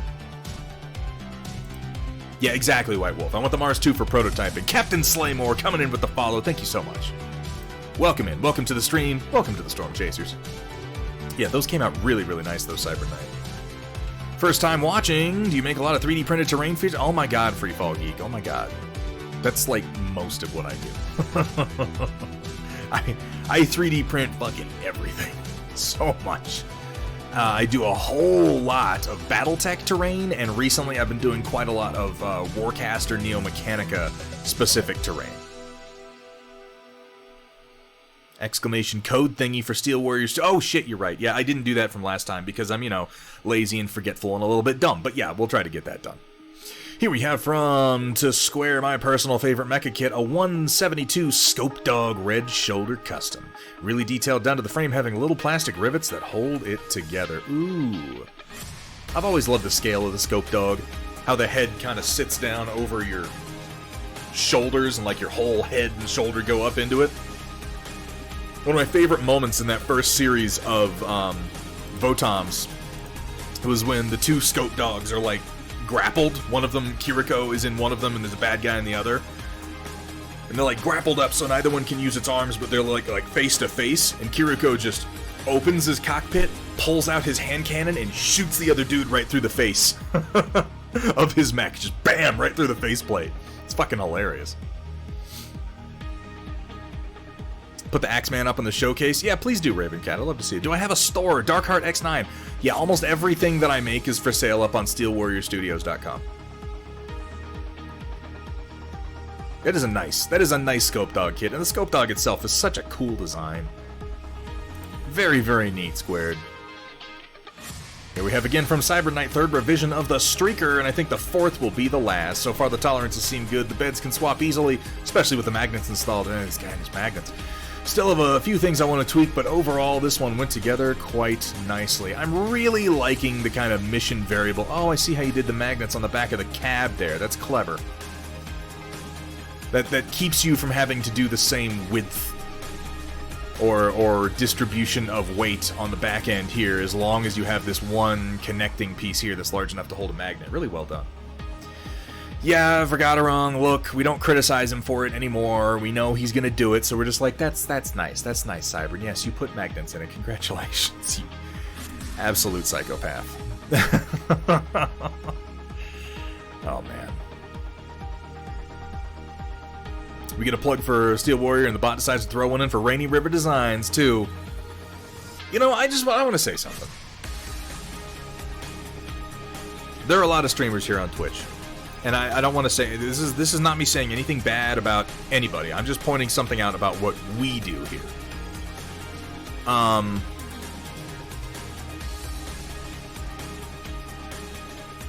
There are a lot of streams here on Twitch that are connected to a lot of different businesses, that advertise for different businesses for different reasons, that have links to different makers, that have links to different online stores, that have different sponsors. Here on this stream, at Thunderhead Studio, all we have are links to our businesses. And when I say our, I mean the communities. I mean this CAV-CON that we've done today, this is the closest that we've done to anything even remotely sponsored by an outside company. And it was done because I like their models, and they're really, really cool people that I get along with on a personal level, and this was really exciting for me to do. But yeah, our links are all to, Metalcore Collectibles, which is Cyber Knight, who's fucking awesome. Rainy River Designs, which is Kursala and Data Nerd, who are fucking awesome. Steel Warrior Studios, which is, Steel Warrior Studios and me. He sells my stuff. And I really only mention this because I'm gonna sprain my elbow, patting myself on the back here. But I just think it's cool. I just think it's cool that we're so self-contained, and I think it's cool that we need to have one, Metalcore Collectibles. I'm gonna redo my. I haven't adjusted my timers for my bot in like over a month, so I need to adjust the timers for my bot and add in one for Steel Warrior Studios, one for Metalcore Collectibles, because we're gonna be having a lot more Metalcore Collectible stuff being painted right here on the stream. I just, what am I trying to say? What is the core of what I'm trying to say here? Why did I open my fucking mouth and start saying this? Well, the reason is you guys are fucking awesome. This community of makers, of painters, of craftspeople, of just hobby enthusiasts is one of the best that I've ever been a part of, and I feel incredibly lucky to be a part of it. So, thank you. Thank you all for being here. Thank you for supporting all of this. And, yeah. Let's keep going. Not you, Steela. You're not a part of the community. I'm joking. That's... Why do I do that? I do it because I think Steela can probably take it. And I'm sure she's gonna... Next stream, she's gonna be showing her goddamn scaly temptress again, trying to get me to paint with oils. The depressing part is it's probably gonna happen.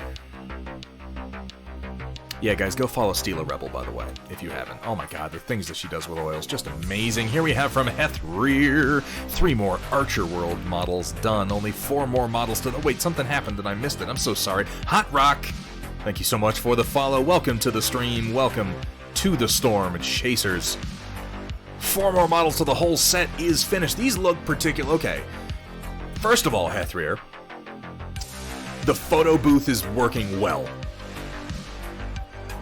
These are the best photos of models that you have painted I may have ever seen. I think that this has... It's the frustrating thing about taking photos of models is if you don't have the right conditions, you take a picture and you look at it and you're like, this isn't how it really looks. I'm not really getting across the paint job that I did. This is getting across the paint job that you did. Much, much better. Much better. Also, I love the variation in hair and skin tone across the same model here to give them unique identities. How are you liking the Marcher World bases? These 3D printed bases were designed by me, by the way, and they're also available on Steel Warrior Studios. Yes, that is correct, White Wolf.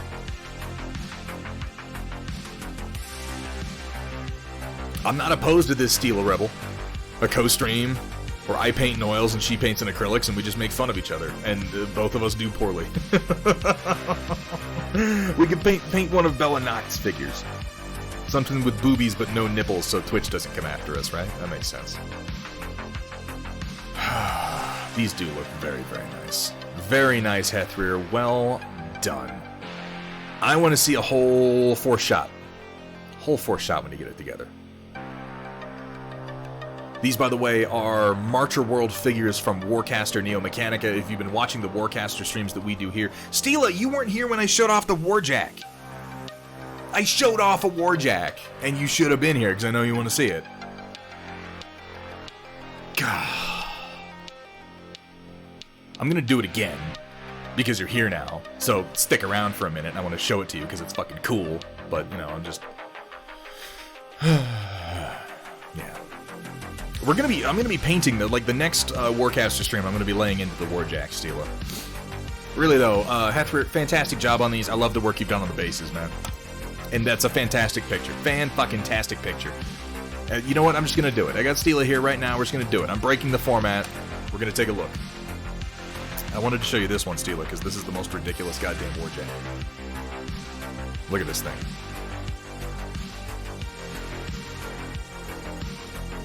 It's huge. And most of its body is a thruster pack. This thing is awesome, and I'm really looking forward to painting it. I want to do something fun with the thruster pack. It looks like, yeah, it's standing there, and also it can rocket forward at about fucking 500 miles an hour instantaneously. It's nonsense.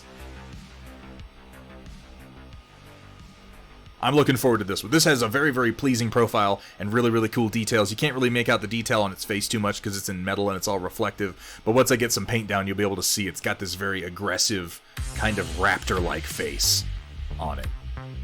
It does not. No, Steela. They simplified that significantly for Warcaster. Now Warjacks just have hit points, but the difference is that all the units in Warcaster can come back after they're destroyed. So Warjacks are weaker, but they also cycle, so you're not losing them when they get blown up. And these are the ones that we are going to be starting painting probably next time we do a Warcaster stream, Steela. These are the smaller Warjacks for the same faction, which I finally have primed, ready to paint, and based. I'm gonna be working on these guys. Damn right you do. That's why I'm telling you, so you can be here. I didn't like the grids. Alright, let's go back to the Storm Report. Forgot about, I never liked the, like, I agree the grids made it unique, but the grids were like, after you've done it a few times, it's just extra shit to do. And it didn't really add that much to the game. The reinforcement, Void Gate, and Arc system for Warcaster is, to me, a much more compelling series of game mechanics. Like, if you replace Focus with Arc, and you replace the grid damage with just the general reinforcement system, I find those two mechanics vastly more compelling and, most importantly, more fun to play. I don't disagree that the grids had a unique idea and that the idea was cool. The implementation left me kind of... They did the same thing in Arena Rex, and the grids on that were like, good. They did the same thing in Guild Ball, and I was like, good. How many more times do I have to make the same stupid mouth noise before it gets across that I didn't like it? 3-4 more times, I figure. You're welcome for disrupting the stream. Damn it, Steela!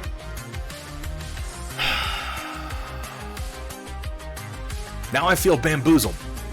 How about that? Here we have from Shock21, a work in progress. With all that solid blue, I feel like it's about time for me to try to figure out highlighting. Hell yes!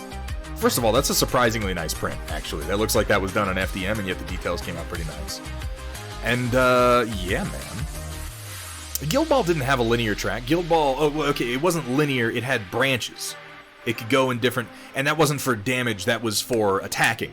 As you rolled higher on your attacks, you would branch off into different styles of damage. It's the same concept, and I found it tiresome. Very, very tiresome.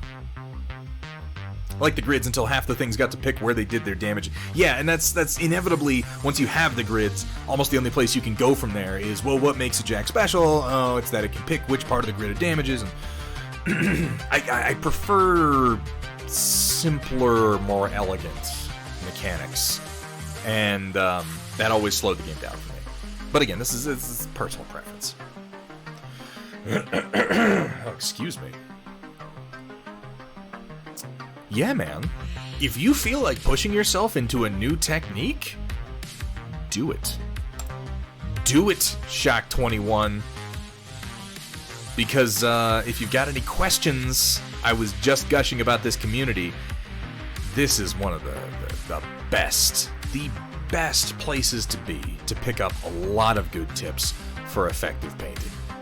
We don't have any I was gonna say we don't have any James Wapples, but Wapple actually does hang out here pretty often, so that's wildly inaccurate.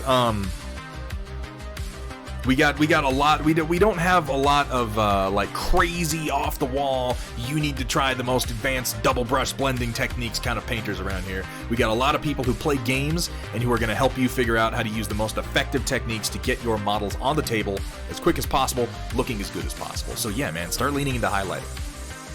Welcome back to 50 Shades of Coal Gray, Chapter 5. Thunderhead smiled as he held 2 brushes aloft, staring down at his workstation and me with an evil light glinting in his eyes. He put both sets of bristles into the Glorby fluids, chuckling to himself as he did so.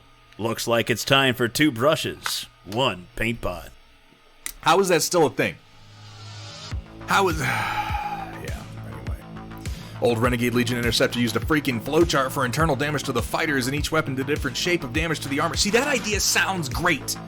That idea sounds great on paper, Crossbow. But it's one of those where once you start doing it, you're going to be like, oh, systems like that can be good if they yield differences in outcome great enough to make it worthwhile.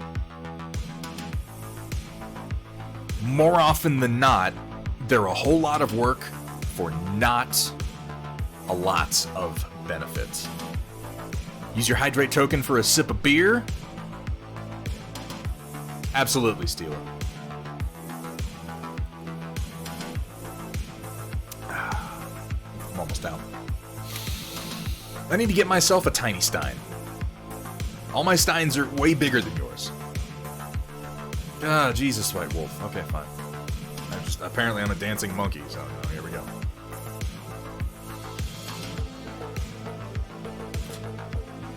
Okay, no more beer. Square, thank you for the reminder. I always let my lumbar support slip down way too low. Ah. Damn it, Dark.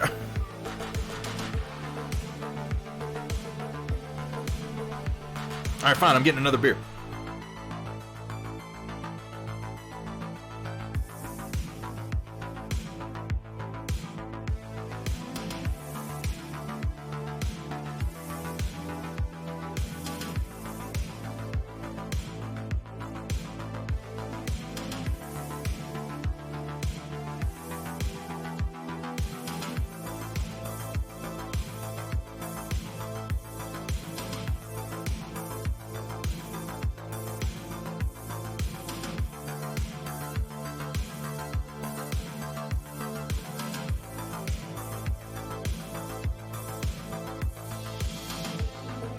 I am profoundly uncomfortable with how much Steela appears to be enjoying this.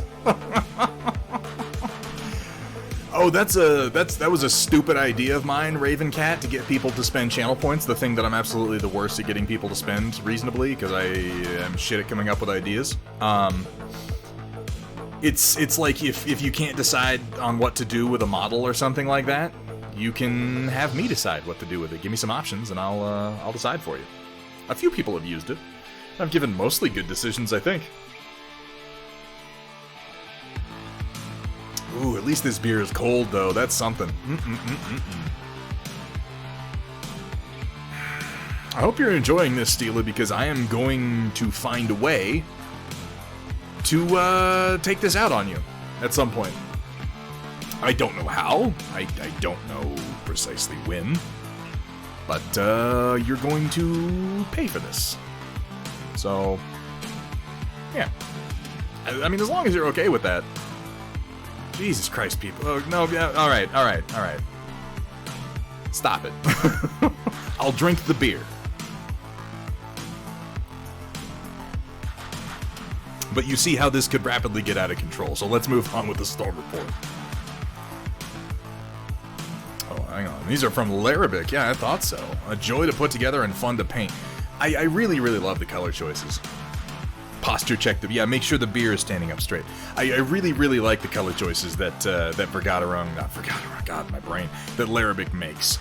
I mentioned this before when we were looking at some of his goblins. It's a good show of how you don't need to do the most precise and careful painting techniques to get a forest that really, really pops. You just have to make good color choices. And these color choices are all so vivid and so loud. And they complement each other so well. You can tell what everything is supposed to be, and you can pick up on all the details of the figures. I don't know that Larabic is in chat right now, Steela Rebel, but you could definitely ask him on Discord. I'd be curious what greens he's using, certainly. They're incredibly vivid. I mean, he's also using flash and blasting them with light, but the colors are... like, you would think they'd get washed out if he was doing that, but they're still very, very vivid. Yeah, the sort of teal on the rocks, I think that's a great choice. Like I said, amazing color choices. Here we have from the Red Baron, painting up 1 regular force and 2 CAV ball team.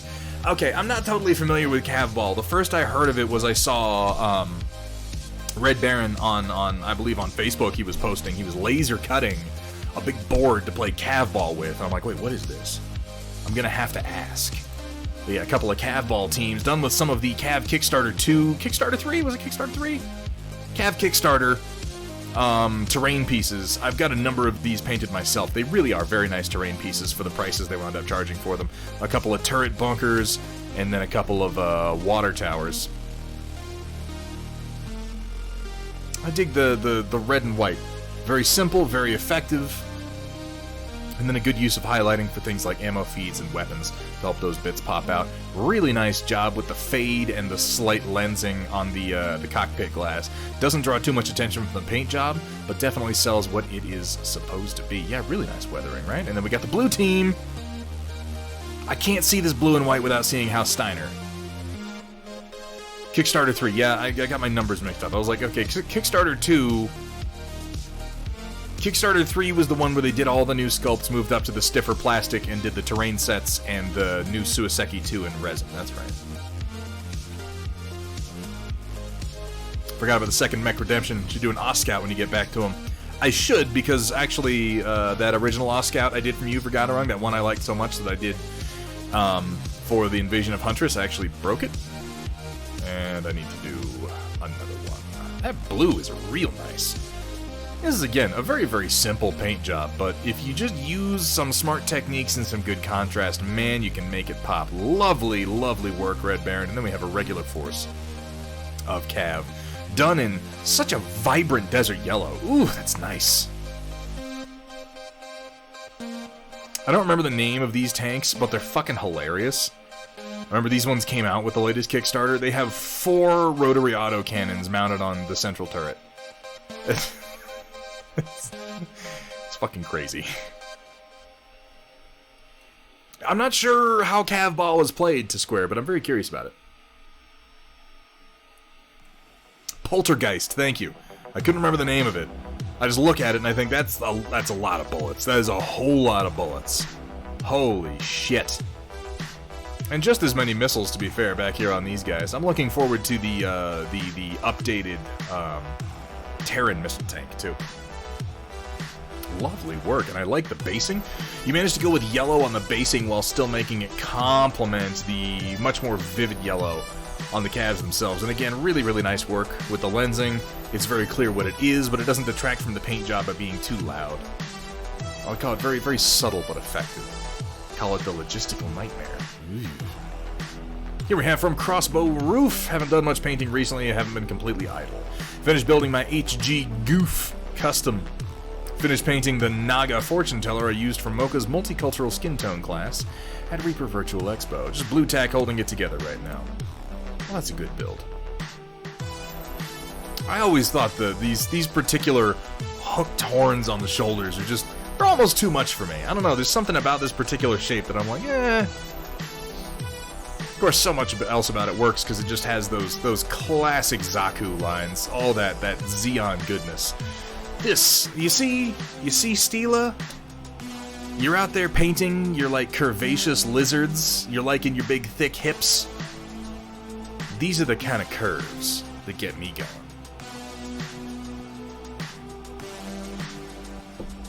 Oh, yeah.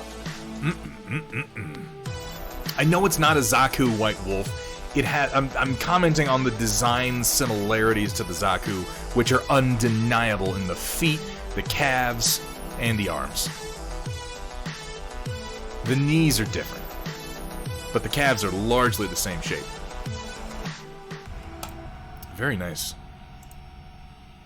I need to do more work on skin tones that aren't just white people, because I suck at skin tones, and I can barely achieve one that is roughly similar to my own. This is nicely done, though. It reads very naturally. It could use some boobs. No,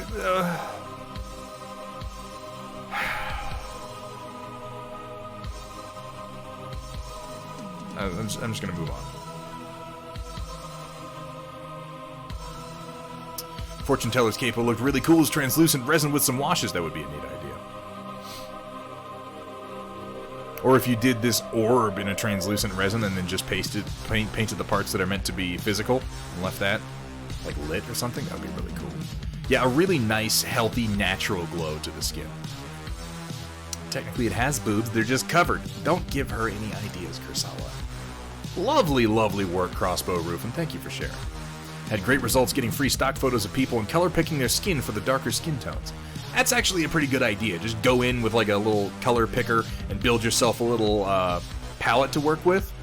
I've done that. I've done that for some skin tones. For a real pale skin tone that I did, I had some luck doing it that way. Here we have from Sumitha. Oh my god, excuse me. Eating crackers and drinking beer. For the purposes of Operation Lancaster, purely non-profit fan project that it is, this is a rare 190-ton Behemoth 3 super heavy battle mech. It was a fun kit bash to build and paint in Dreadnought Battlecore colors. However, yeah, and I recognize these parts because I've built the one that you use parts from. The kit bash would not have been possible without the awesome parts of the older metal CAV lineup. This fact is mentioned in the Associated TRO article. For those interested, it's built from the Mastodon. Long out of print, sadly, for the torso and legs. Thunderbird, slightly modified for the arms. I have a Thunderbird over behind me, apparently. I thought it was in front of me, but it's not. Duelist for the upper cannon, modified. The barrels were cut off and rotated versus the base. Thank you, Cav, and here's hoping we see the Mastodon again. Also, thank you to Matt Plog for making the associated art of this thing for the project look great. I would post that art, but I'm at my limit for the Storm Report. I love the Thunderbird's arms. The Thunderbird, in general, is a great-looking mech. Cav, rather. It's interesting how this removes a lot of the bulk of the Thunderbird and kind of squats it down so the arms are closer to the deck. Gives it a very different profile. 190 tons, right? Didn't know they could get that big. That's what she said. Oh, God, that's terrible. Just terrible. Cool Mini or Not page has guides for a range of natural skin tones. I might have to look into that. I definitely need more work. Definitely need more work on skin tones. Here we have from White Wolf. Already posted this elsewhere, but screw it, posting her here, even if I wind up getting more work done tonight. Reaper Miniatures Queen of Hell marches onward towards completion, almost to the point of calling the wings done. Just gonna look into potentially adding another touch or two to bring them slightly more orange in tone. Yeah, who here in chat has seen Jeepers Creepers?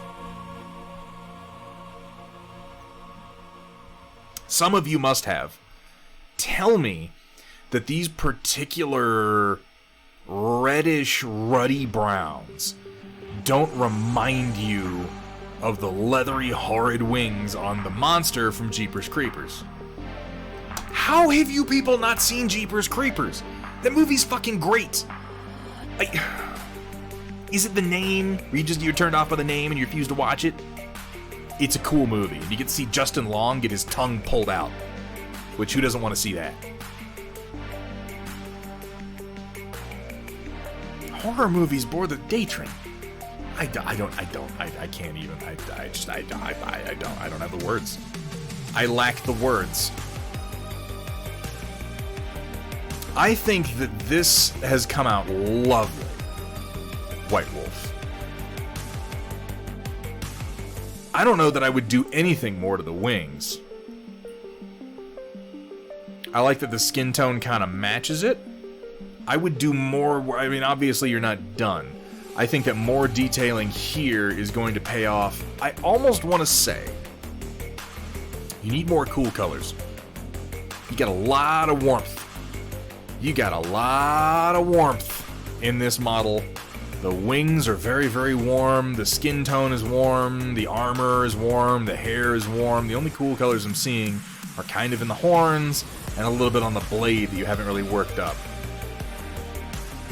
I feel like it wants more splashes of cool color to break things up.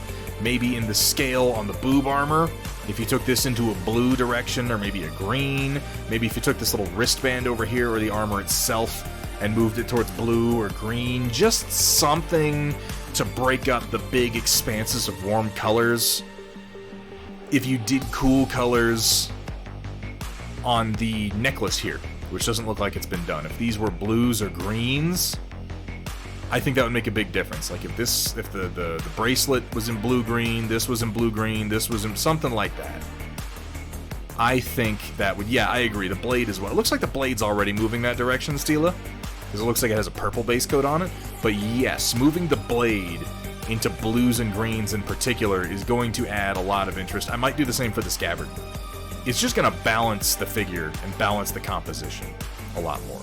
But the colors you have are fantastic. I wouldn't touch the wings. I don't think I would touch the... At most, I might highlight lightly some of the knuckles on the, you know, the bony parts. This little spine here, the knuckles on the weird little... There's a name for this. They're not fingers, obviously. They're fingers that evolved into being wings. You know how bats have... They're like bat wings. But, I mean, other than picking out the bony parts on the wing, I wouldn't touch the wing webbing anymore. I think that looks fantastic. And then, yeah, we'll work in some more cool colors, and I think you'll find the whole thing pops a lot better. Really, really lovely work, though. I love how those wings came out.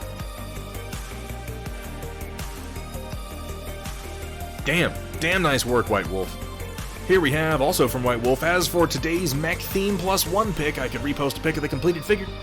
I could post the pic of it soaking in a Thunderhead mug like it was sitting in a hot tub. Instead, I shall include this pic and say, soon.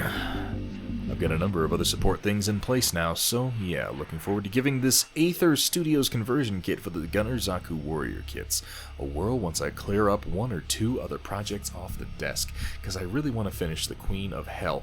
I think that's probably smart. Lean into that project until it's done, because it's so close right now, and it's going to look so cool when you finish it off. Interesting conversion kit. Looks like it's going to add a lot of detail to them. Extra panel lines and such. You get that Queen of Hell done. And then let's see what this looks like on the kit. Here we have from Lore Friendly, don't have any calves, so have my latest. Hellocust Kitty. A joke from Kursala given life, and I'm quite happy with it. I don't have a hard time believing that.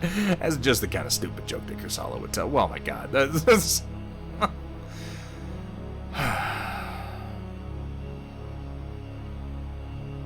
This is silly. But for as silly as it is, that's pretty cute. And well done. The bow actually works surprisingly well. It plays. It's an adorable little locust, isn't it? Oh my god, you people. I just... Well done, Lore Friendly. No, it's not an awesome, it's a locust hobby habit. Obligatory Battletech humor.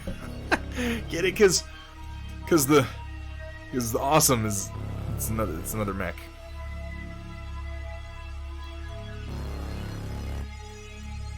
Oh god. Why do I bother? You are not AWS AQ.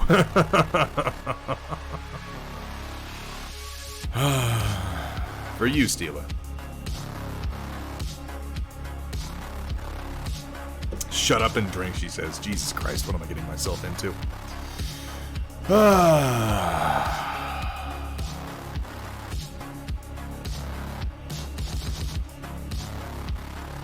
Apparently I just go with it, so, you know, whatever.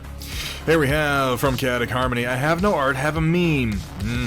A priest, a pastor, and a rabbit walked into the blood donation clinic. The nurse asked the rabbit, what is your blood type?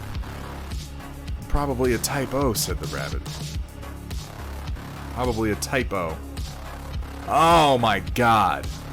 Oh my god. Oh. I had to repeat that one to myself. I'm probably a typo. Jesus Christ. What? Is this the community that I've cultivated? Is this what we are?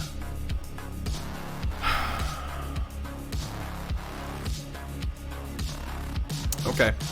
All right. Not gonna argue with it. I'm just gonna keep going. Anyway, another one from Zombie Brush Studios. Sun's first BattleTech Mini. You know the funny thing, Zombie Brush, it doesn't put you over the limit because we had another allowance today for anything mecha related. So this actually fits right in. Shut up and enjoy your beer while it's still cold. You know what? Fine, I will. I will. But Steel is the only one who gets to order me around, and that's only because I've set the precedent. This is actually pretty cool. I like how he's sort of divided up the greens and the reds. I'd like to see what it looks like on the back, Zombie Brush. Did he do anything cool with the reds on the back there? Either way, fucking awesome. Get him started early, man. Get him started early on the arting. Because painting minis is something that can quickly expand outward into other art-related hobbies.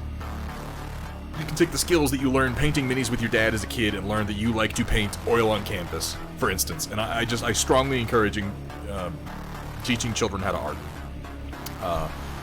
I did not come from a family that encouraged artistic endeavors in my youth, and I wish that I had, because I didn't get started on it until much later in life, and I sometimes mourn the years that I should have spent reveling in art. Reveling in it.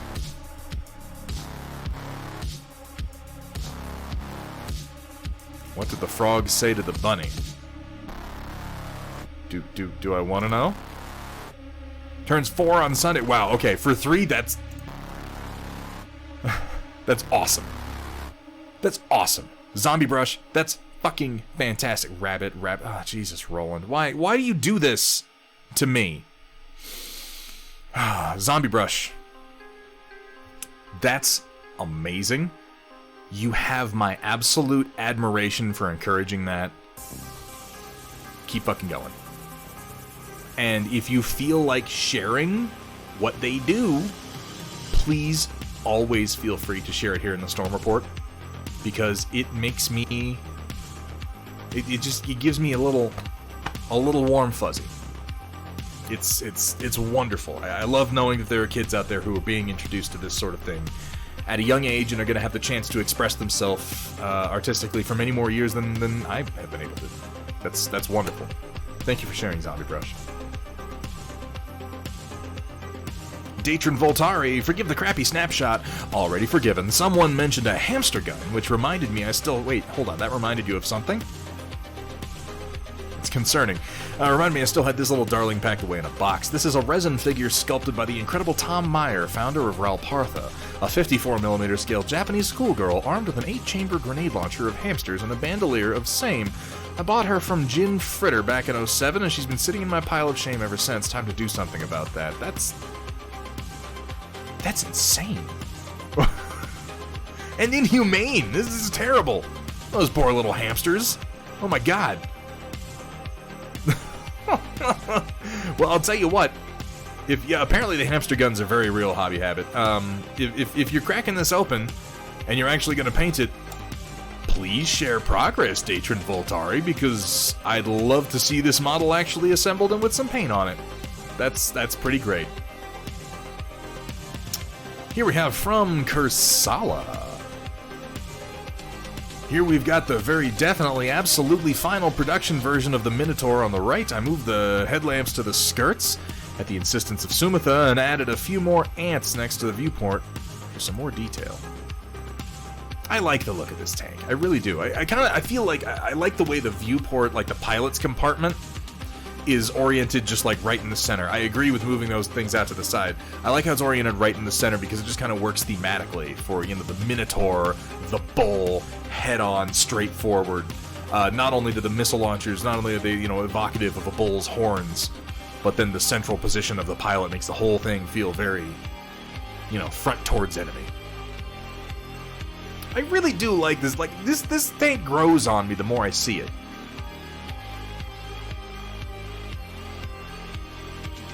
Really nice work, Kursala. It looks like you're leaning into that dry brushing too, man. Keep it up. Keep up the practice, because it just gets easier the more you do. It's just a finesse thing, and the more you do it, the more sense it's going to make. Really awesome work, Kursala. It was just a suggestion. They tend to be good ones, though, to be fair. Here from Vergatarung, here's all the stuff I've been working on recently. Minus half the pressure towers and a couple of storage tanks that didn't get done because the compressor was overheating. I have the river ready to paint. The regular forests are printed and started painting. A couple more units for dazzling, a ton of magnetized pipeworks, a pair of mech bays, alien forests and crystals, and 23 completed militia mechs. Have to print out more drop base now that it's magnetizable. More desert hills and more alien forests and crystals now that I can order a Martian red desert mat from Steel Warrior. Oh my god, all the things. This is more pipeline than I have printed right now. Forgot it rung, damn. I like the look of so much of it all clipped together, all magnetized like this. I'm so excited that the Fluidworks pack is out there finally getting like printed and used by people. This is one of my favorite packages, one of my favorite expansion packs to the Hextech line to build so far. And I really am looking forward to seeing it combined with your river tiles, because I think if you put one of these ground pump pieces just like facing a lake or a river, it'd be sort of implied that it's pumping water. So you could have the pump come up and go like into some storage tanks and then into a refinery and then out to a pressure tank and then have that take the pipeline over to like a city or something like that. Most of my excitement for the Fluidworks pack is not it on its own, it's seeing how people combine it with the other packages. Even the mug has magnets. Thunderhead Studio mug back. These mugs really are just so damn nice. Kursala Data Nerd, thank you guys so much for doing these. By the way, apparently, you will soon be able to acquire some stock of the Thunderhead Studio merch produced by Rainy River Designs from Steel Warrior Studios. He is going to stock a certain amount of it. So when you go to make purchases from Steel Warrior Studios, if you're ordering Hextech, if you're getting STLs, whatever you're getting, if you're buying some mechs, whatever, you can get it. Go ahead and get yourself a Thunderhead Studio mug while you're at it. Because obviously you want me on your mug. I mean, who wouldn't, right? Like, come on, that's crazy. After he moves, yes, after the move, which is upcoming, which is pretty exciting. The mech bays are looking nice, too. And yeah, let me know. I've only printed a few of the magnetizable drop base parts so far. Steela wants my face on her mug. You want my face in your mug. I'm not even sure what that means. It's probably bad, though. Steela, I'll send you a mug. It won't be my face. I'm not gonna put my goddamn face on a mug. That's my mug on a mug? Come on. That's too on the nose. Here we have from Manro Fasal. Went with Drow Elf 2. This bust gets painted a lot. I almost feel like I should print and paint one. Yeah, I love the Drow skin tone so much. That's actually working out pretty nicely, Manro Fasal.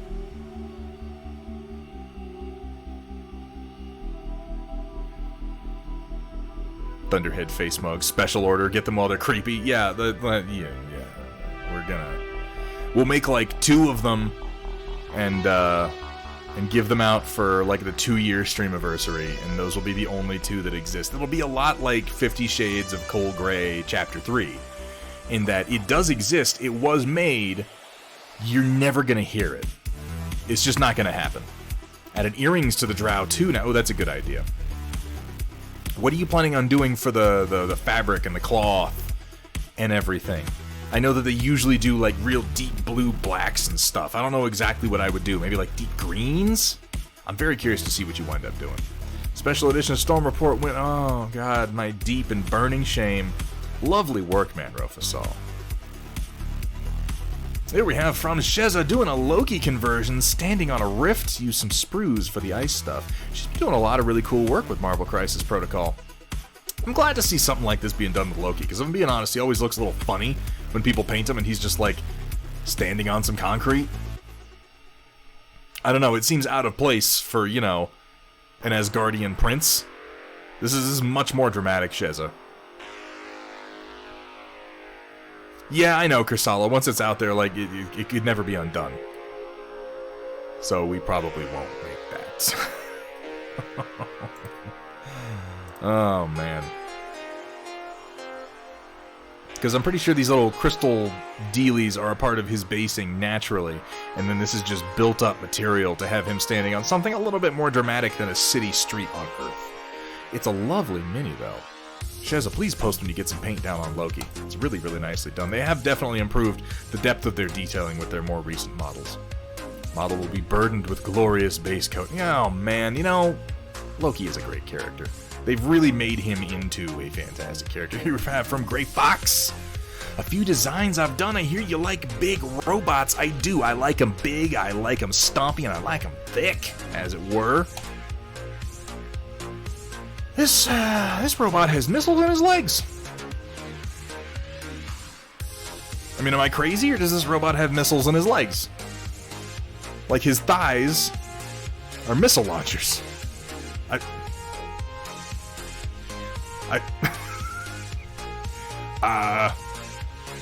I never thought of that. Them thighs take lives. Wow. It just kind of took me a second to really take that one in. I like the design of this machine. He has a little bit of the Ed 209 going on in the sort of smooth, rounded canopy, and then the big machine gun arm sticking off to either side, which is something I always like. This is an interesting design feature. I'm not, like, it's new? I've never seen this in a mech before, and I'm not totally decided how I feel about it yet. I think I like it. I mean, not necessarily WJ. It depends on what kind of missiles they are, because missiles don't necessarily have to fire directly at their target. If they're laser guided, as long as you fire them at an upward angle, in theory, they should still work just fine. For a second, I thought it was Ed 209, but it's on an incline, so no, it's already vastly superior. Oh, don't pick on Ed. Don't pick on Ed 209, come on. When he stands straight, they can volley. Yeah, that's what I was thinking. Like when both of his legs are oriented like this, because see, this one's pointed up. That's pretty cool. What else we got? Oh, look at this boy. Ooh, look at that. Look at that thigh gap. Oh, lordy lord.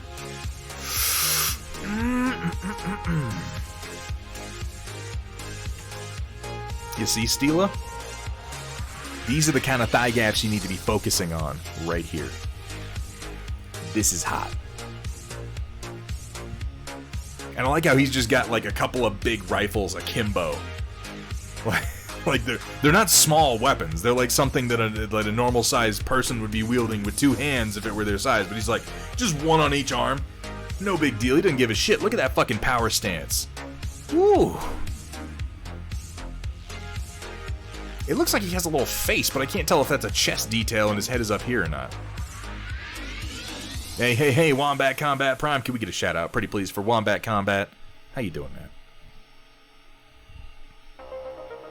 Don't discourage Steela from listening to me, Riot Sister. This is my stream, and she can listen to me. That's fine. Undermined by my own mod. They're scoped. He holds them up gangster style to sight down. Yeah, you hold them up. And, oh, this is brilliant. Okay, so you got two rifles with scopes, right? You hold them up, right? You tilt them in gangster style, and the scopes line up with your eyes, right? You follow? Like that? And then it's like this. It's genius. Genius. I don't think that would work. But I like it anyway. Oh.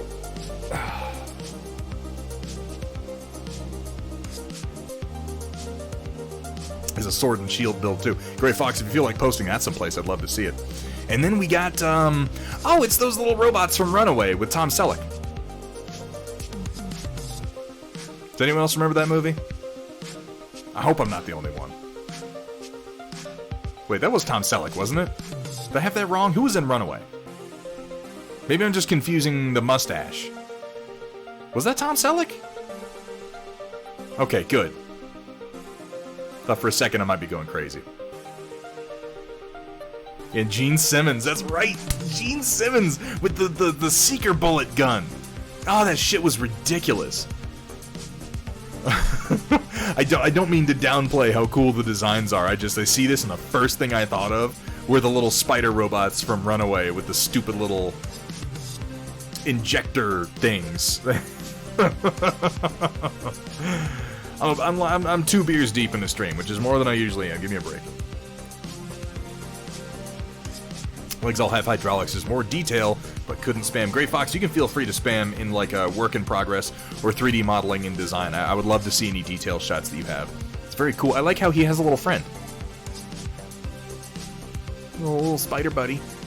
Just kind of hanging out, you know?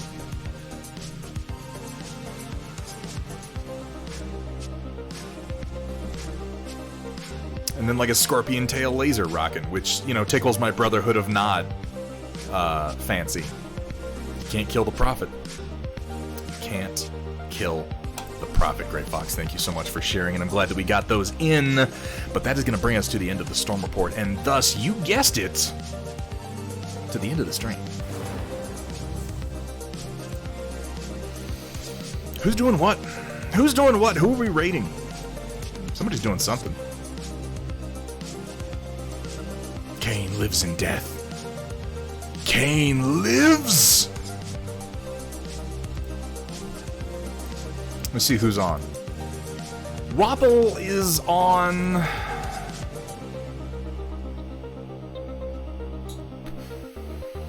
He has so, like, I don't feel like... I look at Wapple and I feel like Wapple doesn't need a raid, necessarily. Wapple isn't going to benefit that much from a raid, but I'll tell you who is on is Zombie Brush Studios. And we should raid Zombie Brush Studios. What do you guys think?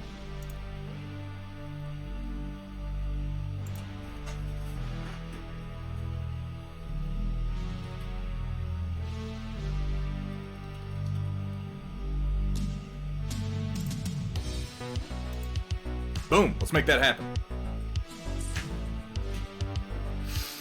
It is his son's birthday. Yeah, that's pretty cool. So we should go ahead and head over and say hi. If you guys are on your way to another stream, gonna go watch Wapple for the night, something like that, if you don't mind, do me a favor, hang out for just a few minutes, make a little noise in Zombie Brush Studios stream. If you haven't followed him and you like what you see, which by the way, you will, go ahead and give him a follow. He's a fantastic streamer, he's a fantastic painter, and a really good dude. Darkheart, I'm glad you had fun, man. I'm glad you had fun with the stream. We always have fun here. You guys make it easy. You make it easy on me. I owe you for making it so easy to stream to. Oh my god, we are going to be back not on the 28th. We are going to be doing movie night on the Thunderhead Studio Discord tomorrow night. I believe we're watching Edge of Tomorrow, and I don't know what the other one is. We'll find out. If you want to be a part of that, please join the Thunderhead Studio Discord and go ahead and get your movie night tag, and you'll be notified for all that stuff. We won't be streaming Sunday. We will be back Tuesday, March the 30th, painting some Warcaster, working on some Warjacks. That's going to be at 5 or 6 p.m. I'll announce on the Discord, Darkheart. Guys, thank you. I gotta go, but thank you all so much. Thank you for the raids. Thank you for the subs. Thank you for everything. Go check out CAV. Check out Talon Games. I'm gonna go get something to eat. Thank you to my mods. Holy shit. Keep on painting.